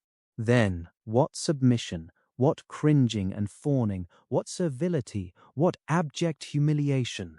As to bowing down in body and spirit, nothing in that way was left for heaven, which may have been one among other reasons why the worshippers of Monseigneur never troubled it. Bestowing a word of promise here and a smile there, a whisper on one happy slave and a wave of the hand on another, Monseigneur affably passed through his rooms to the remote region of the circumference of truth. There Monseigneur turned and came back again, and so in due course of time got himself shut up in his sanctuary by the chocolate sprites and was seen no more. The show being over, the flutter in the air became quite a little storm, and the precious little bells went ringing downstairs. There was soon but one person left of all the crowd, and he, with his hat under his arm and his snuff-box in his hand, slowly passed among the mirrors on his way out. "I devote you," said this person, stopping at the last door on his way, and turning in the direction of the sanctuary, "to the devil." With that, he shook the snuff from his fingers as if he had shaken the dust from his feet, and quietly walked downstairs. He was a man of about 60, handsomely dressed, haughty in manner, and with a face like a fine mask, a face of a transparent paleness, every feature in it clearly defined, one set expression on it.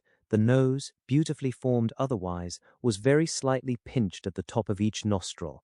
In those two compressions or dints, the only little change that the face ever showed resided. They persisted in changing color sometimes, and they would be occasionally dilated and contracted by something like a faint pulsation. Then they gave a look of treachery and cruelty to the whole countenance. Examined with attention, its capacity of helping such a look was to be found in the line of the mouth and the lines of the orbits of the eyes, being much too horizontal and thin.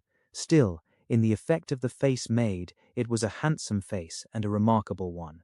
Its owner went downstairs into the courtyard, got into his carriage, and drove away. Not many people had talked with him at the reception. He had stood in a little space apart, and Monseigneur might have been warmer in his manner. It appeared, under the circumstances, rather agreeable to him to see the common people dispersed before his horses, and often barely escaping from being run down. His man drove as if he were charging an enemy, and the furious recklessness of the man brought no check into the face or to the lips of the master. The complaint had sometimes made itself audible, even in that deaf city and dumb age, that in the narrow streets without footways, the fierce patrician custom of hard driving endangered and maimed the mere vulgar in a barbarous manner. But few cared enough for that to think of it a second time, and in this matter, as in all others, the common wretches were left to get out of their difficulties as they could. With a wild rattle and clatter, and an inhuman abandonment of consideration not easy to be understood in these days, the carriage dashed through streets and swept round corners, with women screaming before it, and men clutching each other and clutching children out of its way. At last, swooping at a street corner by a fountain, one of its wheels came to a sickening little jolt, and there was a loud cry from a number of voices, and the horses reared and plunged. But for the latter inconvenience, the carriage probably would not have stopped. Carriages were often known to drive on and leave their wounded behind, and why not? But the frightened valet had got down in a hurry, and there were 20 hands at the horses' bridles. "What has gone wrong?" said Monsieur, calmly looking out. A tall man in a nightcap had caught up a bundle from among the feet of the horses, and had laid it on the basement of the fountain, and was down in the mud and wet, howling over it like a wild animal. "Pardon, Monsieur the Marquis," said a ragged and submissive man. "It is a child. Why does he make that abominable noise? Is it his child? Excuse me, Monsieur the Marquis. It is a pity, yes." The fountain was a little removed, for the street opened, where it was, into a space some 10 or 12 yards square. As the tall man suddenly got up from the ground and came running at the carriage, Monsieur the Marquis clapped his hand for an instant on his sword hilt. "Killed!" shrieked the man, in wild desperation, extending both arms at their length above his head and staring at him. "Dead!" The people closed round and looked at Monsieur the Marquis. There was nothing revealed by the many eyes that looked at him but watchfulness and eagerness. There was no visible menacing or anger. Neither did the people say anything. After the first cry, they had been silent, and they remained so. The voice of the submissive man who had spoken was flat and tame in its extreme submission. Monsieur the Marquis ran his eyes over them all, as if they had been mere rats come out of their holes. He took out his purse. "It is extraordinary to me," said he, "that you people cannot take care of yourselves and your children. One or the other of you is forever in the way.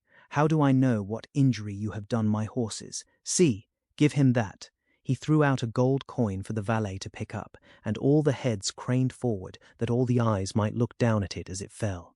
The tall man called out again with a most unearthly cry, "Dead!" He was arrested by the quick arrival of another man, for whom the rest made way. On seeing him, the miserable creature fell upon his shoulder, sobbing and crying, and pointing to the fountain, where some women were stooping over the motionless bundle and moving gently about it. They were as silent, however, as the men. "I know all," said the last comer. "Be a brave man, my Gaspard. It is better for the poor little plaything to die so than to live. It has died in a moment without pain. Could it have lived an hour as happily? You are a philosopher, you there," said the Marquis, smiling. "How do they call you?" "They call me Defarge. Of what trade?" Monsieur the Marquis, vendor of wine. "Pick up that, philosopher and vendor of wine," said the Marquis, throwing him another gold coin, "and spend it as you will. The horses there, are they right?"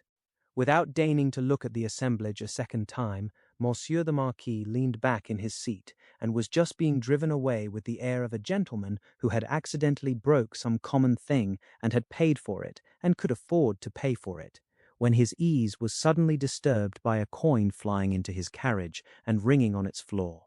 "Hold," said Monsieur the Marquis. "Hold the horses. Who threw that?" He looked to the spot where Defarge the vendor of wine had stood a moment before, but the wretched father was grovelling on his face on the pavement in that spot, and the figure that stood beside him was the figure of a dark, stout woman, knitting.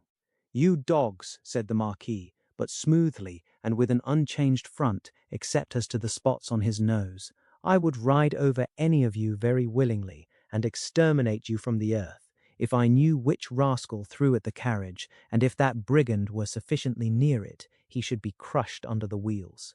So cowed was their condition, and so long and hard their experience of what such a man could do to them, within the law and beyond it, that not a voice, or a hand, or even an eye was raised. Among the men, not one. But the woman who stood knitting looked up steadily, and looked the Marquis in the face. It was not for his dignity to notice it. His contemptuous eyes passed over her, and over all the other rats, and he leaned back in his seat again, and gave the word, "Go on." He was driven on, and other carriages came whirling by in quick succession. The minister, the state projector, the farmer general, the doctor, the lawyer, the ecclesiastic, the grand opera, the comedy, the whole fancy ball in a bright continuous flow, came whirling by. The rats had crept out of their holes to look on, and they remained looking on for hours, soldiers and police often passing between them and the spectacle, and making a barrier behind which they slunk, and through which they peeped. The father had long ago taken up his bundle and bidden himself away with it, when the women who had tended the bundle while it lay on the base of the fountain sat there watching the running of the water and the rolling of the fancy ball, when the one woman who had stood conspicuous, knitting, still knitted on with the steadfastness of fate. The water of the fountain ran, the swift river ran, the day ran into evening, so much life in the city ran into death, according to rule. Time and tide waited for no man. The rats were sleeping close together in their dark holes again. The fancy ball was lighted up at supper. All things ran their course. Chapter 8. Monseigneur in the Country. A beautiful landscape, with the corn bright in it, but not abundant. Patches of poor rye where corn should have been, patches of poor peas and beans, patches of most coarse vegetable substitutes for wheat. On inanimate nature, as on the men and women who cultivated it, a prevalent tendency towards an appearance of vegetating unwillingly, a dejected disposition to give up and wither away. Monsieur the Marquis in his travelling carriage, which might have been lighter, conducted by 4 post-horses and 2 postilions, fagged up a steep hill. A blush on the countenance of Monsieur the Marquis was no impeachment of his high breeding. It was not from within. It was occasioned by an external circumstance beyond his control, the setting sun. The sunset struck so brilliantly into the travelling carriage when it gained the hilltop that its occupant was steeped in crimson. "It will die out," said Monsieur the Marquis, glancing at his hands, directly. In effect, the sun was so low that it dipped at the moment. When the heavy drag had been adjusted to the wheel, and the carriage slid downhill with a cinderous smell in a cloud of dust, the red glow departed quickly. The sun and the Marquis going down together, there was no glow left when the drag was taken off. But there remained a broken country, bold and open, a little village at the bottom of the hill, a broad sweep and rise beyond it, a church tower, a windmill, a forest for the chase, and a crag with a fortress on it, used as a prison. Round upon all these darkening objects, as the night drew on, the Marquis looked, with the air of one who was coming near home. The village had its one poor street, with its poor brewery, poor tannery, poor tavern, poor stable-yard for relays of post-horses, poor fountain, all usual poor appointments. It had its poor people, too. All its people were poor, and many of them were sitting at their doors, shredding spare onions and the like for supper, while many were at the fountain, washing leaves and grasses and any such small yieldings of the earth that could be eaten. Expressive signs of what made them poor were not wanting. The tax for the state, the tax for the church, the tax for the lord, tax local and tax general were to be paid here and to be paid there, according to solemn inscription in the little village, until the wonder was that there was any village left unswallowed. Few children were to be seen, and no dogs. As to the men and women, their choice on earth was stated in the prospect, life on the lowest terms that could sustain it, down in the little village under the mill, or captivity and death in the dominant prison on the crag. Heralded by a courier in advance, and by the cracking of his postilions' whips, which twined snake-like about their heads in the evening air, as if he came attended by the Furies, Monsieur the Marquis drew up in his travelling carriage at the posting-house gate.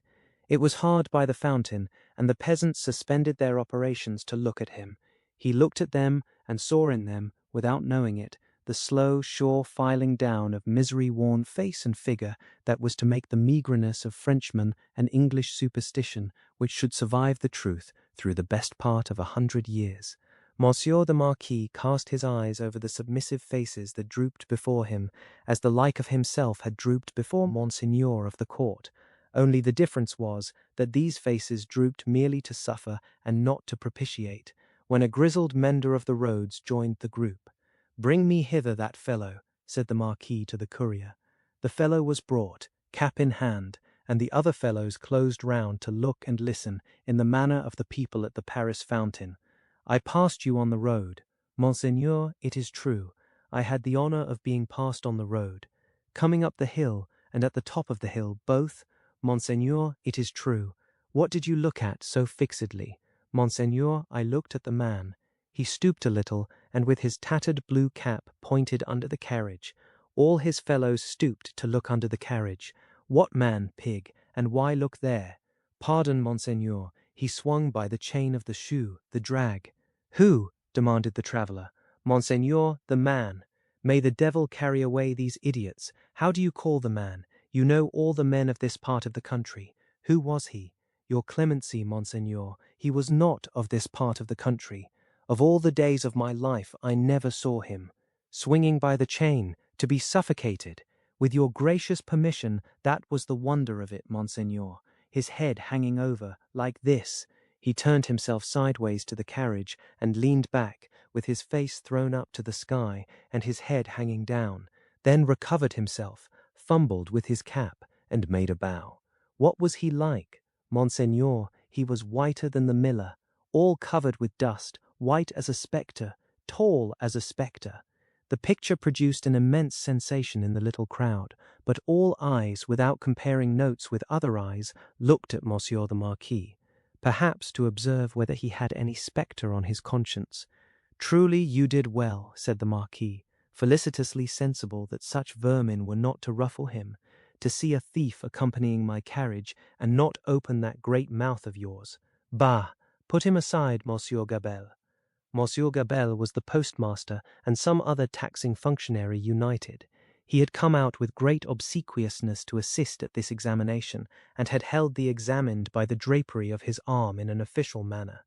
"Bah! Go aside," said Monsieur Gabelle. "Lay hands on this stranger if he seeks to lodge in your village tonight, and be sure that his business is honest, Gabelle." "Monseigneur, I am flattered to devote myself to your orders." "Did he run away, fellow? Where is that accursed?" The accursed was already under the carriage, with some half-dozen particular friends, pointing out the chain with his blue cap. Some half-dozen other particular friends promptly hauled him out, and presented him breathless to Monsieur the Marquis. "Did the man run away, dolt, when we stopped for the drag?" "Monseigneur, he precipitated himself over the hillside, head first, as a person plunges into the river. See to it, Gabelle. Go on." The half-dozen who were peering at the chain were still among the wheels, like sheep. The wheels turned so suddenly that they were lucky to save their skins and bones. They had very little else to save, or they might not have been so fortunate. The burst with which the carriage started out of the village and up the rise beyond was soon checked by the steepness of the hill. Gradually it subsided to a foot pace, swinging and lumbering upward among the many sweet scents of a summer night. The postilions, with 1,000 gossamer gnats circling about them in lieu of the furies, quietly mended the points to the lashes of their whips. The valet walked by the horses. The courier was audible, trotting on ahead into the dull distance. At the steepest point of the hill there was a little burial ground, with a cross and a new large figure of our Saviour on it. It was a poor figure in wood, done by some inexperienced rustic carver, but he had studied the figure from the life, his own life maybe, for it was dreadfully spare and thin. To this distressful emblem of a great distress that had long been growing worse and was not at its worst, a woman was kneeling. She turned her head as the carriage came up to her, rose quickly, and presented herself at the carriage door. "It is you, Monseigneur, Monseigneur, a petition." With an exclamation of impatience, but with his unchangeable face, Monseigneur looked out. "How then? What is it? Always petitions." "Monseigneur, for the love of the great God, my husband, the forester." "What of your husband, the forester? Always the same with you people. He cannot pay something? He has paid all, Monseigneur. He is dead." "Well, he is quiet. Can I restore him to you?" "Alas, no, Monseigneur, but he lies yonder under a little heap of poor grass." "Well?" "Monseigneur, there are so many little heaps of poor grass." Again, "Well?" She looked an old woman, but was young. Her manner was one of passionate grief. By turns she clasped her veinous and knotted hands together with wild energy, and laid one of them on the carriage door, tenderly, caressingly, as if it had been a human breast and could be expected to feel the appealing touch. "Monseigneur, hear me. Monseigneur, hear my petition. My husband died of want. So many die of want. So many more will die of want." Again, "Well, can I feed them?" Monseigneur, the good God knows, but I don't ask it. My petition is that a morsel of stone or wood, with my husband's name, may be placed over him to show where he lies. Otherwise the place will be quickly forgotten. It will never be found when I am dead of the same malady. I shall be laid under some other heap of poor grass.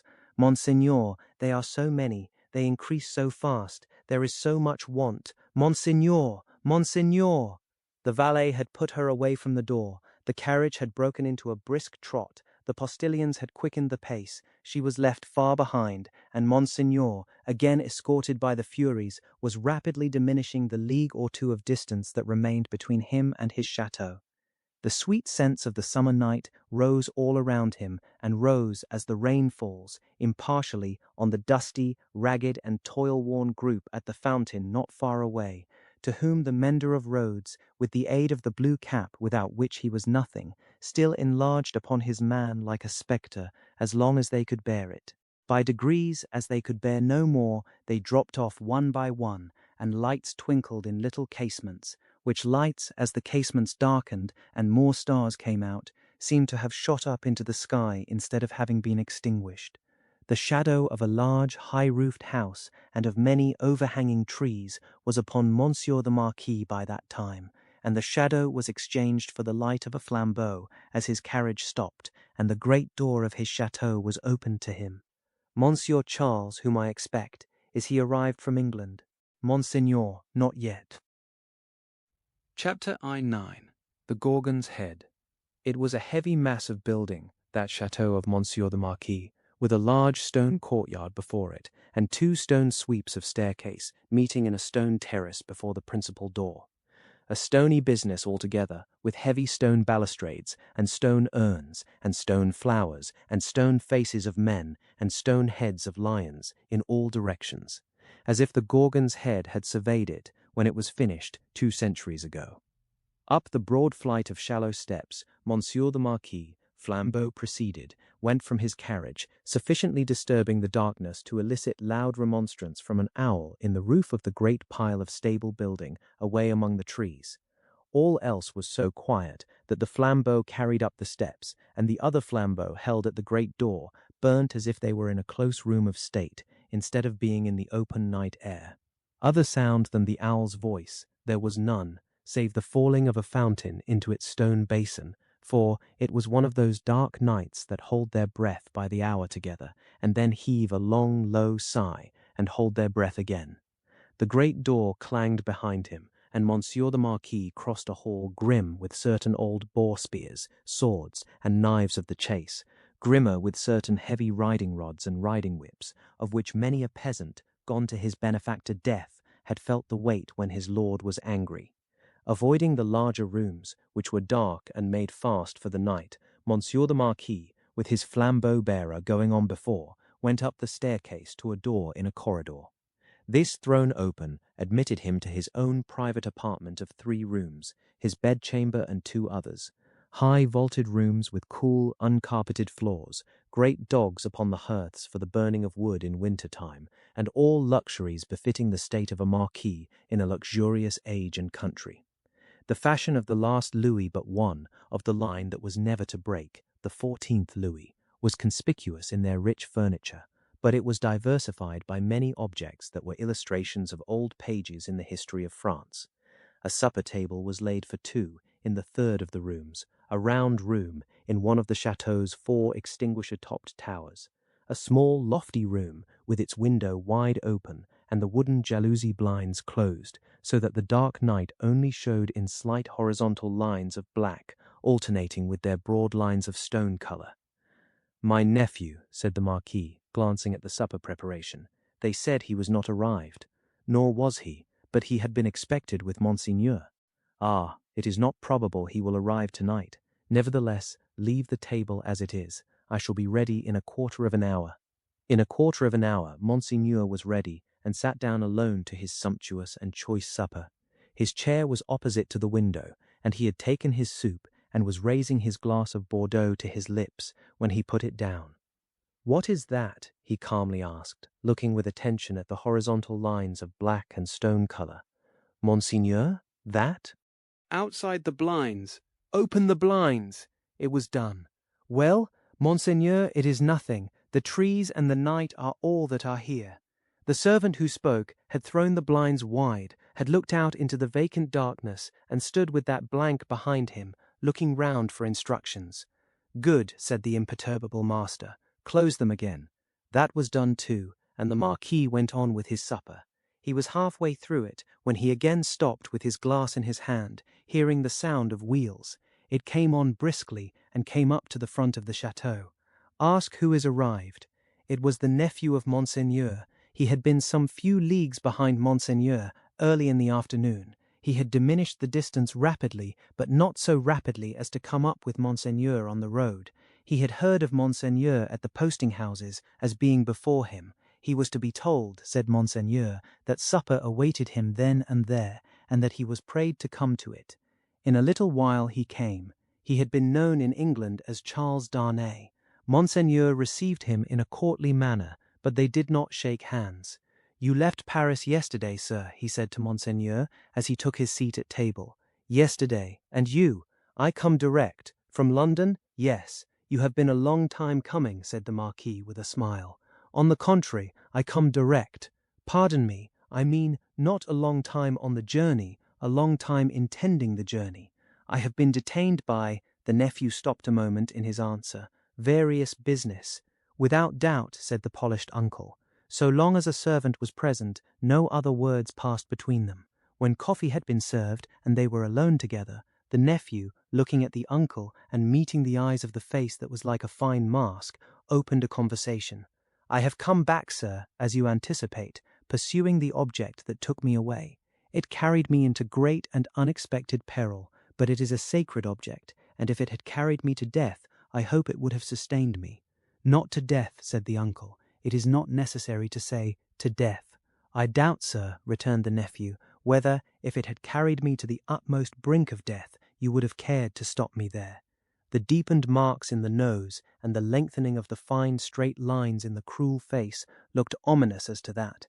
The uncle made a graceful gesture of protest, which was so clearly a slight form of good breeding that it was not reassuring.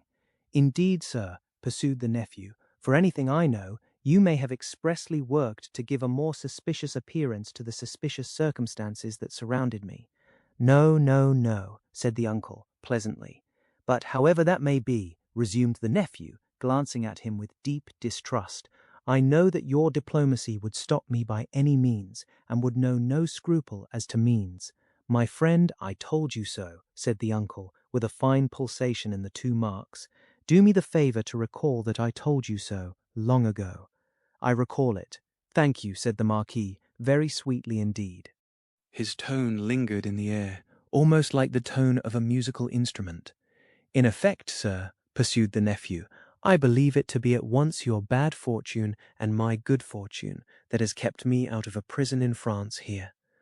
I do not quite understand, returned the uncle, sipping his coffee. Dare I ask you to explain? I believe that if you were not in disgrace with the court and had not been overshadowed by that cloud for years past, a letter de cachette would have sent me to some fortress indefinitely. It is possible, said the uncle, with great calmness. For the honour of the family, I could even resolve to incommode you to that extent. Pray excuse me. I perceive that happily for me, the reception of the day before yesterday was, as usual, a cold one, observed the nephew.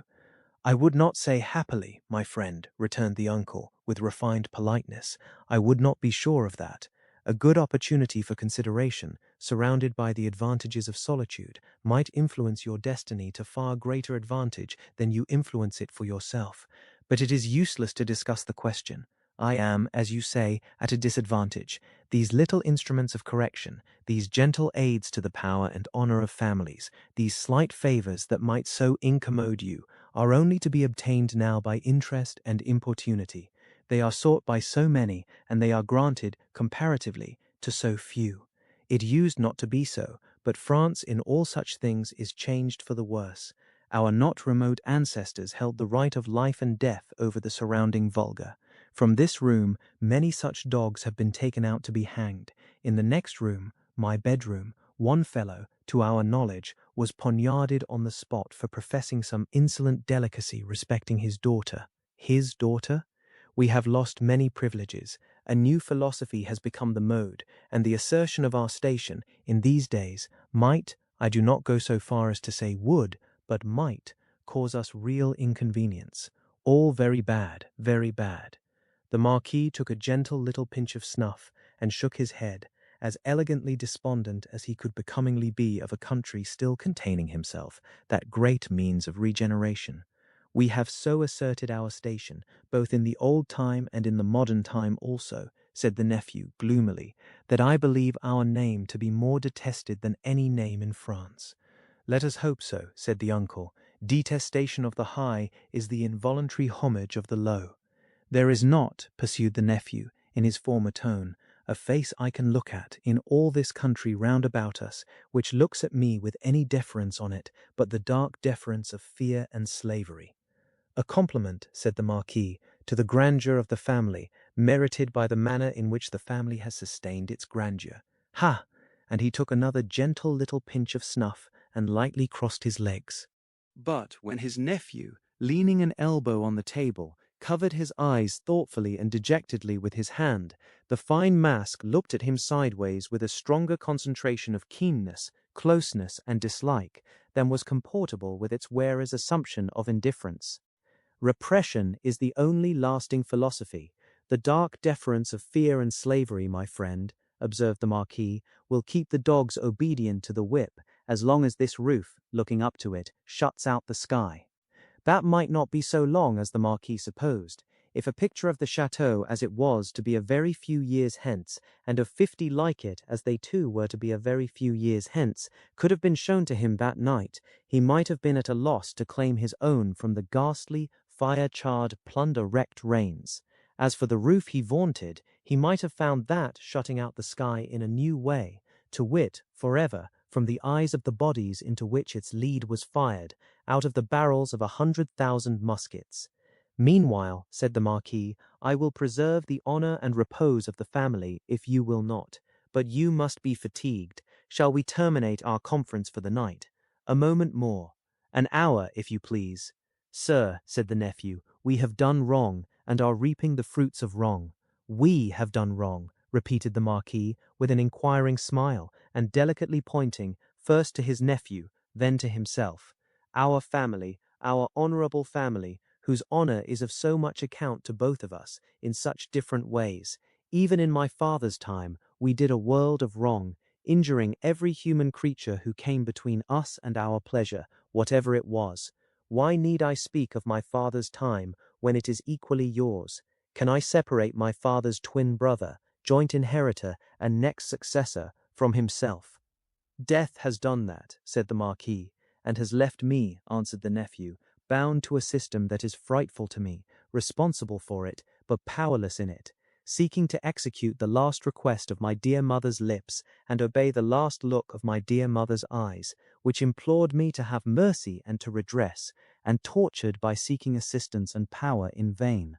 "Seeking them from me, my nephew," said the Marquis, touching him on the breast with his forefinger. They were now standing by the hearth. "You will forever seek them in vain, be assured." Every fine straight line in the clear whiteness of his face was cruelly, craftily, and closely compressed, while he stood looking quietly at his nephew, with his snuff-box in his hand. Once again he touched him on the breast, as though his finger were the fine point of a small sword, with which, in delicate finesse, he ran him through the body, and said, "My friend, I will die, perpetuating the system under which I have lived." When he had said it, he took a culminating pinch of snuff and put his box in his pocket. "Better to be a rational creature," he added then, after ringing a small bell on the table, "and accept your natural destiny. But you are lost, Monsieur Charles, I see." "This property and France are lost to me," said the nephew sadly. "I renounce them." "Are they both yours to renounce? France may be, but is the property? It is scarcely worth mentioning, but is it yet? I had no intention, in the words I used, to claim it yet. If it passed to me from you, tomorrow, which I have the vanity to hope is not probable, or 20 years hence, you do me too much honor," said the Marquis. "Still, I prefer that supposition. I would abandon it, and live otherwise and elsewhere. It is little to relinquish. What is it but a wilderness of misery and ruin?" "Ha!" said the Marquis, glancing round the luxurious room. "To the eye it is fair enough here, but seen in its integrity, under the sky and by the daylight, it is a crumbling tower of waste, mismanagement, extortion, debt, mortgage, oppression, hunger, nakedness, and suffering." "Ha!" said the Marquis again, in a well-satisfied manner. "If it ever becomes mine, it shall be put into some hands better qualified to free it slowly, if such a thing is possible, from the weight that drags it down, so that the miserable people who cannot leave it, and who have been long wrung to the last point of endurance, may, in another generation, suffer less. But it is not for me. There is a curse on it, and on all this land." "And you," said the uncle, "forgive my curiosity, do you, under your new philosophy, graciously intend to live? I must do, to live, what others of my countrymen, even with nobility at their backs, may have to do some day, work. In England, for example. Yes, the family honor, sir, is safe from me in this country. The family name can suffer from me in no other, for I bear it in no other." The ringing of the bell had caused the adjoining bedchamber to be lighted. It now shone brightly through the door of communication. The Marquis looked that way, and listened for the retreating step of his valet. "England is very attractive to you, seeing how indifferently you have prospered there," he observed then, turning his calm face to his nephew with a smile. "I have already said that for my prospering there, I am sensible I may be indebted to you, sir. For the rest, it is my refuge. They say, those boastful English, that it is the refuge of many. You know a compatriot who has found a refuge there, a doctor. Yes. With a daughter? Yes. Yes, said the Marquis. You are fatigued. Good night." As he bent his head in his most courtly manner, there was a secrecy in his smiling face, and he conveyed an air of mystery to those words, which struck the eyes and ears of his nephew forcibly. At the same time, the thin straight lines of the setting of the eyes, and the thin straight lips, and the markings in the nose, curved with a sarcasm that looked handsomely diabolic. "Yes," repeated the Marquis, "a doctor with a daughter. Yes, so commences the new philosophy. You are fatigued. Good night." It would have been of as much avail to interrogate any stone face outside the chateau as to interrogate that face of his. The nephew looked at him in vain in passing on to the door. "Good night," said the uncle. "I look to the pleasure of seeing you again in the morning. Good repose. Light monsieur my nephew to his chamber there, and burn monsieur my nephew in his bed, if you will," he added to himself, before he rang his little bell again and summoned his valet to his own bedroom. The valet come and gone, Monsieur the Marquis walked to and fro in his loose chamber robe to prepare himself gently for sleep that hot still night. Rustling about the room, his softly slippered feet making no noise on the floor. He moved like a refined tiger, looked like some enchanted marquis of the impenitently wicked sort in story, whose periodical change into tiger form was either just going off or just coming on. He moved from end to end of his voluptuous bedroom, looking again at the scraps of the day's journey that came unbidden into his mind. The slow toil up the hill at sunset, the setting sun, the descent, the mill, the prison on the crag, the little village in the hollow, the peasants at the fountain, and the mender of roads with his blue cap pointing out the chain under the carriage. That fountain suggested the Paris fountain, the little bundle lying on the step, the women bending over it, and the tall man with his arms up, crying, "Dead!" "I am cool now," said Monsieur the Marquis, "and may go to bed." So leaving only one light burning on the large hearth, he let his thin gauze curtains fall around him, and heard the night break its silence with a long sigh as he composed himself to sleep. The stone faces on the outer walls stared blindly at the black night for 3 heavy hours.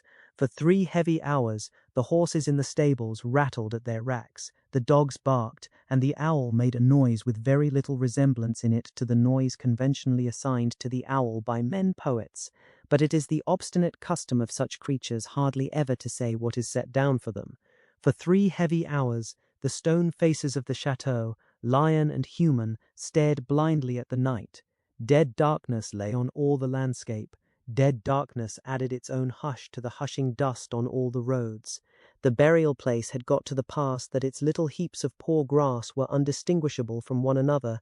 The figure on the cross might have come down for anything that could be seen of it. In the village, taxers and taxed were fast asleep, dreaming perhaps of banquets as the starved usually do, and of ease and rest as the driven slave and the yoked ox may. Its lean inhabitants slept soundly and were fed and freed. The fountain in the village flowed unseen and unheard, and the fountain at the chateau dropped unseen and unheard, both melting away, like the minutes that were falling from the spring of time, through 3 dark hours. Then the grey water of both began to be ghostly in the light, and the eyes of the stone faces of the chateau were opened. Lighter and lighter, Until at last the sun touched the tops of the still trees and poured its radiance over the hill. In the glow, the water of the chateau fountain seemed to turn to blood, and the stone faces crimsoned. The carol of the birds was loud and high, and on the weather-beaten sill of the great window of the bedchamber of Monsieur the Marquis, one little bird sang its sweetest song with all its might. At this, the nearest stone face seemed to stare amazed, and with open mouth and dropped under jaw, looked awe-stricken. Now the sun was full up, and movement began in the village. Casement windows opened, crazy doors were unbarred, and people came forth shivering, chilled, as yet, by the new sweet air. Then began the rarely lightened toil of the day among the village population. Some to the fountain, some to the fields, men and women here to dig and delve, men and women there to see to the poor livestock and lead the bony cows out to such pasture as could be found by the roadside. In the church and at the cross, a kneeling figure or two, attendant on the latter prayers, the led cow, trying for a breakfast among the weeds at its foot. The chateau awoke later, as became its quality, but awoke gradually and surely. First, the lonely boar spears and knives of the chase had been reddened as of old, then had gleamed trenchant in the morning sunshine. Now doors and windows were thrown open, horses in their stables looked round over their shoulders at the light and freshness pouring in at doorways, leaves sparkled and rustled at iron-grated windows, dogs pulled hard at their chains and reared impatient to be loosed. All these trivial incidents belonged to the routine of life and the return of morning. Surely not so the ringing of the great bell of the chateau, nor the running up and down the stairs, nor the hurried figures on the terrace, nor the booting and tramping here and there and everywhere, nor the quick saddling of horses and riding away. What winds conveyed this hurry to the grizzled mender of roads, already at work on the hilltop beyond the village, with his day's dinner, not much to carry, lying in a bundle that it was worth no crow's while to peck at, on a heap of stones? Had the birds, carrying some grains of it to a distance, dropped one over him as they sow chance seeds? Whether or no, the mender of roads ran, on the sultry morning, as if for his life, down the hill, knee-high in dust, and never stopped till he got to the fountain. All the people of the village were at the fountain, standing about in their depressed manner, and whispering low, but showing no other emotions than grim curiosity and surprise. The led cows, hastily brought in and tethered to anything that would hold them, were looking stupidly on, or lying down chewing the cud of nothing particularly repaying their trouble, which they had picked up in their interrupted saunter. Some of the people of the chateau, and some of those of the posting-house, and all the taxing authorities, were armed more or less, and were crowded on the other side of the little street in a purposeless way that was highly fraught with nothing. Already the mender of roads had penetrated into the midst of a group of 50 particular friends, and was smiting himself in the breast with his blue cap. What did all this portend, and what portended the swift hoisting up of Monsieur Gabelle behind a servant on horseback, and the conveying away of the said Gabelle, double laden though the horse was, at a gallop, like a new version of the German ballad of Leonora? It portended that there was one stone face too many up at the chateau. The Gorgon had surveyed the building again in the night, and had added the one stone face wanting, the stone face for which it had waited through about 200 years. It lay back on the pillow of Monsieur the Marquis. It was like a fine mask, suddenly startled, made angry and petrified. Driven home into the heart of the stone figure attached to it was a knife. Round its hilt was a frill of paper, on which was scrawled, "Drive him fast to his tomb. This from Jacques." Chapter X. 2 Promises. More months, to the number of 12, had come and gone, and Mr. Charles Darnay was established in England as a higher teacher of the French language, who was conversant with French literature. In this age he would have been a professor, in that age he was a tutor. He read with young men who could find any leisure and interest for the study of a living tongue spoken all over the world, and he cultivated a taste for its stores of knowledge and fancy. He could write of them, besides, in sound English, and render them into sound English. Such masters were not at that time easily found. Princes that had been, and kings that were to be, were not yet of the teacher class, and no ruined nobility had dropped out of Tellson's ledgers to turn cooks and carpenters. As a tutor, whose attainments made the student's way unusually pleasant and profitable, and as an elegant translator who brought something to his work besides mere dictionary knowledge, young Mr. Darnay soon became known and encouraged. He was well acquainted, moreover, with the circumstances of his country, and those were of ever-growing interest. So, with great perseverance and untiring industry, he prospered. In London he had expected neither to walk on pavements of gold, nor to lie on beds of roses. If he had had any such exalted expectation, he would not have prospered. He had expected labor, and he found it, and did it, and made the best of it. In this his prosperity consisted. A certain portion of his time was passed at Cambridge, where he read with undergraduates as a sort of tolerated smuggler who drove a contraband trade in European languages instead of conveying Greek and Latin through the custom-house. The rest of his time he passed in London. Now, from the days when it was always summer in Eden, to these days when it is mostly winter in fallen latitudes, the world of a man has invariably gone one way, Charles Darnay's way, the way of the love of a woman. He had loved Lucy Manette from the hour of his danger. He had never heard a sound so sweet and dear as the sound of her compassionate voice. He had never seen a face so tenderly beautiful as hers when it was confronted with his own on the edge of the grave that had been dug for him. But he had not yet spoken to her on the subject. The assassination at the deserted chateau far away beyond the heaving water and the long, long dusty roads, the solid stone chateau which had itself become the mere mist of a dream, had been done a year, and he had never yet, by so much as a single spoken word, disclosed to her the state of his heart. That he had his reasons for this he knew full well. It was again a summer day, when, lately arrived in London from his college occupation, he turned into the quiet corner in Soho, bent on seeking an opportunity of opening his mind to Dr. Manette. It was the close of the summer day, and he knew Lucy to be out with Miss Pross. He found the doctor reading in his armchair at a window. The energy which had at once supported him under his old sufferings and aggravated their sharpness had been gradually restored to him. He was now a very energetic man indeed, with great firmness of purpose, strength of resolution, and vigor of action. In his recovered energy, he was sometimes a little fitful and sudden, as he had at first been in the exercise of his other recovered faculties, but this had never been frequently observable, and had grown more and more rare. He studied much, slept little, sustained a great deal of fatigue with ease, and was equably cheerful.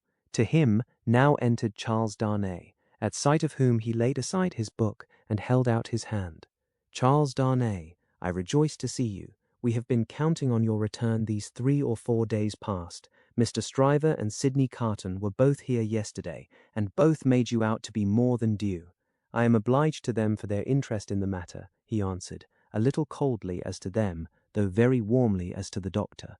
"Miss Manette is well," said the doctor, as he stopped short, "and your return will delight us all. She has gone out on some household matters, but will soon be home." "Dr. Manette, I knew she was from home. I took the opportunity of her being from home to beg to speak to you." There was a blank silence. "Yes," said the doctor, with evident constraint. "Bring your chair here and speak on." He complied as to the chair, but appeared to find the speaking on less easy. "I have had the happiness, Dr. Manette, of being so intimate here," so he at length began, "for some year and a half, that I hope the topic on which I am about to touch may not—" He was stayed by the doctor's putting out his hand to stop him. When he had kept it so a little while, he said, drawing it back, "Is Lucy the topic?" "She is. It is hard for me to speak of her at any time. It is very hard for me to hear her spoken of in that tone of yours, Charles Darnay. It is a tone of fervent admiration, true homage, and deep love, Dr. Manette," he said deferentially. There was another blank silence before her father rejoined, "I believe it. I do you justice, I believe it." His constraint was so manifest, and it was so manifest too, that it originated in an unwillingness to approach the subject, that Charles Darnay hesitated. "Shall I go on, sir?" Another blank. "Yes, go on. You anticipate what I would say, though you cannot know how earnestly I say it, how earnestly I feel it, without knowing my secret heart and the hopes and fears and anxieties with which it has long been laden. Dear Dr. Manette, I love your daughter fondly, dearly, disinterestedly, devotedly. If ever there were love in the world, I love her. You have loved yourself. Let your old love speak for me." The doctor sat with his face turned away and his eyes bent on the ground. At the last words, he stretched out his hand again, hurriedly, and cried, "Not that, sir. Let that be. I adjure you, do not recall that." His cry was so like a cry of actual pain that it rang in Charles Darnay's ears long after he had ceased. He motioned with the hand he had extended, and it seemed to be an appeal to Darnay to pause. The latter so received it, and remained silent. "I ask your pardon," said the doctor in a subdued tone, after some moments. "I do not doubt your loving Lucy. You may be satisfied of it." He turned towards him in his chair, but did not look at him or raise his eyes. His chin dropped upon his hand, and his white hair overshadowed his face. "Have you spoken to Lucy?" "No." "Nor written?" "Never." It would be ungenerous to affect not to know that your self-denial is to be referred to your consideration for her father. Her father thanks you. He offered his hand, but his eyes did not go with it. "I know," said Darnay respectfully. "How can I fail to know, Dr. Manette, I who have seen you together from day to day, that between you and Miss Manette there is an affection so unusual, so touching, so belonging to the circumstances in which it has been nurtured, that it can have few parallels, even in the tenderness between a father and child. I know, Dr. Manette, how can I fail to know, that mingled with the affection and duty of a daughter who has become a woman, there is, in her heart, towards you, all the love and reliance of infancy itself. I know that, as in her childhood, she had no parent, so she is now devoted to you with all the constancy and fervour of her present years and character, united to the trustfulness and attachment of the early days in which you were lost to her. I know perfectly well that if you had been restored to her from the world beyond this life, you could hardly be invested, in her sight, with a more sacred character than that in which you are always with her. I know that when she is clinging to you, the hands of baby, girl, and woman all in one are round your neck. I know that in loving you she sees and loves her mother at her own age, sees and loves you at my age, loves her mother broken-hearted, loves you through your dreadful trial and in your blessed restoration. I have known this night and day since I have known you in your home." Her father sat silent, with his face bent down. His breathing was a little quickened, but he repressed all other signs of agitation. "Dear Dr. Manette, always knowing this, always seeing her and you with this hallowed light about you, I have forborne and forborne, as long as it was in the nature of man to do it. I have felt, and do even now feel, that to bring my love, even mine, between you, is to touch your history with something not quite so good as itself. But I love her. Heaven is my witness that I love her." "I believe it," answered her father mournfully. "I have thought so before now. I believe it." "But do not believe," said Darnay, upon whose ear the mournful voice struck with a reproachful sound, "that if my fortune were so cast as that, being one day so happy as to make her my wife, I must at any time put any separation between her and you, I could or would breathe a word of what I now say. Besides that I should know it to be hopeless, I should know it to be a baseness. If I had any such possibility, even at a remote distance of years, harboured in my thoughts and hidden in my heart, if it ever had been there, if it ever could be there, I could not now touch this honoured hand." He laid his own upon it as he spoke. "No, dear Dr. Manette, like you, a voluntary exile from France, like you, driven from it by its distractions, oppressions, and miseries, like you, striving to live away from it by my own exertions and trusting in a happier future, I look only to sharing your fortunes, sharing your life and home, and being faithful to you to the death. Not to divide with Lucy her privilege as your child, companion, and friend, but to come in aid of it and bind her closer to you, if such a thing can be." His touch still lingered on her father's hand. Answering the touch for a moment, but not coldly, her father rested his hands upon the arms of his chair and looked up for the first time since the beginning of the conference. A struggle was evidently in his face, a struggle with that occasional look which had a tendency in it to dark doubt and dread.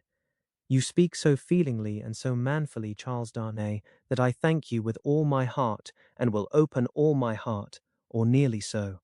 Have you any reason to believe that Lucy loves you?" "None, as yet none.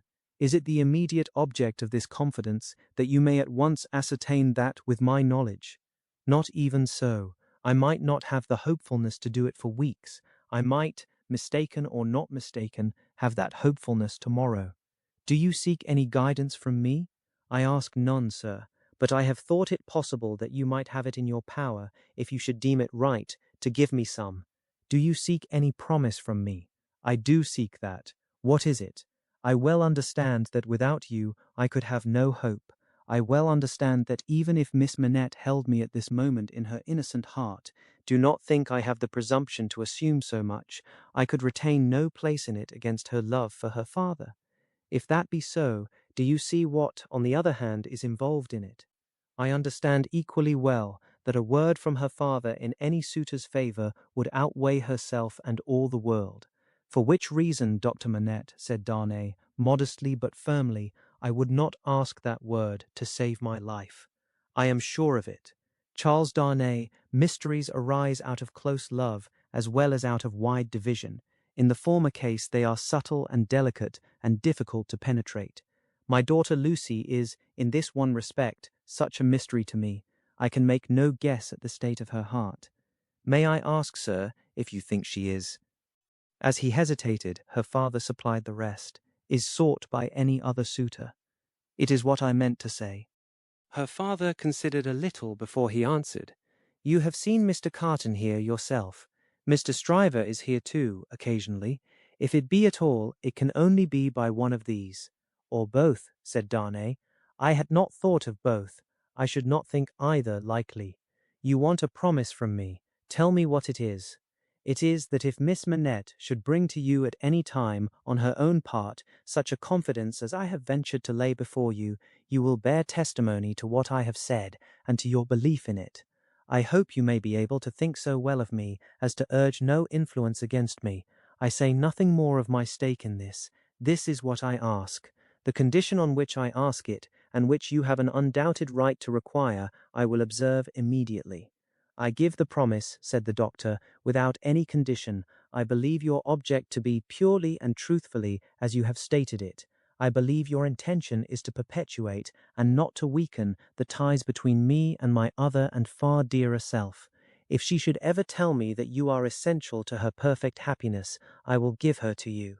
If there were, Charles Darnay, if there were—" The young man had taken his hand gratefully. Their hands were joined as the doctor spoke.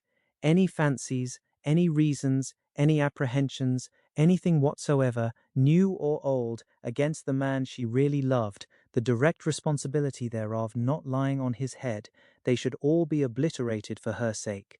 She is everything to me, more to me than suffering, more to me than wrong, more to me— Well, this is idle talk. So strange was the way in which he faded into silence, and so strange his fixed look when he had ceased to speak, that Darnay felt his own hand turn cold in the hand that slowly released and dropped it.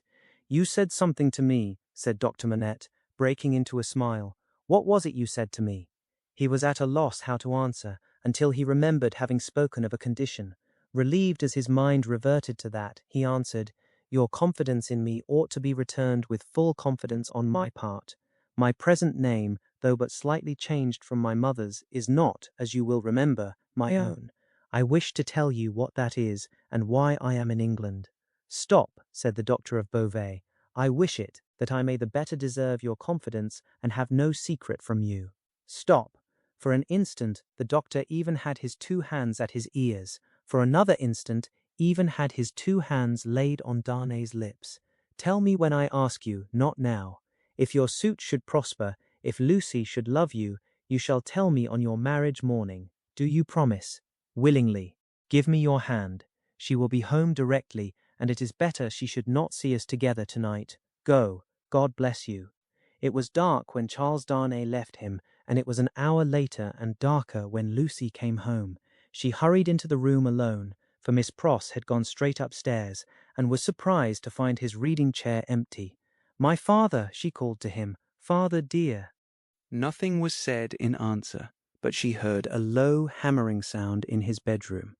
Passing lightly across the intermediate room, she looked in at his door and came running back frightened, crying to herself, with her blood all chilled, "What shall I do? What shall I do?"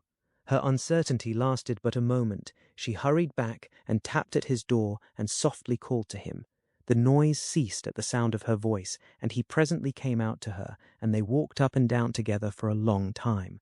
She came down from her bed to look at him in his sleep that night. He slept heavily, and his tray of shoemaking tools and his old unfinished work were all as usual. Chapter 11. A Companion Picture. "Sidney," said Mr. Stryver, on that selfsame night, or morning, to his Jackal, "mix another bowl of punch. I have something to say to you." Sidney had been working double tides that night, and the night before, and the night before that, and a good many nights in succession, making a grand clearance among Mr. Stryver's papers before the setting in of the long vacation. The clearance was effected at last. The Stryver arrears were handsomely fetched up. Everything was got rid of until November should come with its fogs atmospheric and fogs legal, and bring grist to the mill again. Sidney was none the livelier and none the soberer for so much application. It had taken a deal of extra wet toweling to pull him through the night. A correspondingly extra quantity of wine had preceded the toweling, and he was in a very damaged condition as he now pulled his turban off and threw it into the basin in which he had steeped it at intervals for the last 6 hours. "Are you mixing that other bowl of punch?" said Stryver the portly, with his hands in his waistband, glancing round from the sofa where he lay on his back. "I am." "Now look here. I am going to tell you something that will rather surprise you, and that perhaps will make you think me not quite as shrewd as you usually do think me. I intend to marry." Do you? "Yes, and not for money. What do you say now?" "I don't feel disposed to say much. Who is she?" "Guess." "Do I know her?" "Guess." "I am not going to guess at 5 o'clock in the morning, with my brains frying and sputtering in my head. If you want me to guess, you must ask me to dinner." "Well then, I'll tell you," said Stryver, coming slowly into a sitting posture. "Sidney, I rather despair of making myself intelligible to you, because you are such an insensible dog." "And you," returned Sidney, busy concocting the punch, "are such a sensitive and poetical spirit." "Come," rejoined Stryver, laughing boastfully, though I don't prefer any claim to being the soul of romance, for I hope I know better. Still, I am a tenderer sort of fellow than you. You are a luckier, if you mean that. I don't mean that. I mean I am a man of more, say gallantry while you are about it, suggested Carton. Well, I'll say gallantry. My meaning is that I am a man, said Stryver, inflating himself at his friend as he made the punch, who cares more to be agreeable, who takes more pains to be agreeable, who knows better how to be agreeable in a woman's society than you do. Go on, said Sidney Carton. No, but before I go on, said Stryver, shaking his head in his bullying way, I'll have this out with you.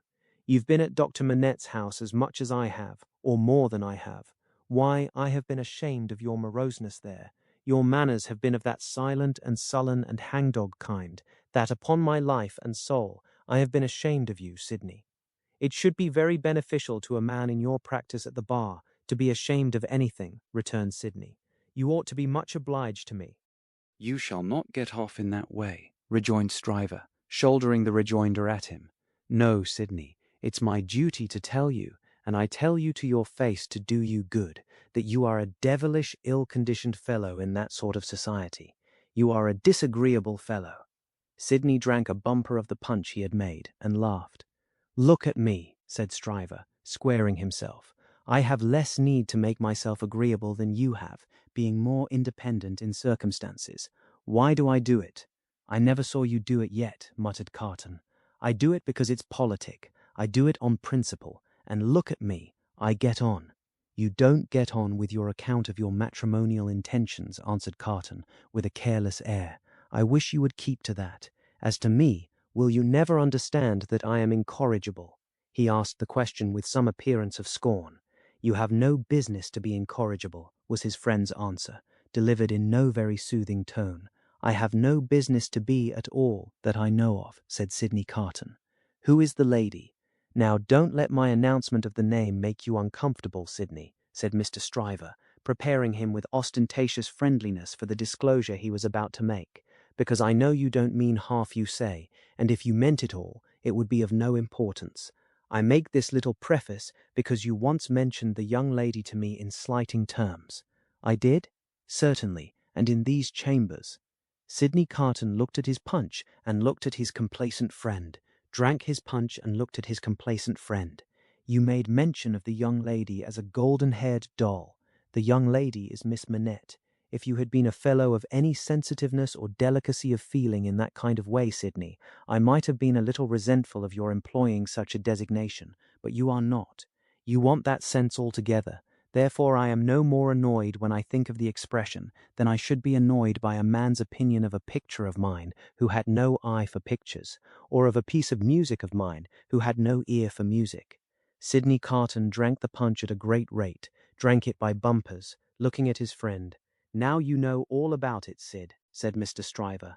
I don't care about Fortune. She is a charming creature, and I have made up my mind to please myself. On the whole, I think I can afford to please myself. She will have in me a man already pretty well off, and a rapidly rising man, and a man of some distinction. It is a piece of good fortune for her, but she is worthy of good fortune. Are you astonished? Carton, still drinking the punch, rejoined, Why should I be astonished? You approve? Carton, still drinking the punch, rejoined, Why should I not approve? Well, said his friend Stryver, You take it more easily than I fancied you would, and are less mercenary on my behalf than I thought you would be, though, to be sure, you know well enough by this time that your ancient chum is a man of a pretty strong will. Yes, Sidney, I have had enough of this style of life, with no other as a change from it. I feel that it is a pleasant thing for a man to have a home when he feels inclined to go to it. When he doesn't, he can stay away, and I feel that Miss Manette will tell well in any station, and will always do me credit. So I have made up my mind. And now, Sidney, old boy, I want to say a word to you about your prospects. You are in a bad way, you know. You really are in a bad way. You don't know the value of money. You live hard. You'll knock up one of these days and be ill and poor. You really ought to think about a nurse. The prosperous patronage with which he said it made him look twice as big as he was, and 4 times as offensive. Now, let me recommend you, pursued Stryver, to look it in the face. I have looked it in the face in my different way. Look it in the face, you, in your different way. Marry. Provide somebody to take care of you. Never mind your having no enjoyment of women's society, nor understanding of it, nor tact for it. Find out somebody. Find out some respectable woman with a little property, somebody in the landlady way, or lodging-letting way, and marry her against a rainy day. That's the kind of thing for you. Now think of it, Sidney. I'll think of it, said Sidney. Chapter 12. The Fellow of Delicacy. Mr. Stryver, having made up his mind to that magnanimous bestowal of good fortune on the doctor's daughter, resolved to make her happiness known to her before he left town for the long vacation. After some mental debating of the point, he came to the conclusion that it would be as well to get all the preliminaries done with, and they could then arrange at their leisure whether he should give her his hand a week or two before Michaelmas term, or in the little Christmas vacation between it and Hilary. As to the strength of his case, he had not a doubt about it, but clearly saw his way to the verdict. Argued with the jury on substantial worldly grounds, the only grounds ever worth taking into account, it was a plain case, and had not a weak spot in it. He called himself for the plaintiff. There was no getting over his evidence. The counsel for the defendant threw up his brief, and the jury did not even turn to consider. After trying it, Stryver C.J. was satisfied that no plainer case could be. Accordingly, Mr. Stryver inaugurated the long vacation with a formal proposal to take Miss Manette to Vauxhall Gardens, that failing, to Ranelagh. That unaccountably failing too, it behoved him to present himself in Soho, and there declare his noble mind. Towards Soho, therefore, Mr. Stryver shouldered his way from the Temple, while the bloom of the long vacation's infancy was still upon it. Anybody who had seen him projecting himself into Soho while he was yet on St. Dunstan's side of Temple Bar, bursting in his full-blown way along the pavement to the jostlement of all weaker people, might have seen how safe and strong he was. His way taking him past Tellson's, and he both banking at Tellson's and knowing Mr. Lorry as the intimate friend of the Manettes, it entered Mr. Stryver's mind to enter the bank and reveal to Mr. Lorry the brightness of the Soho horizon. So he pushed open the door with the weak rattle in its throat, stumbled down the 2 steps, got past the 2 ancient cashiers, and shouldered himself into the musty back closet where Mr. Lorry sat at great books ruled for figures, with perpendicular iron bars to his window as if that were ruled for figures too, and everything under the clouds were a sum. "Halloa," said Mr. Stryver. "How do you do? I hope you are well." It was Stryver's grand peculiarity that he always seemed too big for any place or space. He was so much too big for Tellson's that old clerks in distant corners looked up with looks of remonstrance, as though he squeezed them against the wall. The house itself, magnificently reading the paper quite in the far-off perspective, lowered displeased, as if the Stryver head had been butted into its responsible waistcoat. The discreet Mr. Lorry said in a sample tone of the voice he would recommend under the circumstances, "How do you do, Mr. Stryver? How do you do, sir?" and shook hands. There was a peculiarity in his manner of shaking hands, always to be seen in any clerk at Tellson's who shook hands with a customer when the house pervaded the air. He shook in a self-abnegating way, as one who shook for Tellson and Co. "Can I do anything for you, Mr. Stryver?" asked Mr. Lorry in his business character. "Why, no, thank you. This is a private visit to yourself, Mr. Lorry. I have come for a private word." "Oh, indeed," said Mr. Lorry, bending down his ear, while his eye strayed to the house afar off. "I am going," said Mr. Stryver, leaning his arms confidentially on the desk, whereupon, although it was a large double one, there appeared to be not half desk enough for him. "I am going to make an offer of myself in marriage to your agreeable little friend, Miss Manette, Mr. Lorry." "Oh, dear me!" cried Mr. Lorry, rubbing his chin and looking at his visitor dubiously. "Oh, dear me, sir," repeated Stryver, drawing back. "Oh, dear you, sir. What may your meaning be, Mr. Lorry?" "My meaning," answered the man of business, "is, of course, friendly and appreciative, and that it does you the greatest credit, and, in short, my meaning is everything you could desire. But, really, you know, Mr. Stryver—" Mr. Lorry paused and shook his head at him in the oddest manner, as if he were compelled against his will to add internally, "You know there really is so much too much of you." "Well," said Stryver, slapping the desk with his contentious hand, opening his eyes wider, and taking a long breath, "if I understand you, Mr. Lorry, I'll be hanged." Mr. Lorry adjusted his little wig at both ears as a means towards that end, and bit the feather of a pen. "D'n it all, sir," said Stryver, staring at him. "Am I not eligible?" "Oh dear, yes, yes, oh yes, you're eligible," said Mr. Lorry. "If you say eligible, you are eligible." "Am I not prosperous?" asked Stryver. "Oh, if you come to prosperous, you are prosperous," said Mr. Lorry. "And advancing?" "If you come to advancing, you know," said Mr. Lorry, delighted to be able to make another admission. "Nobody can doubt that." "Then what on earth is your meaning, Mr. Lorry?" demanded Stryver, perceptibly crestfallen. "Well, were you going there now?" asked Mr. Lorry. "Straight," said Stryver, with a plump of his fist on the desk. "Then I think I wouldn't, if I was you." "Why?" said Stryver. "Now, I'll put you in a corner," forensically shaking a forefinger at him. "You are a man of business and bound to have a reason. State your reason. Why wouldn't you go?" "Because," said Mr. Lorry, "I wouldn't go on such an object without having some cause to believe that I should succeed." "Damn me!" cried Stryver, "but this beats everything." Mr. Lorry glanced at the distant house and glanced at the angry Stryver. "Here's a man of business, a man of years, a man of experience, in a bank," said Stryver, "and having summed up 3 leading reasons for complete success, he says there's no reason at all, says it with his head on." Mr. Stryver remarked upon the peculiarity as if it would have been infinitely less remarkable if he had said it with his head off.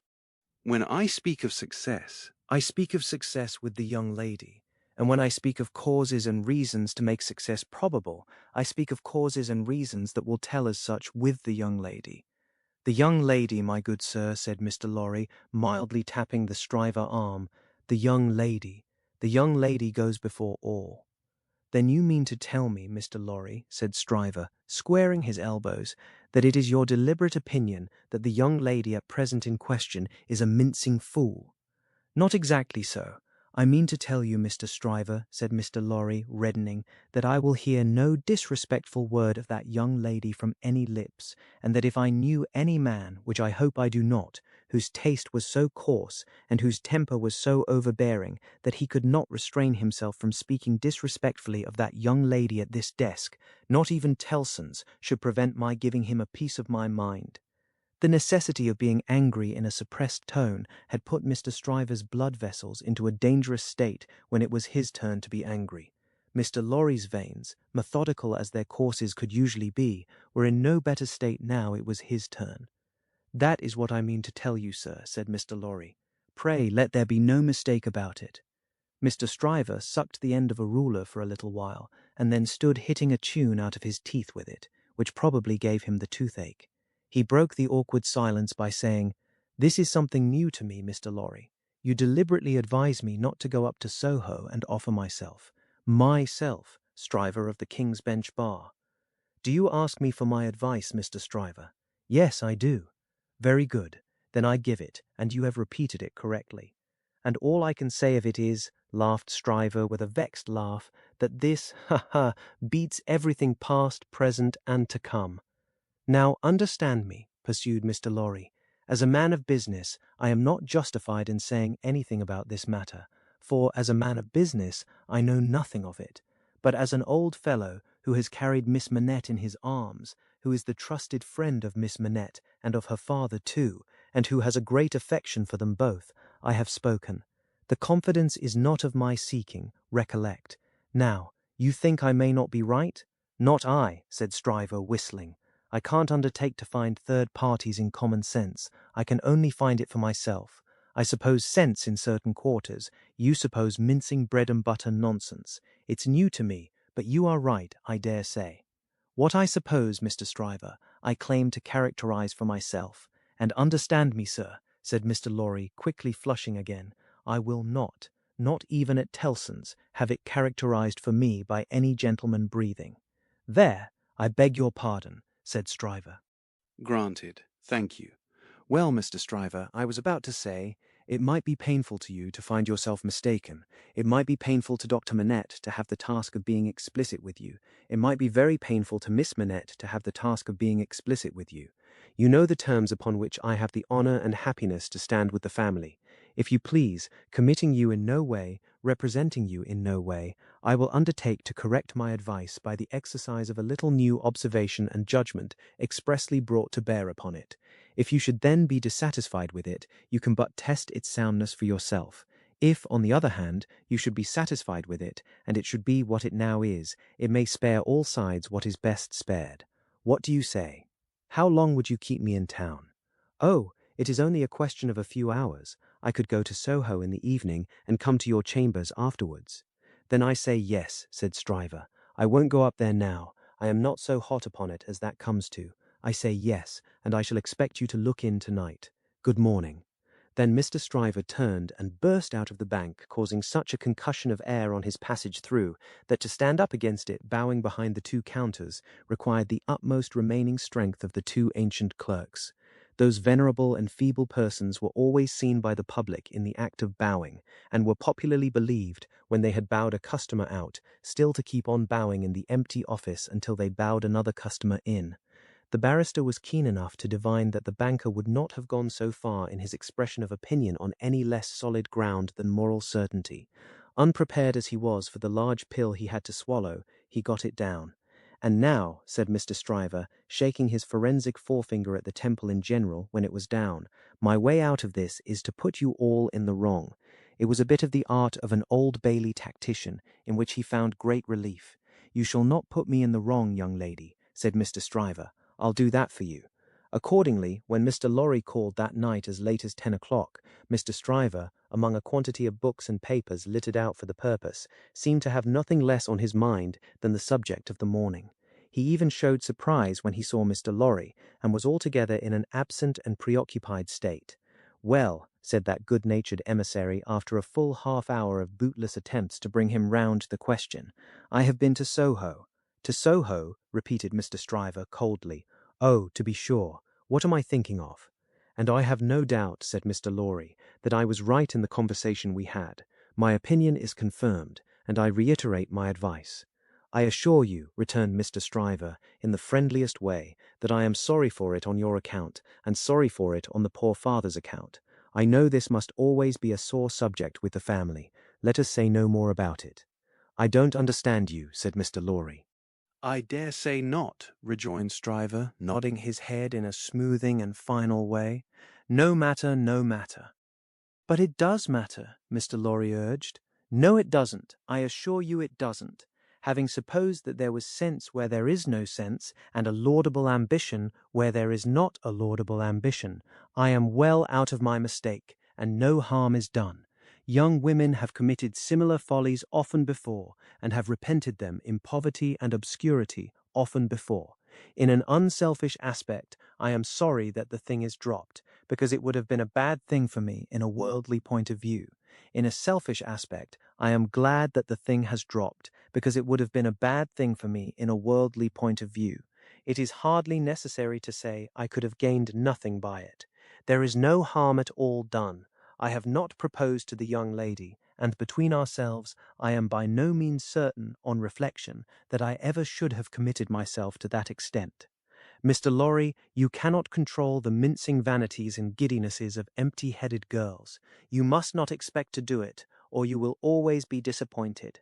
Now, pray say no more about it.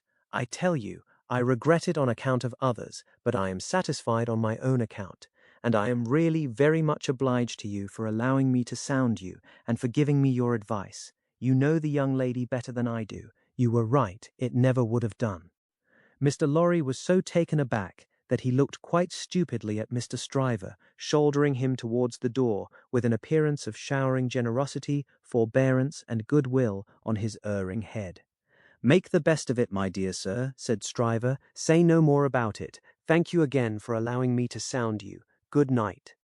Mr. Lorry was out in the night before he knew where he was. Mr. Stryver was lying back on his sofa, winking at his ceiling. Chapter 13. The Fellow of No Delicacy. If Sidney Carton ever shone anywhere, he certainly never shone in the house of Dr. Manette. He had been there often during a whole year, and had always been the same moody and morose lounger there.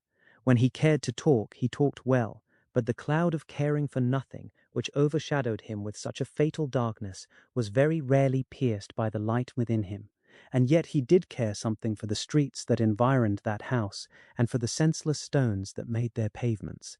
Many a night he vaguely and unhappily wandered there, when wine had brought no transitory gladness to him. Many a dreary daybreak revealed his solitary figure lingering there, and still lingering there, when the first beams of the sun brought into strong relief removed beauties of architecture in spires of churches and lofty buildings, as perhaps the quiet time brought some sense of better things, else forgotten and unattainable, into his mind. Of late, the neglected bed in the temple court had known him more scantily than ever, and often when he had thrown himself upon it no longer than a few minutes, he had got up again and haunted that neighbourhood. On a day in August, when Mr. Stryver, after notifying to his Jackal that he had thought better of that marrying matter, had carried his delicacy into Devonshire, and when the sight and scent of flowers in the city streets had some waifs of goodness in them for the worst, of health for the sickliest, and of youth for the oldest, Sidney's feet still trod those stones. From being irresolute and purposeless, his feet became animated by an intention, and in the working out of that intention they took him to the doctor's door. He was shown upstairs, and found Lucy at her work, alone. She had never been quite at her ease with him, and received him with some little embarrassment as he seated himself near her table. But looking up at his face in the interchange of the first few commonplaces, she observed a change in it. "I fear you are not well, Mr. Carton." "No. But the life I lead, Miss Manette, is not conducive to health. What is to be expected of or by such profligates?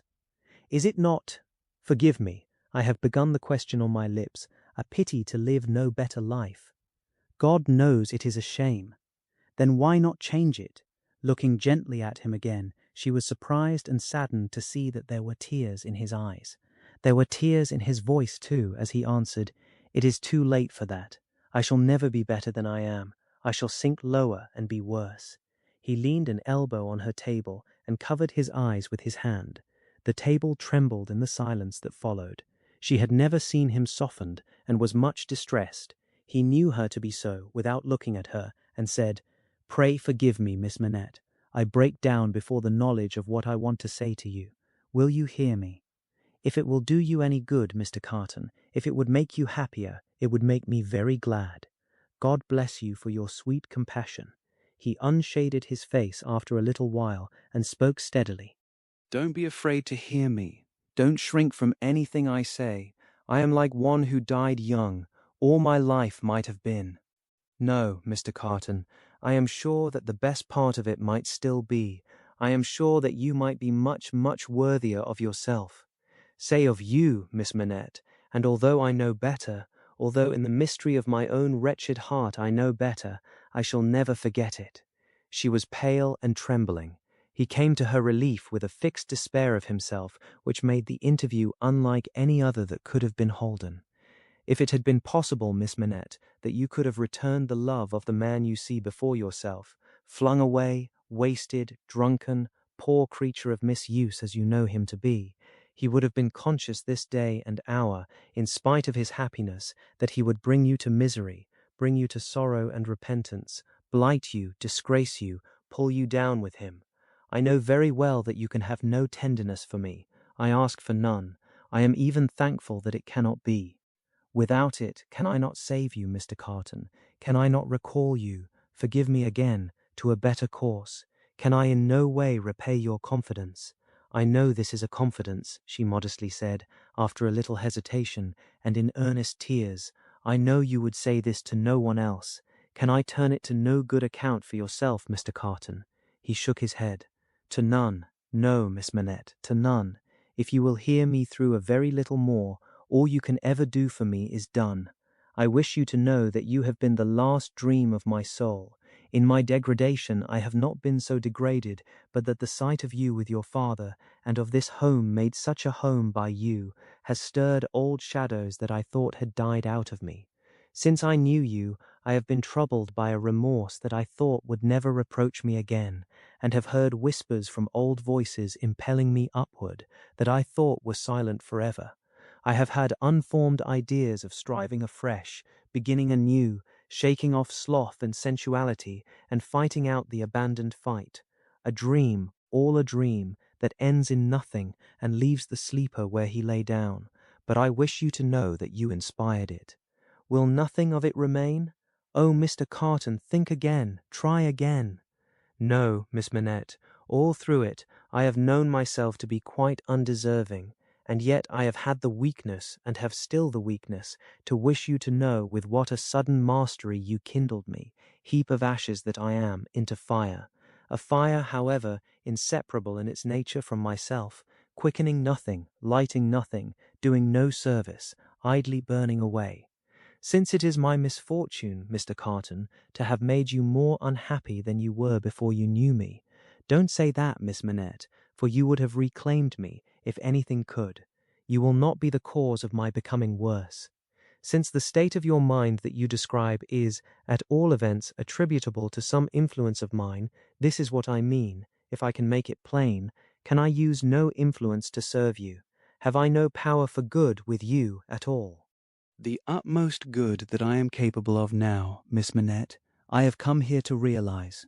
Let me carry through the rest of my misdirected life the remembrance that I opened my heart to you, last of all the world, and that there was something left in me at this time which you could deplore and pity, which I entreated you to believe again and again most fervently with all my heart was capable of better things, Mr. Carton. Entreat me to believe it no more, Miss Manette. I have proved myself, and I know better. I distress you, I draw fast to an end. Will you let me believe, when I recall this day, that the last confidence of my life was reposed in your pure and innocent breast, and that it lies there alone, and will be shared by no one? If that will be a consolation to you, yes, not even by the dearest one ever to be known to you. Mr. Carton, she answered, after an agitated pause, the secret is yours, not mine, and I promise to respect it. Thank you, and again, God bless you. He put her hand to his lips and moved towards the door. Be under no apprehension, Miss Manette, of my ever resuming this conversation by so much as a passing word. I will never refer to it again. If I were dead, that could not be surer than it is henceforth. In the hour of my death, I shall hold sacred the one good remembrance, and shall thank and bless you for it, that my last avowal of myself was made to you, and that my name and faults and miseries were gently carried in your heart. May it otherwise be light and happy. He was so unlike what he had ever shown himself to be, and it was so sad to think how much he had thrown away, and how much he every day kept down and perverted, that Lucy Manette wept mournfully for him as he stood looking back at her. Be comforted, he said. I am not worth such feeling, Miss Manette.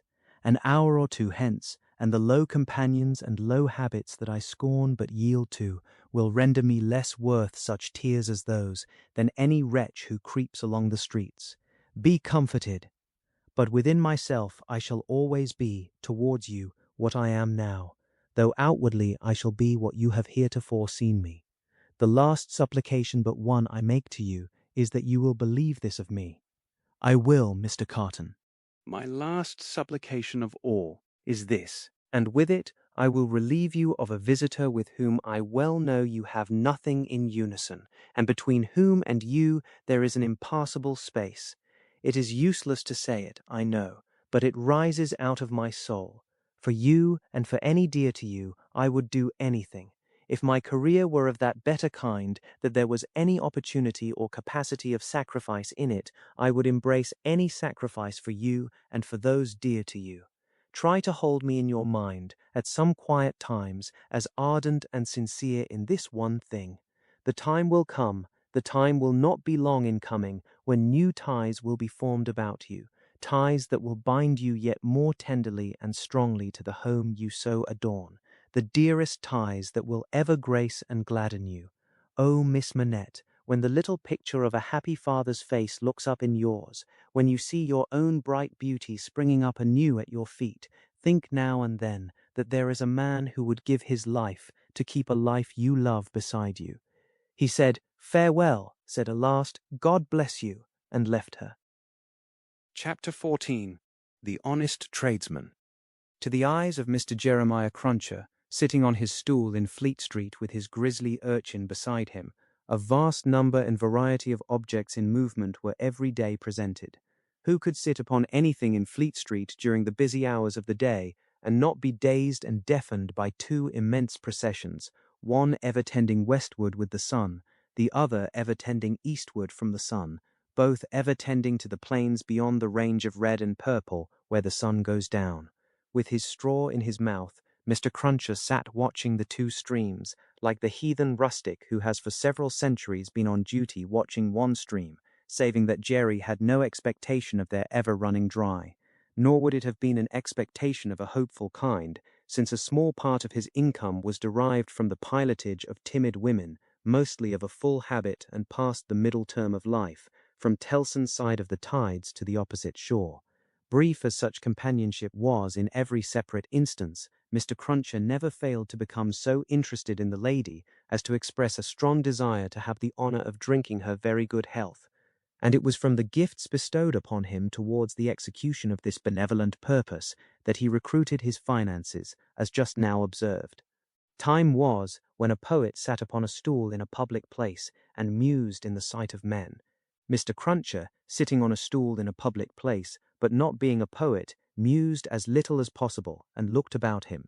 It fell out that he was thus engaged in a season when crowds were few and belated women few, and when his affairs in general were so unprosperous as to awaken a strong suspicion in his breast that Mrs. Cruncher must have been flopping in some pointed manner, when an unusual concourse pouring down Fleet Street westward attracted his attention. Looking that way, Mr. Cruncher made out that some kind of funeral was coming along, and that there was popular objection to this funeral, which engendered uproar. "Young Jerry," said Mr. Cruncher, turning to his offspring, "it's a burying." "Hoorah, father!" cried young Jerry. The young gentleman uttered this exultant sound with mysterious significance. The elder gentleman took the cry so ill that he watched his opportunity and smote the young gentleman on the ear. "What do you mean? What are you horroring at? What do you want to conway to your own father, you young rip?" "This boy is a-getting too many for me," said Mr. Cruncher, surveying him. "Him and his horrors. Don't let me hear no more of you, or you shall feel some more of me. Do you hear?" "I won't doing no harm," young Jerry protested, rubbing his cheek. "Drop it then," said Mr. Cruncher. "I won't have none of your no harms. Get atop of that there seat, and look at the crowd." His son obeyed, and the crowd approached. They were bawling and hissing round a dingy hearse and dingy mourning coach, in which mourning coach there was only one mourner, dressed in the dingy trappings that were considered essential to the dignity of the position. The position appeared by no means to please him, however, with an increasing rabble surrounding the coach, deriding him, making grimaces at him, and incessantly groaning and calling out, "Yah, spies, tst, yaha, spies," with many compliments too numerous and forcible to repeat. Funerals had at all times a remarkable attraction for Mr. Cruncher. He always pricked up his senses and became excited when a funeral passed Selson's. Naturally, therefore, a funeral with this uncommon attendance excited him greatly, and he asked of the first man who ran against him, "What is it, brother? What's it about?" "I don't know," said the man. "Spies, yaha, tst, spies." He asked another man, "Who is it?" "I don't know," returned the man, clapping his hands to his mouth, nevertheless, and vociferating in a surprising heat and with the greatest ardor, "Spies, yaha, tst, tst, spies." At length, a person better informed on the merits of the case tumbled against him, and from this person he learned that the funeral was the funeral of one Roger Cly. "Was he a spy?" asked Mr. Cruncher. "Old Bailey spy," returned his informant. "Yaha, tst, yah, Old Bailey spy, ease." "Why, to be sure," exclaimed Jerry, recalling the trial at which he had assisted. "I've seen him. Dead, is he?" "Dead as mutton," returned the other, "and can't be too dead. Have 'em out there. Spies, pull 'em out there. Spies." The idea was so acceptable in the prevalent absence of any idea that the crowd caught it up with eagerness, and loudly repeating the suggestion to have 'em out and to pull 'em out, mobbed the two vehicles so closely that they came to a stop. On the crowd's opening the coach doors, the one mourner scuffled out by himself and was in their hands for a moment, but he was so alert and made such good use of his time that in another moment he was scouring away up a by-street after shedding his cloak, hat, long hatband, white pocket handkerchief, and other symbolical tears. These the people tore to pieces and scattered far and wide with great enjoyment, while the tradesmen hurriedly shut up their shops, for a crowd in those times stopped at nothing, and was a monster much dreaded. They had already got the length of opening the hearse to take the coffin out, when some brighter genius proposed instead its being escorted to its destination amidst general rejoicing. Practical suggestions being much needed, this suggestion too was received with acclamation, and the coach was immediately filled with 8 inside and a dozen out, while as many people got on the roof of the hearse as could by any exercise of ingenuity stick upon it. Among the first of these volunteers was Jerry Cruncher himself, who modestly concealed his spiky head from the observation of Tellson's in the further corner of the mourning coach. The officiating undertakers made some protest against these changes in the ceremonies, but, the river being alarmingly near, and several voices remarking on the efficacy of cold immersion in bringing refractory members of the profession to reason, the protest was faint and brief. The remodelled procession started, with a chimney sweep driving the hearse, advised by the regular driver, who was perched beside him under close inspection for the purpose, and with a pieman, also attended by his cabinet minister, driving the mourning coach. A bear leader, a popular street character of the time, was impressed as an additional ornament before the cavalcade had gone far down the Strand, and his bear, who was black and very mangy, gave quite an undertaking air to that part of the procession in which he walked. Thus, with beer drinking, pipe smoking, song roaring, and infinite caricaturing of woe, the disorderly procession went its way, recruiting at every step, and all the shops shutting up before it. Its destination was the old church of St. Pancras, far off in the fields. It got there in course of time, insisted on pouring into the burial ground, finally accomplished the interment of the deceased Roger Cly in its own way, and highly to its own satisfaction. The dead man disposed of, and the crowd being under the necessity of providing some other entertainment for itself, another brighter genius, or perhaps the same, conceived the humour of impeaching casual passers-by as Old Bailey spies, and wreaking vengeance on them. Chase was given to some scores of inoffensive persons who had never been near the Old Bailey in their lives, in the realization of this fancy, and they were roughly hustled and maltreated. The transition to the sport of window breaking, and thence to the plundering of public houses, was easy and natural. At last, after several hours, when sundry summer houses had been pulled down, and some area railings had been torn up, to arm the more belligerent spirits, a rumour got about that the guards were coming. Before this rumour, the crowd gradually melted away, and perhaps the guards came, and perhaps they never came, and this was the usual progress of a mob.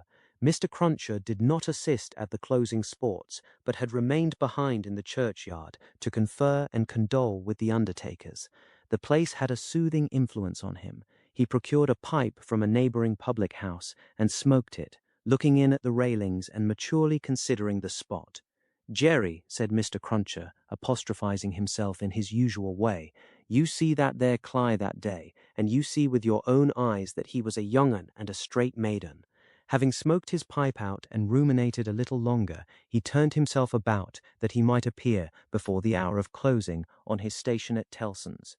Whether his meditations on mortality had touched his liver, or whether his general health had been previously at all amiss, or whether he desired to show a little attention to an eminent man, is not so much to the purpose as that he made a short call upon his medical adviser, a distinguished surgeon, on his way back. Young Jerry relieved his father with dutiful interest, and reported no job in his absence.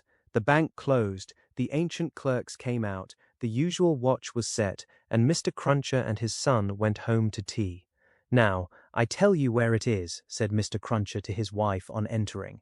"If, as a honest tradesman, my wenters goes wrong tonight, I shall make sure that you've been praying again me, and I shall work you for it just the same as if I seen you do it." The dejected Mrs. Cruncher shook her head. "Why, you're at it afore my face," said Mr. Cruncher, with signs of angry apprehension. "I am saying nothing. Well then, don't meditate nothing.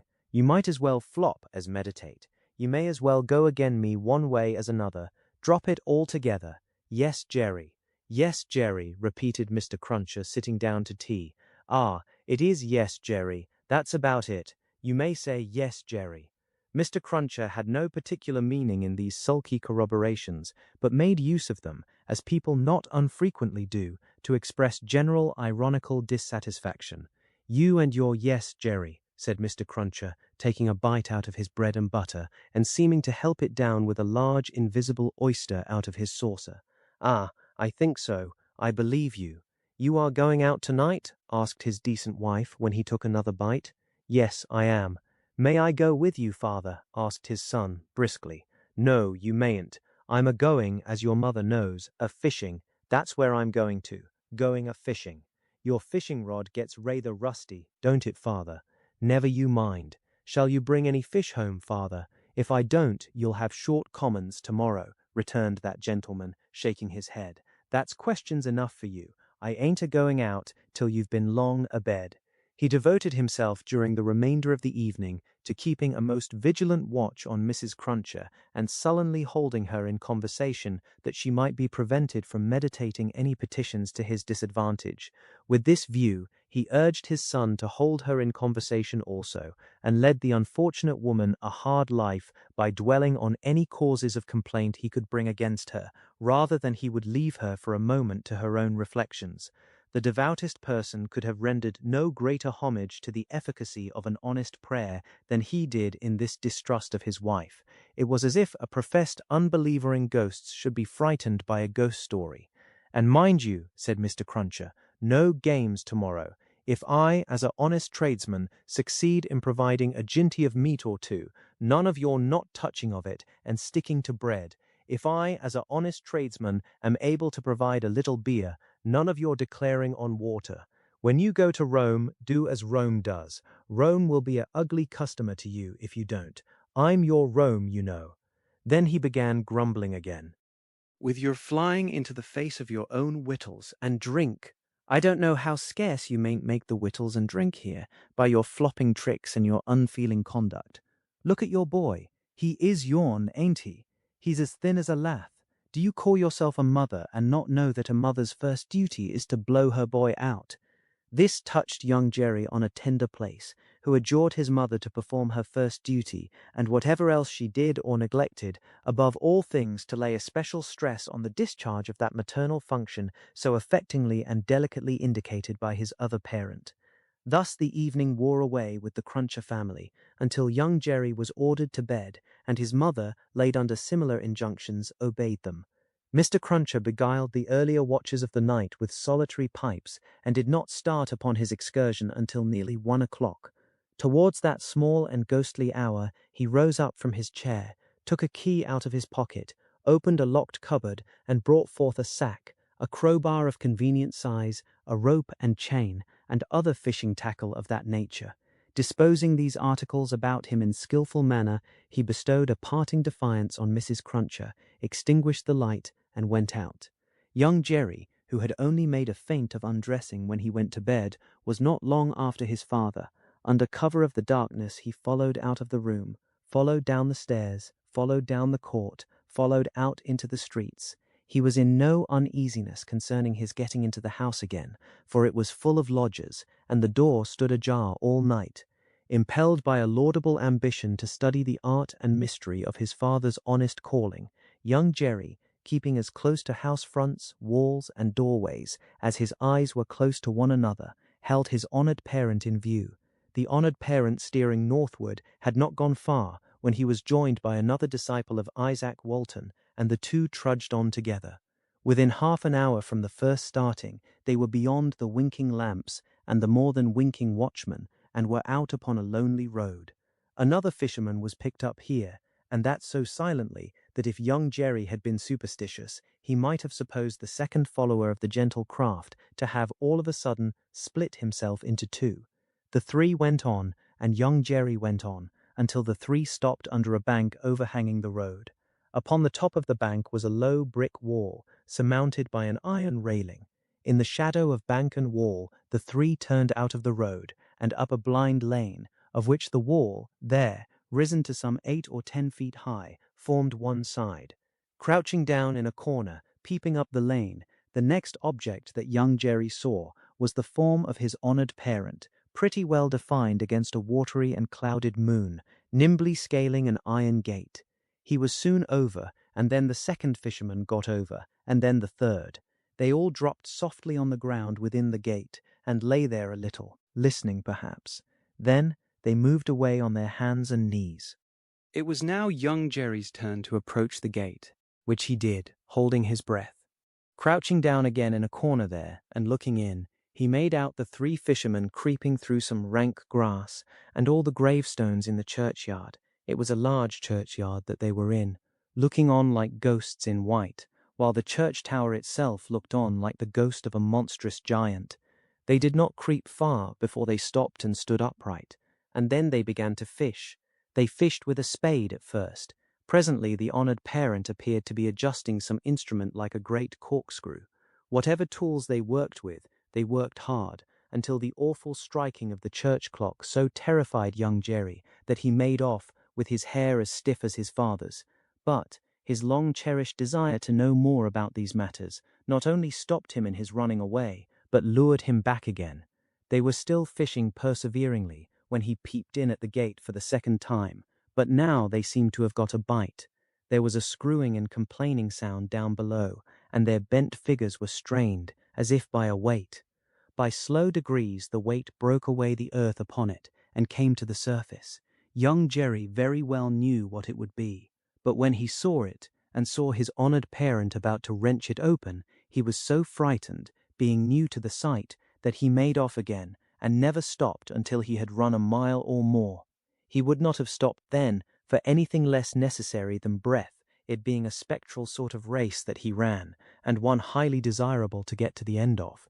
He had a strong idea that the coffin he had seen was running after him, and pictured as hopping on behind him, bolt upright, upon its narrow end, always on the point of overtaking him, and hopping on at his side, perhaps taking his arm. It was a pursuer to shun.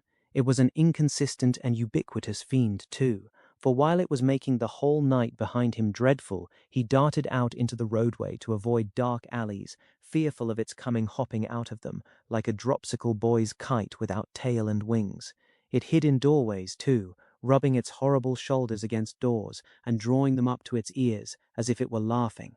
It got into shadows on the road, and lay cunningly on its back to trip him up. All this time it was incessantly hopping on behind and gaining on him, so that when the boy got to his own door, he had reason for being half dead. And even then it would not leave him, but followed him upstairs with a bump on every stair, scrambled into bed with him, and bumped down, dead and heavy, on his breast when he fell asleep. From his oppressed slumber, young Jerry in his closet was awakened after daybreak and before sunrise by the presence of his father in the family room. Something had gone wrong with him, at least so young Jerry inferred, from the circumstance of his holding Mrs. Cruncher by the ears and knocking the back of her head against the headboard of the bed. "I told you I would," said Mr. Cruncher, "and I did." "Jerry, Jerry, Jerry," his wife implored. "You oppose yourself to the profit of the business," said Jerry, "and me and my partners suffer. You was to honour and obey. Why the devil don't you?" "I try to be a good wife, Jerry," the poor woman protested with tears. "Is it being a good wife to oppose your husband's business? Is it honouring your husband to dishonour his business? Is it obeying your husband to disobey him on the vital subject of his business?" "You hadn't taken to the dreadful business then, Jerry. It's enough for you," retorted Mr. Cruncher, "to be the wife of an honest tradesman, and not to occupy your female mind with calculations when he took to his trade or when he didn't. A honouring and obeying wife would let his trade alone altogether. Call yourself a religious woman. If you're a religious woman, give me a irreligious one. You have no more natural sense of duty than the bed of this here Thames River has of a pile, and similarly it must be knocked into you." The altercation was conducted in a low tone of voice, and terminated in the honest tradesman's kicking off his clay-soiled boots and lying down at his length on the floor. After taking a timid peep at him lying on his back, with his rusty hands under his head for a pillow, his son lay down too, and fell asleep again. There was no fish for breakfast, and not much of anything else. Mr. Cruncher was out of spirits and out of temper, and kept an iron pot lid by him as a projectile for the correction of Mrs. Cruncher, in case he should observe any symptoms of her saying grace. He was brushed and washed at the usual hour, and set off with his son to pursue his ostensible calling. Young Jerry, walking with the stool under his arm at his father's side along sunny and crowded Fleet Street, was a very different young Jerry from him of the previous night, running home through darkness and solitude from his grim pursuer. His cunning was fresh with the day, and his qualms were gone with the night, in which particulars it is not improbable that he had compeers in Fleet Street and the City of London that fine morning. "Father," said young Jerry as they walked along, taking care to keep at arm's length and to have the stool well between them, "what's a resurrection man?" Mr. Cruncher came to a stop on the pavement before he answered. "How should I know?" "I thought you knowed everything, father," said the artless boy. "Hem! Well," returned Mr. Cruncher, going on again, and lifting off his hat to give his spikes free play, "he's a tradesman." "What's his goods, father?" asked the brisk young Jerry. "His goods," said Mr. Cruncher, after turning it over in his mind, "is a branch of scientific goods. Persons' bodies, ain't it, father?" asked the lively boy. "I believe it is something of that sort," said Mr. Cruncher. "Oh, father, I should so like to be a resurrection man when I'm quite growed up."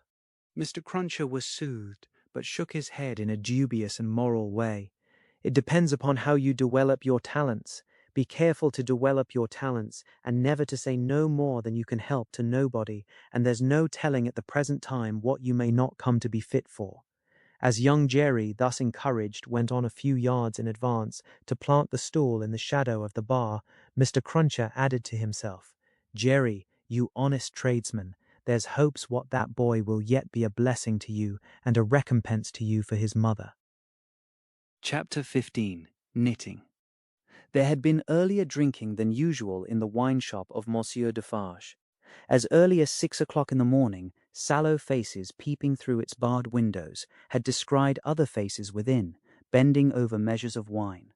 Monsieur Defarge sold a very thin wine at the best of times, but it would seem to have been an unusually thin wine that he sold at this time. A sour wine, moreover, or a souring, for its influence on the mood of those who drank it was to make them gloomy. No vivacious bacchanalian flame leaped out of the pressed grape of Monsieur Defarge, but a smouldering fire that burnt in the dark lay hidden in the dregs of it. This had been the third morning in succession on which there had been early drinking at the wine shop of Monsieur Defarge. It had begun on Monday, and here was Wednesday come. There had been more of early brooding than drinking, for many men had listened and whispered and slunk about there from the time of the opening of the door, who could not have laid a piece of money on the counter to save their souls. These were to the full as interested in the place, however, as if they could have commanded whole barrels of wine, and they glided from seat to seat and from corner to corner, swallowing talk in lieu of drink, with greedy looks. Notwithstanding an unusual flow of company, the master of the wine shop was not visible. He was not missed, for nobody who crossed the threshold looked for him, nobody asked for him, nobody wondered to see only Madame Defarge in her seat, presiding over the distribution of wine, with a bowl of battered small coins before her, as much defaced and beaten out of their original impress as the small coinage of humanity from whose ragged pockets they had come. A suspended interest and a prevalent absence of mind were perhaps observed by the spies who looked in at the wine shop, as they looked in at every place, high and low, from the king's palace to the criminal's jail. Games at cards languished, players at dominoes musingly built towers with them, drinkers drew figures on the tables with spilt drops of wine. Madame Defarge herself picked out the pattern on her sleeve with her toothpick, and saw and heard something inaudible and invisible a long way off. Thus Saint Antoine in this vinous feature of his until midday. It was high noontide when 2 dusty men passed through his streets and under his swinging lamps, of whom one was Monsieur Defarge, the other a mender of roads in a blue cap. All adust and athirst, the 2 entered the wine shop. Their arrival had lighted a kind of fire in the breast of Saint Antoine, fast spreading as they came along, which stirred and flickered in flames of faces at most doors and windows. Yet no one had followed them, and no man spoke when they entered the wine shop, though the eyes of every man there were turned upon them. "Good day, gentlemen," said Monsieur Defarge. It may have been a signal for loosening the general tongue. It elicited an answering chorus of "Good day." "It is bad weather, gentlemen," said Defarge, shaking his head. Upon which every man looked at his neighbour, and then all cast down their eyes and sat silent, except one man who got up and went out. "My wife," said Defarge aloud, addressing Madame Defarge, "I have travelled certain leagues with this good mender of roads, called Jacques. I met him, by accident, a day and half's journey out of Paris. He is a good child, this mender of roads, called Jacques. Give him to drink, my wife." A second man got up and went out. Madame Defarge set wine before the mender of roads called Jacques, who doffed his blue cap to the company and drank. In the breast of his blouse he carried some coarse, dark bread. He ate of this between whiles, and sat munching and drinking near Madame Defarge's counter. A third man got up and went out. Defarge refreshed himself with a draught of wine, but he took less than was given to the stranger, as being himself a man to whom it was no rarity, and stood waiting until the countryman had made his breakfast. He looked at no one present, and no one now looked at him, not even Madame Defarge, who had taken up her knitting and was at work. "Have you finished your repast, friend?" he asked in due season. "Yes, thank you." "Come, then, you shall see the apartment that I told you you could occupy. It will suit you to a marvel. Out of the wine shop into the street, out of the street into a courtyard, out of the courtyard up a steep staircase, out of the staircase into a garret, formerly the garret where a white-haired man sat on a low bench, stooping forward and very busy, making shoes. No white-haired man was there now, but the three men were there who had gone out of the wine shop singly, and between them and the white-haired man afar off was the one small link that they had once looked in at him through the chinks in the wall. Defarge closed the door carefully and spoke in a subdued voice. "Jacques I, Jacques II, Jacques III. This is the witness encountered by appointment, by me, Jacques IV. He will tell you all. Speak, Jacques V."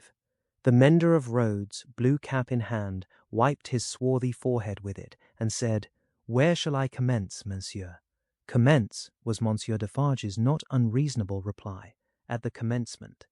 "I saw him then, monsieur," began the mender of roads, "a year ago this running summer, underneath the carriage of the Marquis, hanging by the chain. Behold the manner of it. I leaving my work on the road, the sun going to bed, the carriage of the Marquis slowly ascending the hill, he hanging by the chain, like this."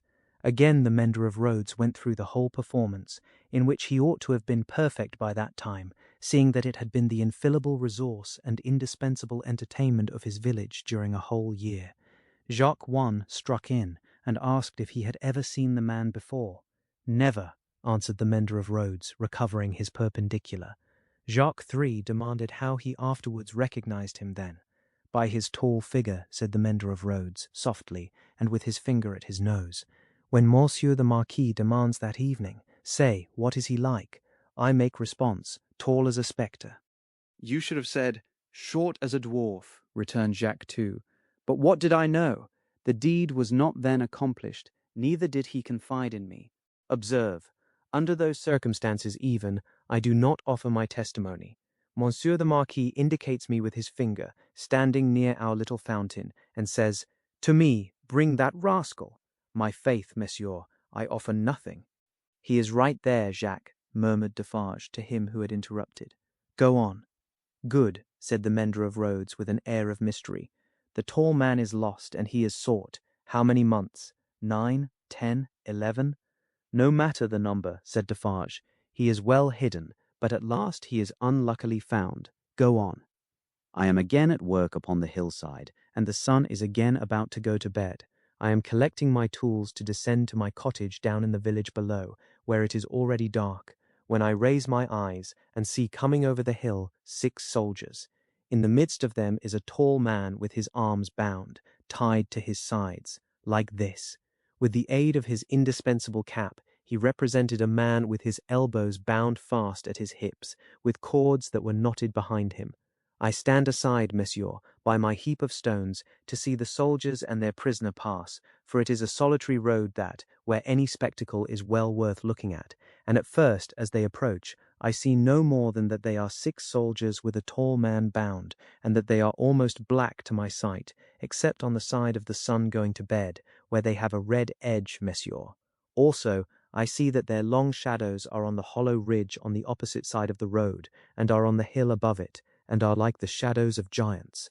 Also, I see that they are covered with dust, and that the dust moves with them as they come, tramp, tramp. But when they advance quite near to me, I recognize the tall man, and he recognizes me.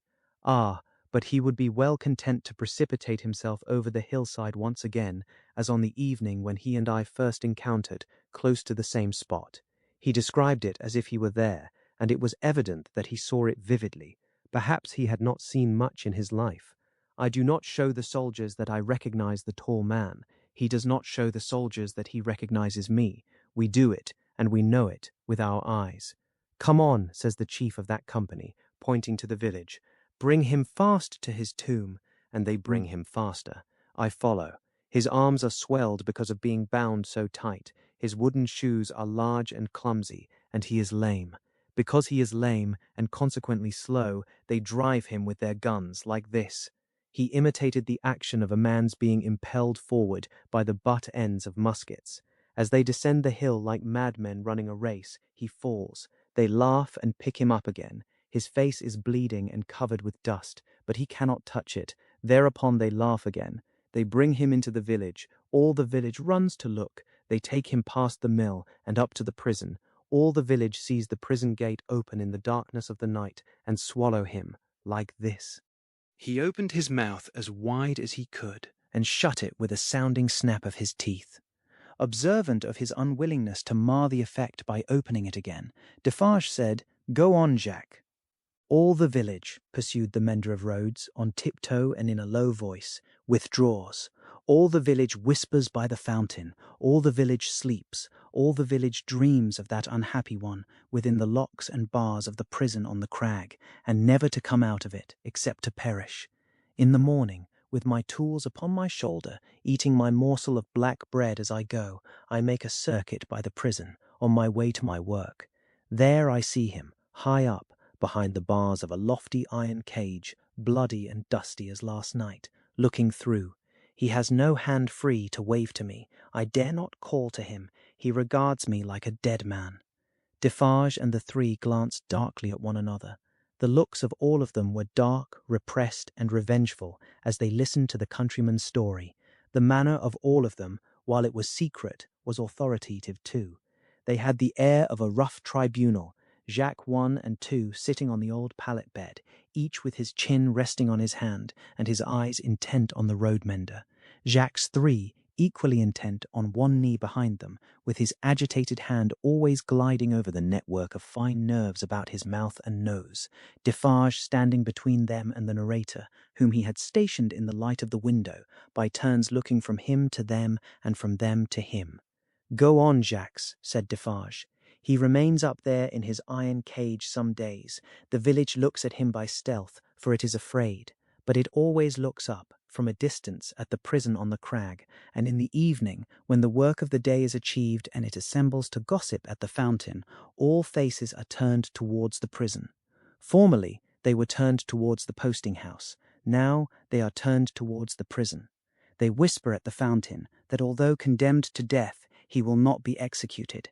They say that petitions have been presented in Paris, showing that he was enraged and made mad by the death of his child. They say that a petition has been presented to the king himself. What do I know? It is possible. Perhaps yes, perhaps no." "Listen then, Jacques," number 1 of that name sternly interposed. "Know that a petition was presented to the king and queen. All here, yourself excepted, saw the king take it, in his carriage in the street, sitting beside the queen. It is Defarge whom you see here, who at the hazard of his life darted out before the horses, with the petition in his hand." "And once again listen, Jacques," said the kneeling number 3, his fingers ever wandering over and over those fine nerves, with a strikingly greedy air, as if he hungered for something that was neither food nor drink. "The guard, horse and foot, surrounded the petitioner and struck him blows. You hear?" "I hear, messieurs." "Go on then," said Defarge. Again, on the other hand, they whisper at the fountain, resumed the countryman, that he is brought down into our country to be executed on the spot, and that he will very certainly be executed. They even whisper that because he has slain Monseigneur and because Monseigneur was the father of his tenants, serfs, what you will, he will be executed as a parricide. One old man says at the fountain that his right hand, armed with the knife, will be burnt off before his face, that into wounds which will be made in his arms, his breast, and his legs, there will be poured boiling oil, melted lead, hot resin, wax, and sulphur. Finally, that he will be torn limb from limb by 4 strong horses. That old man says all this was actually done to a prisoner who made an attempt on the life of the late king, Louis XV. But how do I know if he lies? I am not a scholar. Listen once again then, Jacques, said the man with the restless hand and the craving air. The name of that prisoner was Damiens, and it was all done in open day in the open streets of this city of Paris, and nothing was more noticed in the vast concourse that saw it done than the crowd of ladies of quality and fashion who were full of eager attention to the last, Jacques, prolonged until nightfall, when he had lost 2 legs and an arm, and still breathed. And it was done. Why, how old are you? 35, said the mender of roads, who looked 60. It was done when you were more than 10 years old. You might have seen it. Enough, said Defarge, with grim impatience. Long live the devil. Go on. Well, some whisper this, some whisper that. They speak of nothing else. Even the fountain appears to fall to that tune. At length, on Sunday night, when all the village is asleep, come soldiers, winding down from the prison, and their guns ring on the stones of the little street. Workmen dig, workmen hammer, soldiers laugh and sing. In the morning, by the fountain, there is raised a gallows 40 feet high, poisoning the water. The mender of roads looked through rather than at the low ceiling, and pointed as if he saw the gallows somewhere in the sky. All work is stopped, all assemble there. Nobody leads the cows out, the cows are there with the rest. At midday, the roll of drums. Soldiers have marched into the prison in the night, and he is in the midst of many soldiers. He is bound as before, and in his mouth there is a gag, tied so with a tight string, making him look almost as if he laughed. He suggested it by creasing his face with his 2 thumbs from the corners of his mouth to his ears. On the top of the gallows is fixed the knife, blade upwards, with its point in the air. He is hanged there 40 feet high, and is left hanging, poisoning the water. They looked at one another as he used his blue cap to wipe his face, on which the perspiration had started afresh while he recalled the spectacle. It is frightful, messieurs. How can the women and the children draw water? Who can gossip of an evening under that shadow? Under it, have I said, when I left the village Monday evening as the sun was going to bed, and looked back from the hill, the shadow struck across the church, across the mill, across the prison, seemed to strike across the earth, messieurs, to where the sky rests upon it. The hungry man gnawed one of his fingers as he looked at the other 3, and his finger quivered with the craving that was on him. That's all, messieurs. I left at sunset, as I had been warned to do, and I walked on, that night and half next day, until I met, as I was warned I should, this comrade. With him I came on, now riding and now walking, through the rest of yesterday and through last night, and here you see me. After a gloomy silence, the first Jack said, "Good. You have acted and recounted faithfully. Will you wait for us a little outside the door?" "Very willingly," said the mender of roads, whom Defarge escorted to the top of the stairs, and leaving seated there, returned. The 3 had risen, and their heads were together when he came back to the garret. "How say you, Jacques?" demanded number 1. "To be registered as doomed to destruction," returned Defarge. "Magnificent," croaked the man with the craving. "The chateau and all the race?" inquired the first. "The chateau and all the race," returned Defarge. "Extermination," the hungry man repeated in a rapturous croak. "Magnificent," and began gnawing another finger. "Are you sure," asked Jacques II of Defarge, "that no embarrassment can arise from our manner of keeping the register? Without doubt it is safe, for no one beyond ourselves can decipher it. But shall we always be able to decipher it? Or, I ought to say, will she?" "Jacques," returned Defarge, drawing himself up, "if Madame my wife undertook to keep the register in her memory alone, she would not lose a word of it, not a syllable of it. Knitted in her own stitches and her own symbols, it will always be as plain to her as the sun. confide in Madame Defarge. It would be easier for the weakest poltroon that lives to erase himself from existence than to erase one letter of his name or crimes from the knitted register of Madame Defarge. There was a murmur of confidence and approval, and then the man who hungered asked, "Is this rustic to be sent back soon?" "I hope so. He is very simple. Is he not a little dangerous?" "He knows nothing," said Defarge, "at least nothing more than would easily elevate himself to a gallows of the same height. I charge myself with him. Let him remain with me. I will take care of him, and set him on his road. He wishes to see the fine world, the king, the queen, and court. Let him see them on Sunday." "What?" exclaimed the hungry man, staring. "Is it a good sign that he wishes to see royalty and nobility?" "Jacques," said Defarge, "judiciously show a cat milk if you wish her to thirst for it. Judiciously show a dog his natural prey if you wish him to bring it down one day." Nothing more was said. And the mender of roads, being found already dozing on the topmost stair, was advised to lay himself down on the pallet bed and take some rest. He needed no persuasion, and was soon asleep. Worse quarters than Defarge's wine shop could easily have been found in Paris for a provincial slave of that degree. Saving for a mysterious dread of Madame, by which he was constantly haunted, his life was very new and agreeable. But Madame sat all day at her counter, so expressly unconscious of him, and so particularly determined not to perceive that his being there had any connection with anything below the surface, that he shook in his wooden shoes whenever his eye lighted on her.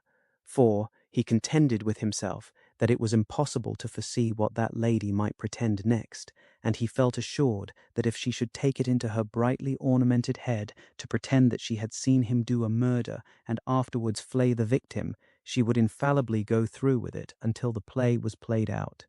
Therefore, when Sunday came, the mender of roads was not enchanted, though he said he was, to find that Madame was to accompany Monsieur and himself to Versailles. It was additionally disconcerting to have Madame knitting all the way there in a public conveyance. It was additionally disconcerting yet to have Madame in the crowd in the afternoon, still with her knitting in her hands, as the crowd waited to see the carriage of the king and queen. "You work hard, Madame," said a man near her. "Yes," answered Madame Defarge, "I have a good deal to do." "What do you make, Madame?" "Many things. For instance," returned Madame Defarge composedly, "shrouds." The man moved a little further away, as soon as he could, and the mender of roads fanned himself with his blue cap, feeling it mightily close and oppressive. If he needed a king and queen to restore him, he was fortunate in having his remedy at hand, for soon the large-faced king and the fair-faced queen came in their golden coach, attended by the shining bull's-eye of their court, a glittering multitude of laughing ladies and fine lords, and in jewels and silks and powder and splendor, and elegantly spurning figures and handsomely disdainful faces of both sexes, the mender of roads bathed himself, so much to his temporary intoxication that he cried, "Long live the king, long live the queen, long live everybody and everything," as if he had never heard of ubiquitous Jacques in his time. Then there were gardens, courtyards, terraces, fountains, green banks, more king and queen, more bull's-eye, more lords and ladies, more long live they all, until he absolutely wept with sentiment. During the whole of this scene, which lasted some 3 hours, he had plenty of shouting and weeping and sentimental company, and throughout Defarge held him by the collar, as if to restrain him from flying at the objects of his brief devotion and tearing them to pieces. "Bravo," said Defarge, clapping him on the back when it was over, like a patron. "You are a good boy." The mender of roads was now coming to himself, and was mistrustful of having made a mistake in his late demonstrations, but no. "You are the fellow we want," said Defarge in his ear. "You make these fools believe that it will last for ever. Then they are the more insolent, and it is the nearer ended." "Hey!" cried the mender of roads reflectively. "That's true. These fools know nothing, while they despise your breath and would stop it for ever and ever, in you or in 100 like you, rather than in one of their own horses or dogs. They only know what your breath tells them. Let it deceive them, then, a little longer. It cannot deceive them too much." Madame Defarge looked superciliously at the client and nodded in confirmation. As to you, said she, you would shout and shed tears for anything if it made a show and a noise. Say, would you not? Truly, madame, I think so, for the moment. If you were shown a great heap of dolls, and were set upon them to pluck them to pieces and despoil them for your own advantage, you would pick out the richest and gayest. Say, would you not? Truly, yes, madame, yes. And if you were shown a flock of birds unable to fly, and were set upon them to strip them of their feathers for your own advantage, you would set upon the birds of the finest feathers, would you not? It is true, madame. You have seen both dolls and birds today, said Madame Defarge, with a wave of her hand towards the place where they had last been apparent. Now go home. Chapter 16. Still knitting. Madame Defarge and Monsieur her husband returned amicably to the bosom of Saint Antoine, while a speck in a blue cap toiled through the darkness and through the dust and down the weary miles of avenue by the wayside, slowly tending towards that point of the compass where the chateau of Monsieur the Marquis, now in his grave, listened to the whispering trees. Such ample leisure had the stone faces now for listening to the trees and to the fountain, that the few village scarecrows who, in their quest for herbs to eat and fragments of dead stick to burn, strayed within sight of the great stone courtyard and terrace staircase, had it borne in upon their starved fancy that the expression of the faces was altered. A rumour just lived in the village, had a faint and bare existence there, as its people had, that when the knife struck home, the faces changed, from faces of pride to faces of anger and pain. Also, that when that dangling figure was hauled up 40 feet above the fountain, they changed again, and bore a cruel look of being avenged, which they would henceforth bear for ever. In the stone face over the great window of the bedchamber, where the murder was done, 2 fine dints were pointed out in the sculptured nose, which everybody recognized, and which nobody had seen of old. And on the scarce occasions when 2 or 3 ragged peasants emerged from the crowd to take a hurried peep at Monsieur the Marquis petrified, a skinny finger would not have pointed to it for a minute before they all started away among the moss and leaves, like the more fortunate hares who could find a living there.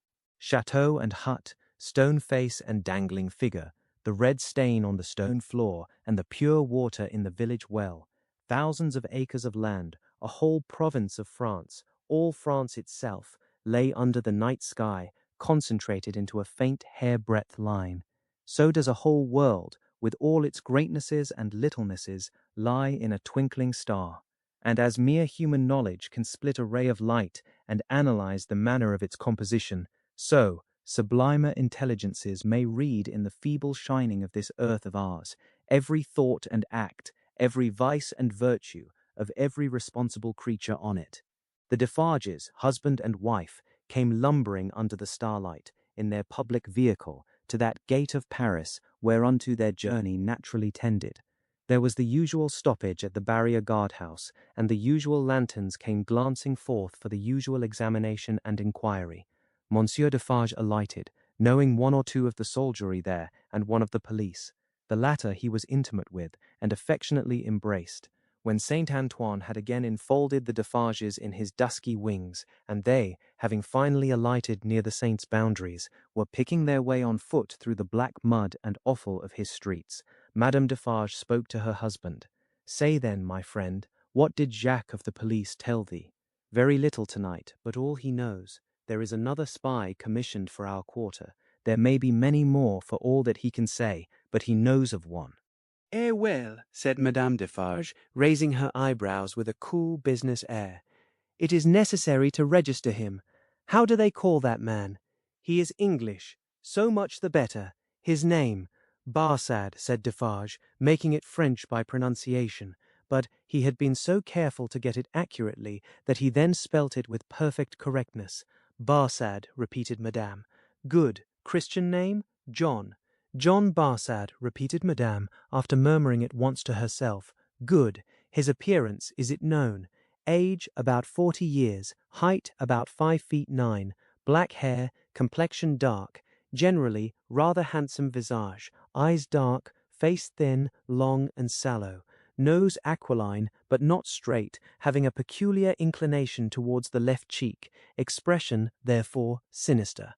"Eh, my faith, it is a portrait," said Madame, laughing. "He shall be registered tomorrow."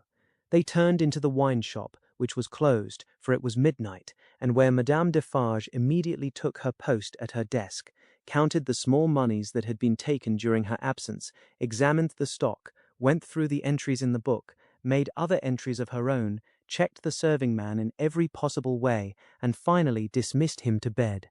Then she turned out the contents of the bowl of money for the second time and began knotting them up in her handkerchief in a chain of separate knots for safe-keeping through the night.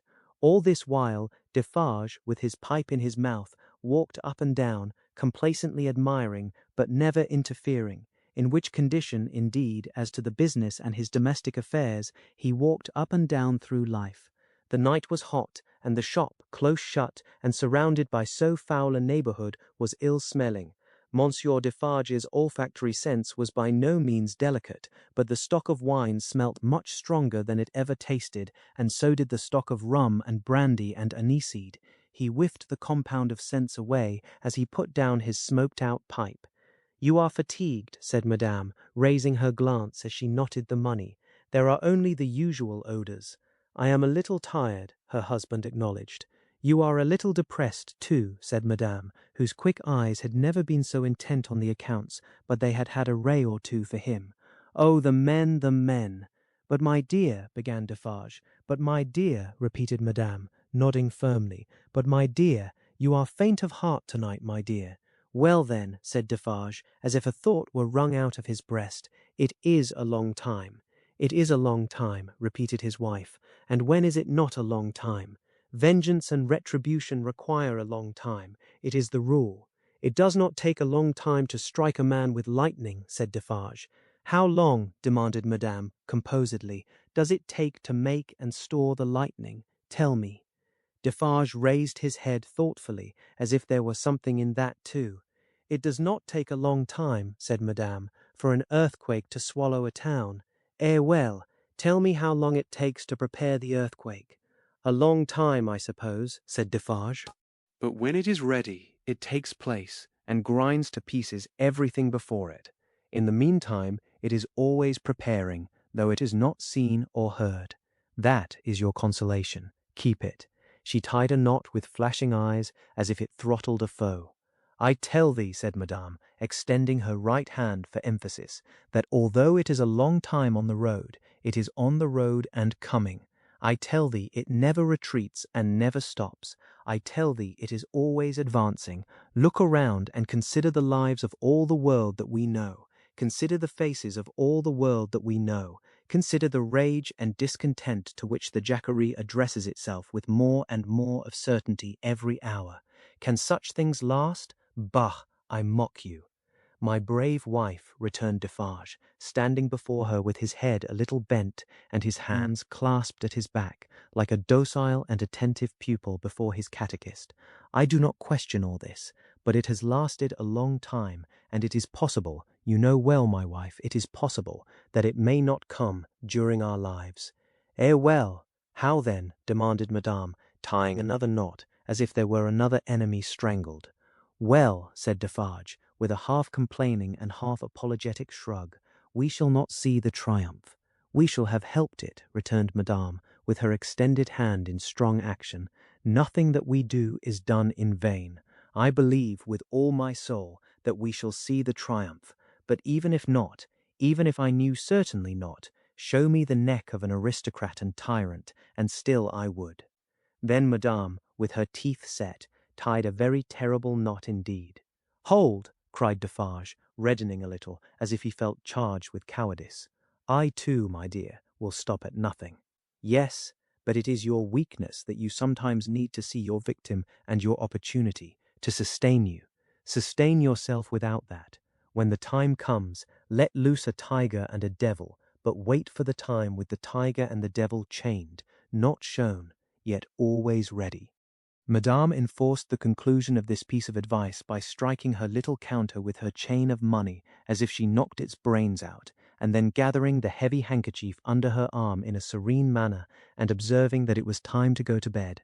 Next noontide saw the admirable woman in her usual place in the wine shop, knitting away assiduously. A rose lay beside her, and if she now and then glanced at the flower, it was with no infraction of her usual preoccupied air. There were a few customers, drinking or not drinking, standing or seated, sprinkled about. The day was very hot, and heaps of flies, who were extending their inquisitive and adventurous perquisitions into all the glutinous little glasses near Madame, fell dead at the bottom.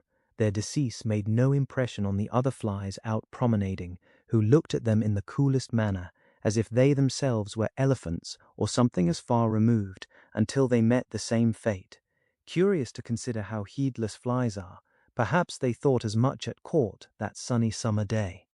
A figure entering at the door threw a shadow on Madame Defarge, which she felt to be a new one. She laid down her knitting and began to pin her rose in her headdress before she looked at the figure. It was curious. The moment Madame Defarge took up the rose, the customers ceased talking and began gradually to drop out of the wine-shop. "Good day, madame," said the newcomer. "Good day, monsieur." She said it aloud, but added to herself, as she resumed her knitting, "Ha!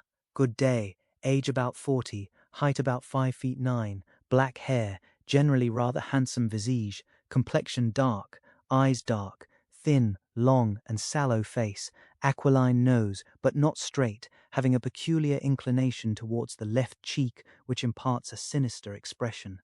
Good day, one and all. Have the goodness to give me a little glass of old cognac and a mouthful of cool fresh water, madame." Madame complied with a polite air.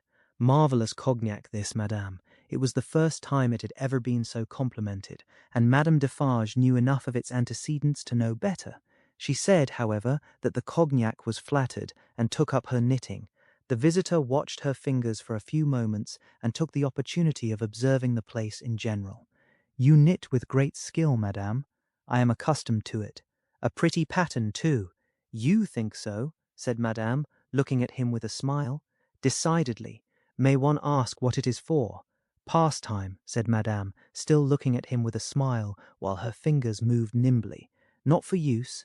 That depends. I may find a use for it one day. If I do—" "Well," said madame, drawing a breath and nodding her head with a stern kind of coquetry, "I'll use it."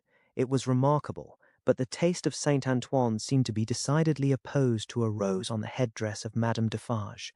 Two men had entered separately, and had been about to order drink, when, catching sight of that novelty, they faltered, made a pretence of looking about as if for some friend who was not there, and went away.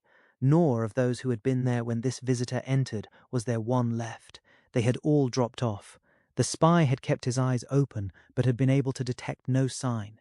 They had lounged away in a poverty-stricken, purposeless, accidental manner, quite natural and unimpeachable. "John," thought madame, checking off her work as her fingers knitted and her eyes looked at the stranger, "stay long enough, and I shall knit Barzad before you go." "You have a husband, madame." "I have. Children? No children. Business seems bad. Business is very bad. The people are so poor. Ah, the unfortunate, miserable people, so oppressed too, as you say." "As you say," madame retorted, correcting him, and deftly knitting an extra something into his name that boded him no good. "Pardon me, certainly it was I who said so, but you naturally think so, of course." "I think," returned madame, in a high voice, "I and my husband have enough to do to keep this wine-shop open, without thinking.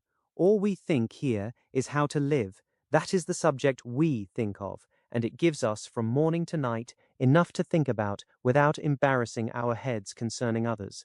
I think for others? No, no."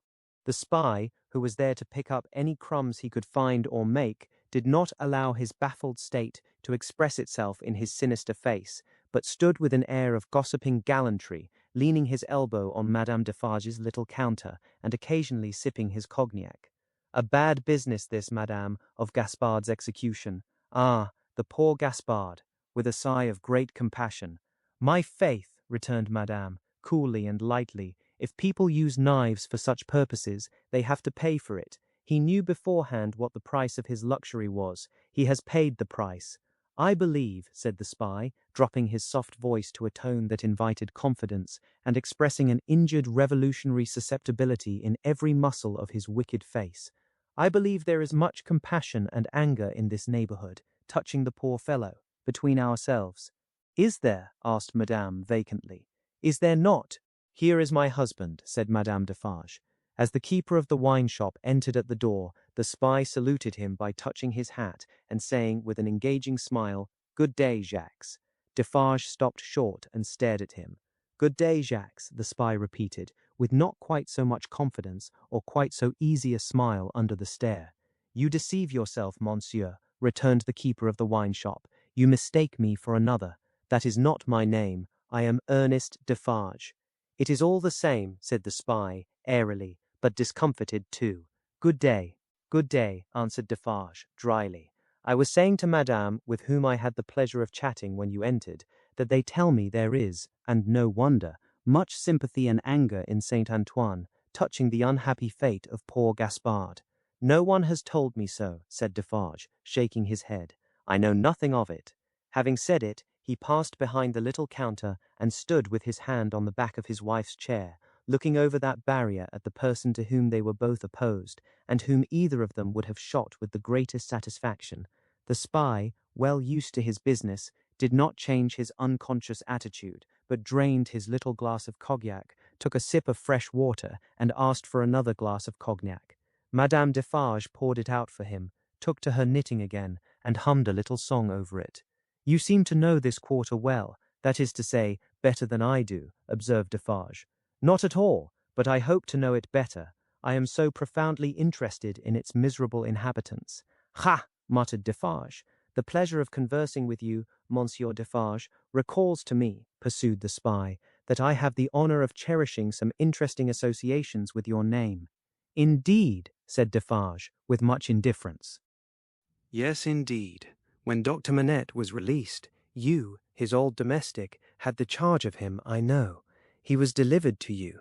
You see, I am informed of the circumstances. Such is the fact, certainly, said Defarge.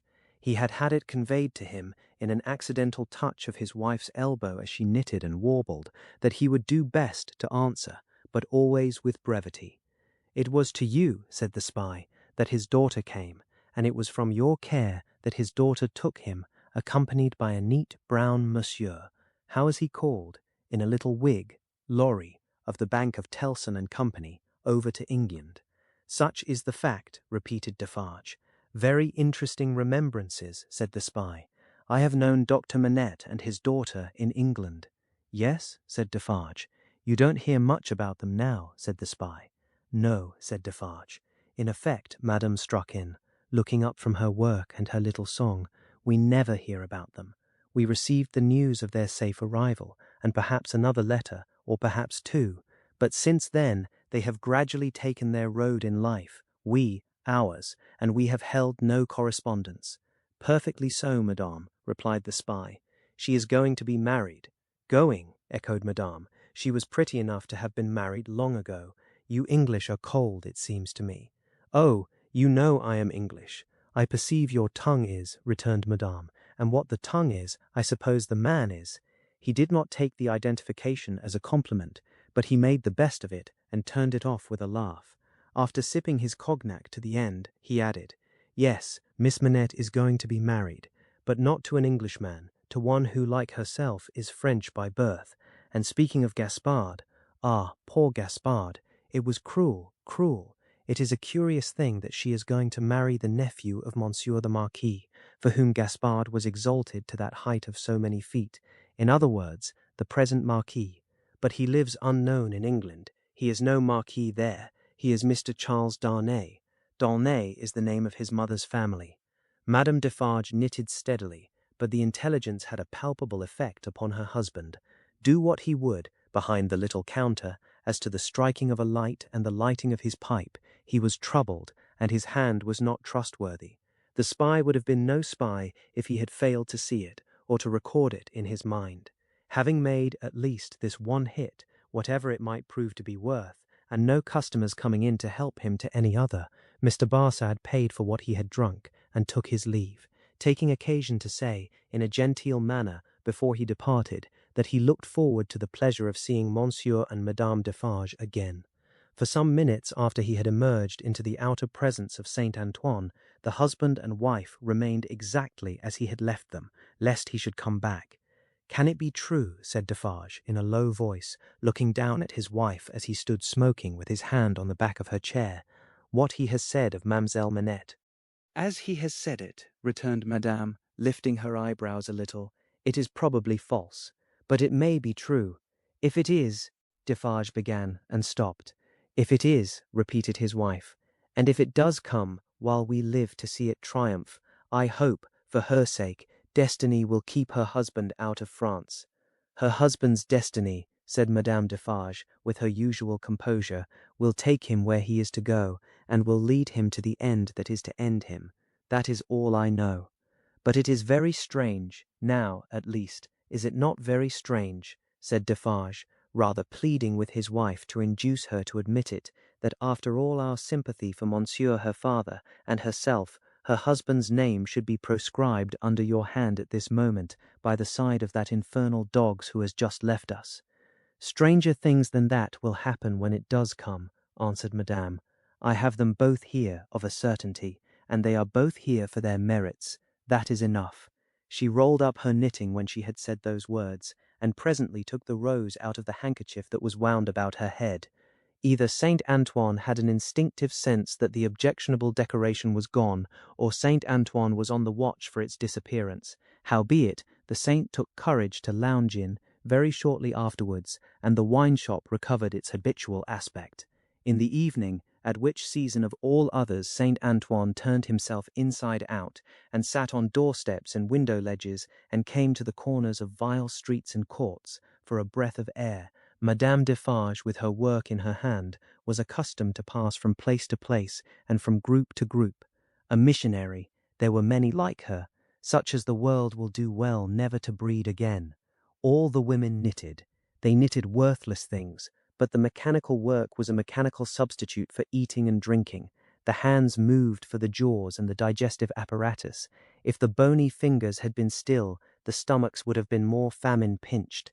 But as the fingers went, the eyes went, and the thoughts.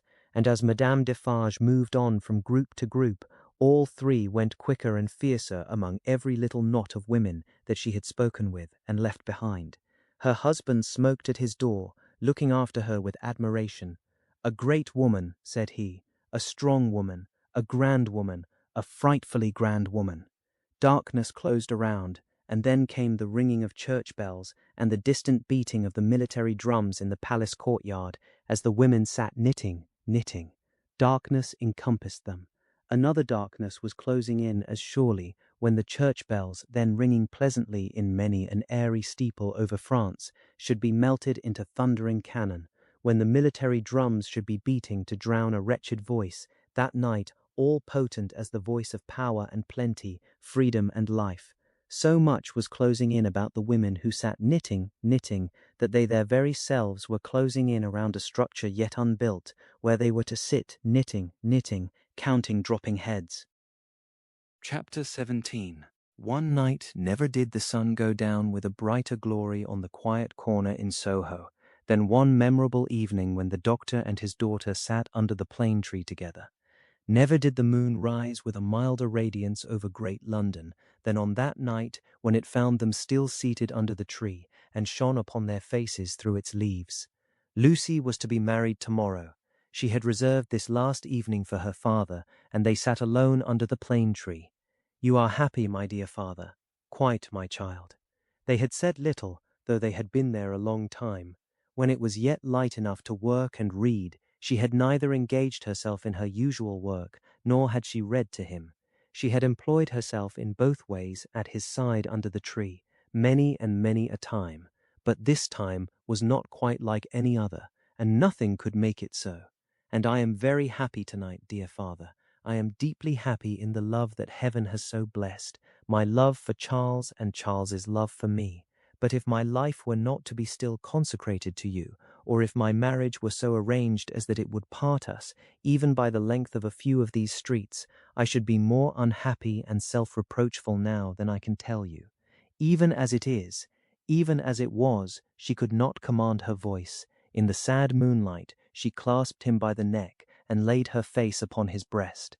In the moonlight, which is always sad, as the light of the sun itself is, as the light called human life is, at its coming and its going. Dearest dear, can you tell me this last time that you feel quite sure no new affections of mine and no new duties of mine will ever interpose between us? I know it well, but do you know it? In your own heart, do you feel quite certain? Her father answered, with a cheerful firmness of conviction he could scarcely have assumed.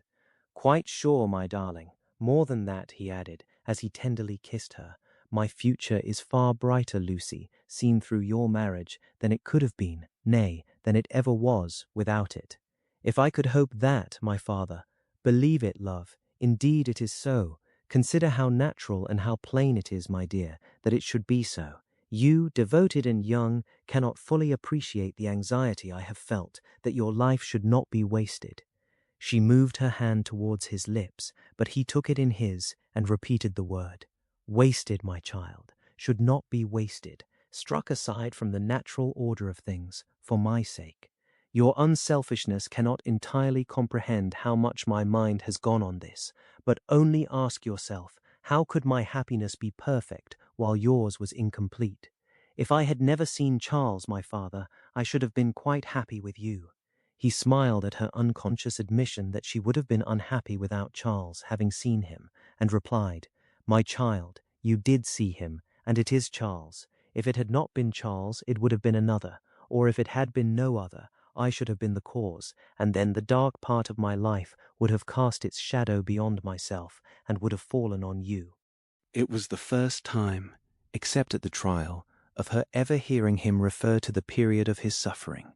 It gave her a strange and new sensation while his words were in her ears, and she remembered it long afterwards.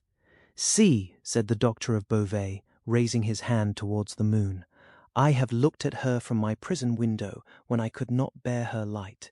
I have looked at her when it has been such torture to me to think of her shining upon what I had lost, that I have beaten my head against my prison walls. I have looked at her in a state so dull and lethargic that I have thought of nothing but the number of horizontal lines I could draw across her at the full, and the number of perpendicular lines with which I could intersect them. He added in his inward and pondering manner, as he looked at the moon, It was 20 either way, I remember, and the 20th was difficult to squeeze in. The strange thrill with which she heard him go back to that time deepened as he dwelt upon it, but there was nothing to shock her in the manner of his reference. He only seemed to contrast his present cheerfulness and felicity with the dire endurance that was over. I have looked at her, speculating thousands of times upon the unborn child from whom I had been rent, whether it was alive, whether it had been born alive, or the poor mother's shock had killed it, whether it was a son who would some day avenge his father. There was a time in my imprisonment when my desire for vengeance was unbearable. Whether it was a son who would never know his father's story, who might even live to weigh the possibility of his father's having disappeared of his own will and act. Whether it was a daughter who would grow to be a woman. She drew closer to him and kissed his cheek and his hand. I have pictured my daughter to myself as perfectly forgetful of me, rather altogether ignorant of me and unconscious of me. I have cast up the years of her age, year after year. I have seen her married to a man who knew nothing of my fate. I have altogether perished from the remembrance of the living, and in the next generation my place was a blank. My father, even to hear that you had such thoughts of a daughter who never existed, strikes to my heart as if I had been that child. You, Lucy, it is out of the consolation and restoration you have brought to me that these remembrances arise and pass between us and the moon on this last night. What did I say just now? She knew nothing of you, she cared nothing for you. So. But on other moonlight nights, when the sadness and the silence have touched me in a different way, have affected me with something as like a sorrowful sense of peace as any emotion that had pain for its foundations could, I have imagined her as coming to me in my cell and leading me out into the freedom beyond the fortress. I have seen her image in the moonlight often, as I now see you, except that I never held her in my arms. It stood between the little grated window and the door. But you understand that that was not the child I am speaking of. The figure was not the image, the fancy. No, that was another thing. It stood before my disturbed sense of sight, but it never moved. The phantom that my mind pursued was another and more real child. Of her outward appearance I know no more than that she was like her mother. The other had that likeness too, as you have, but was not the same. Can you follow me, Lucy? Hardly, I think. I doubt you must have been a solitary prisoner to understand these perplexed distinctions. His collected and calm manner could not prevent her blood from running cold as he thus tried to anatomize his old condition. In that more peaceful state, I have imagined her, in the moonlight, coming to me and taking me out to show me that the home of her married life was full of her loving remembrance of her lost father. My picture was in her room, and I was in her prayers. Her life was active, cheerful, useful, but my poor history pervaded it all. I was that child, my father. I was not half so good, but in my love that was I.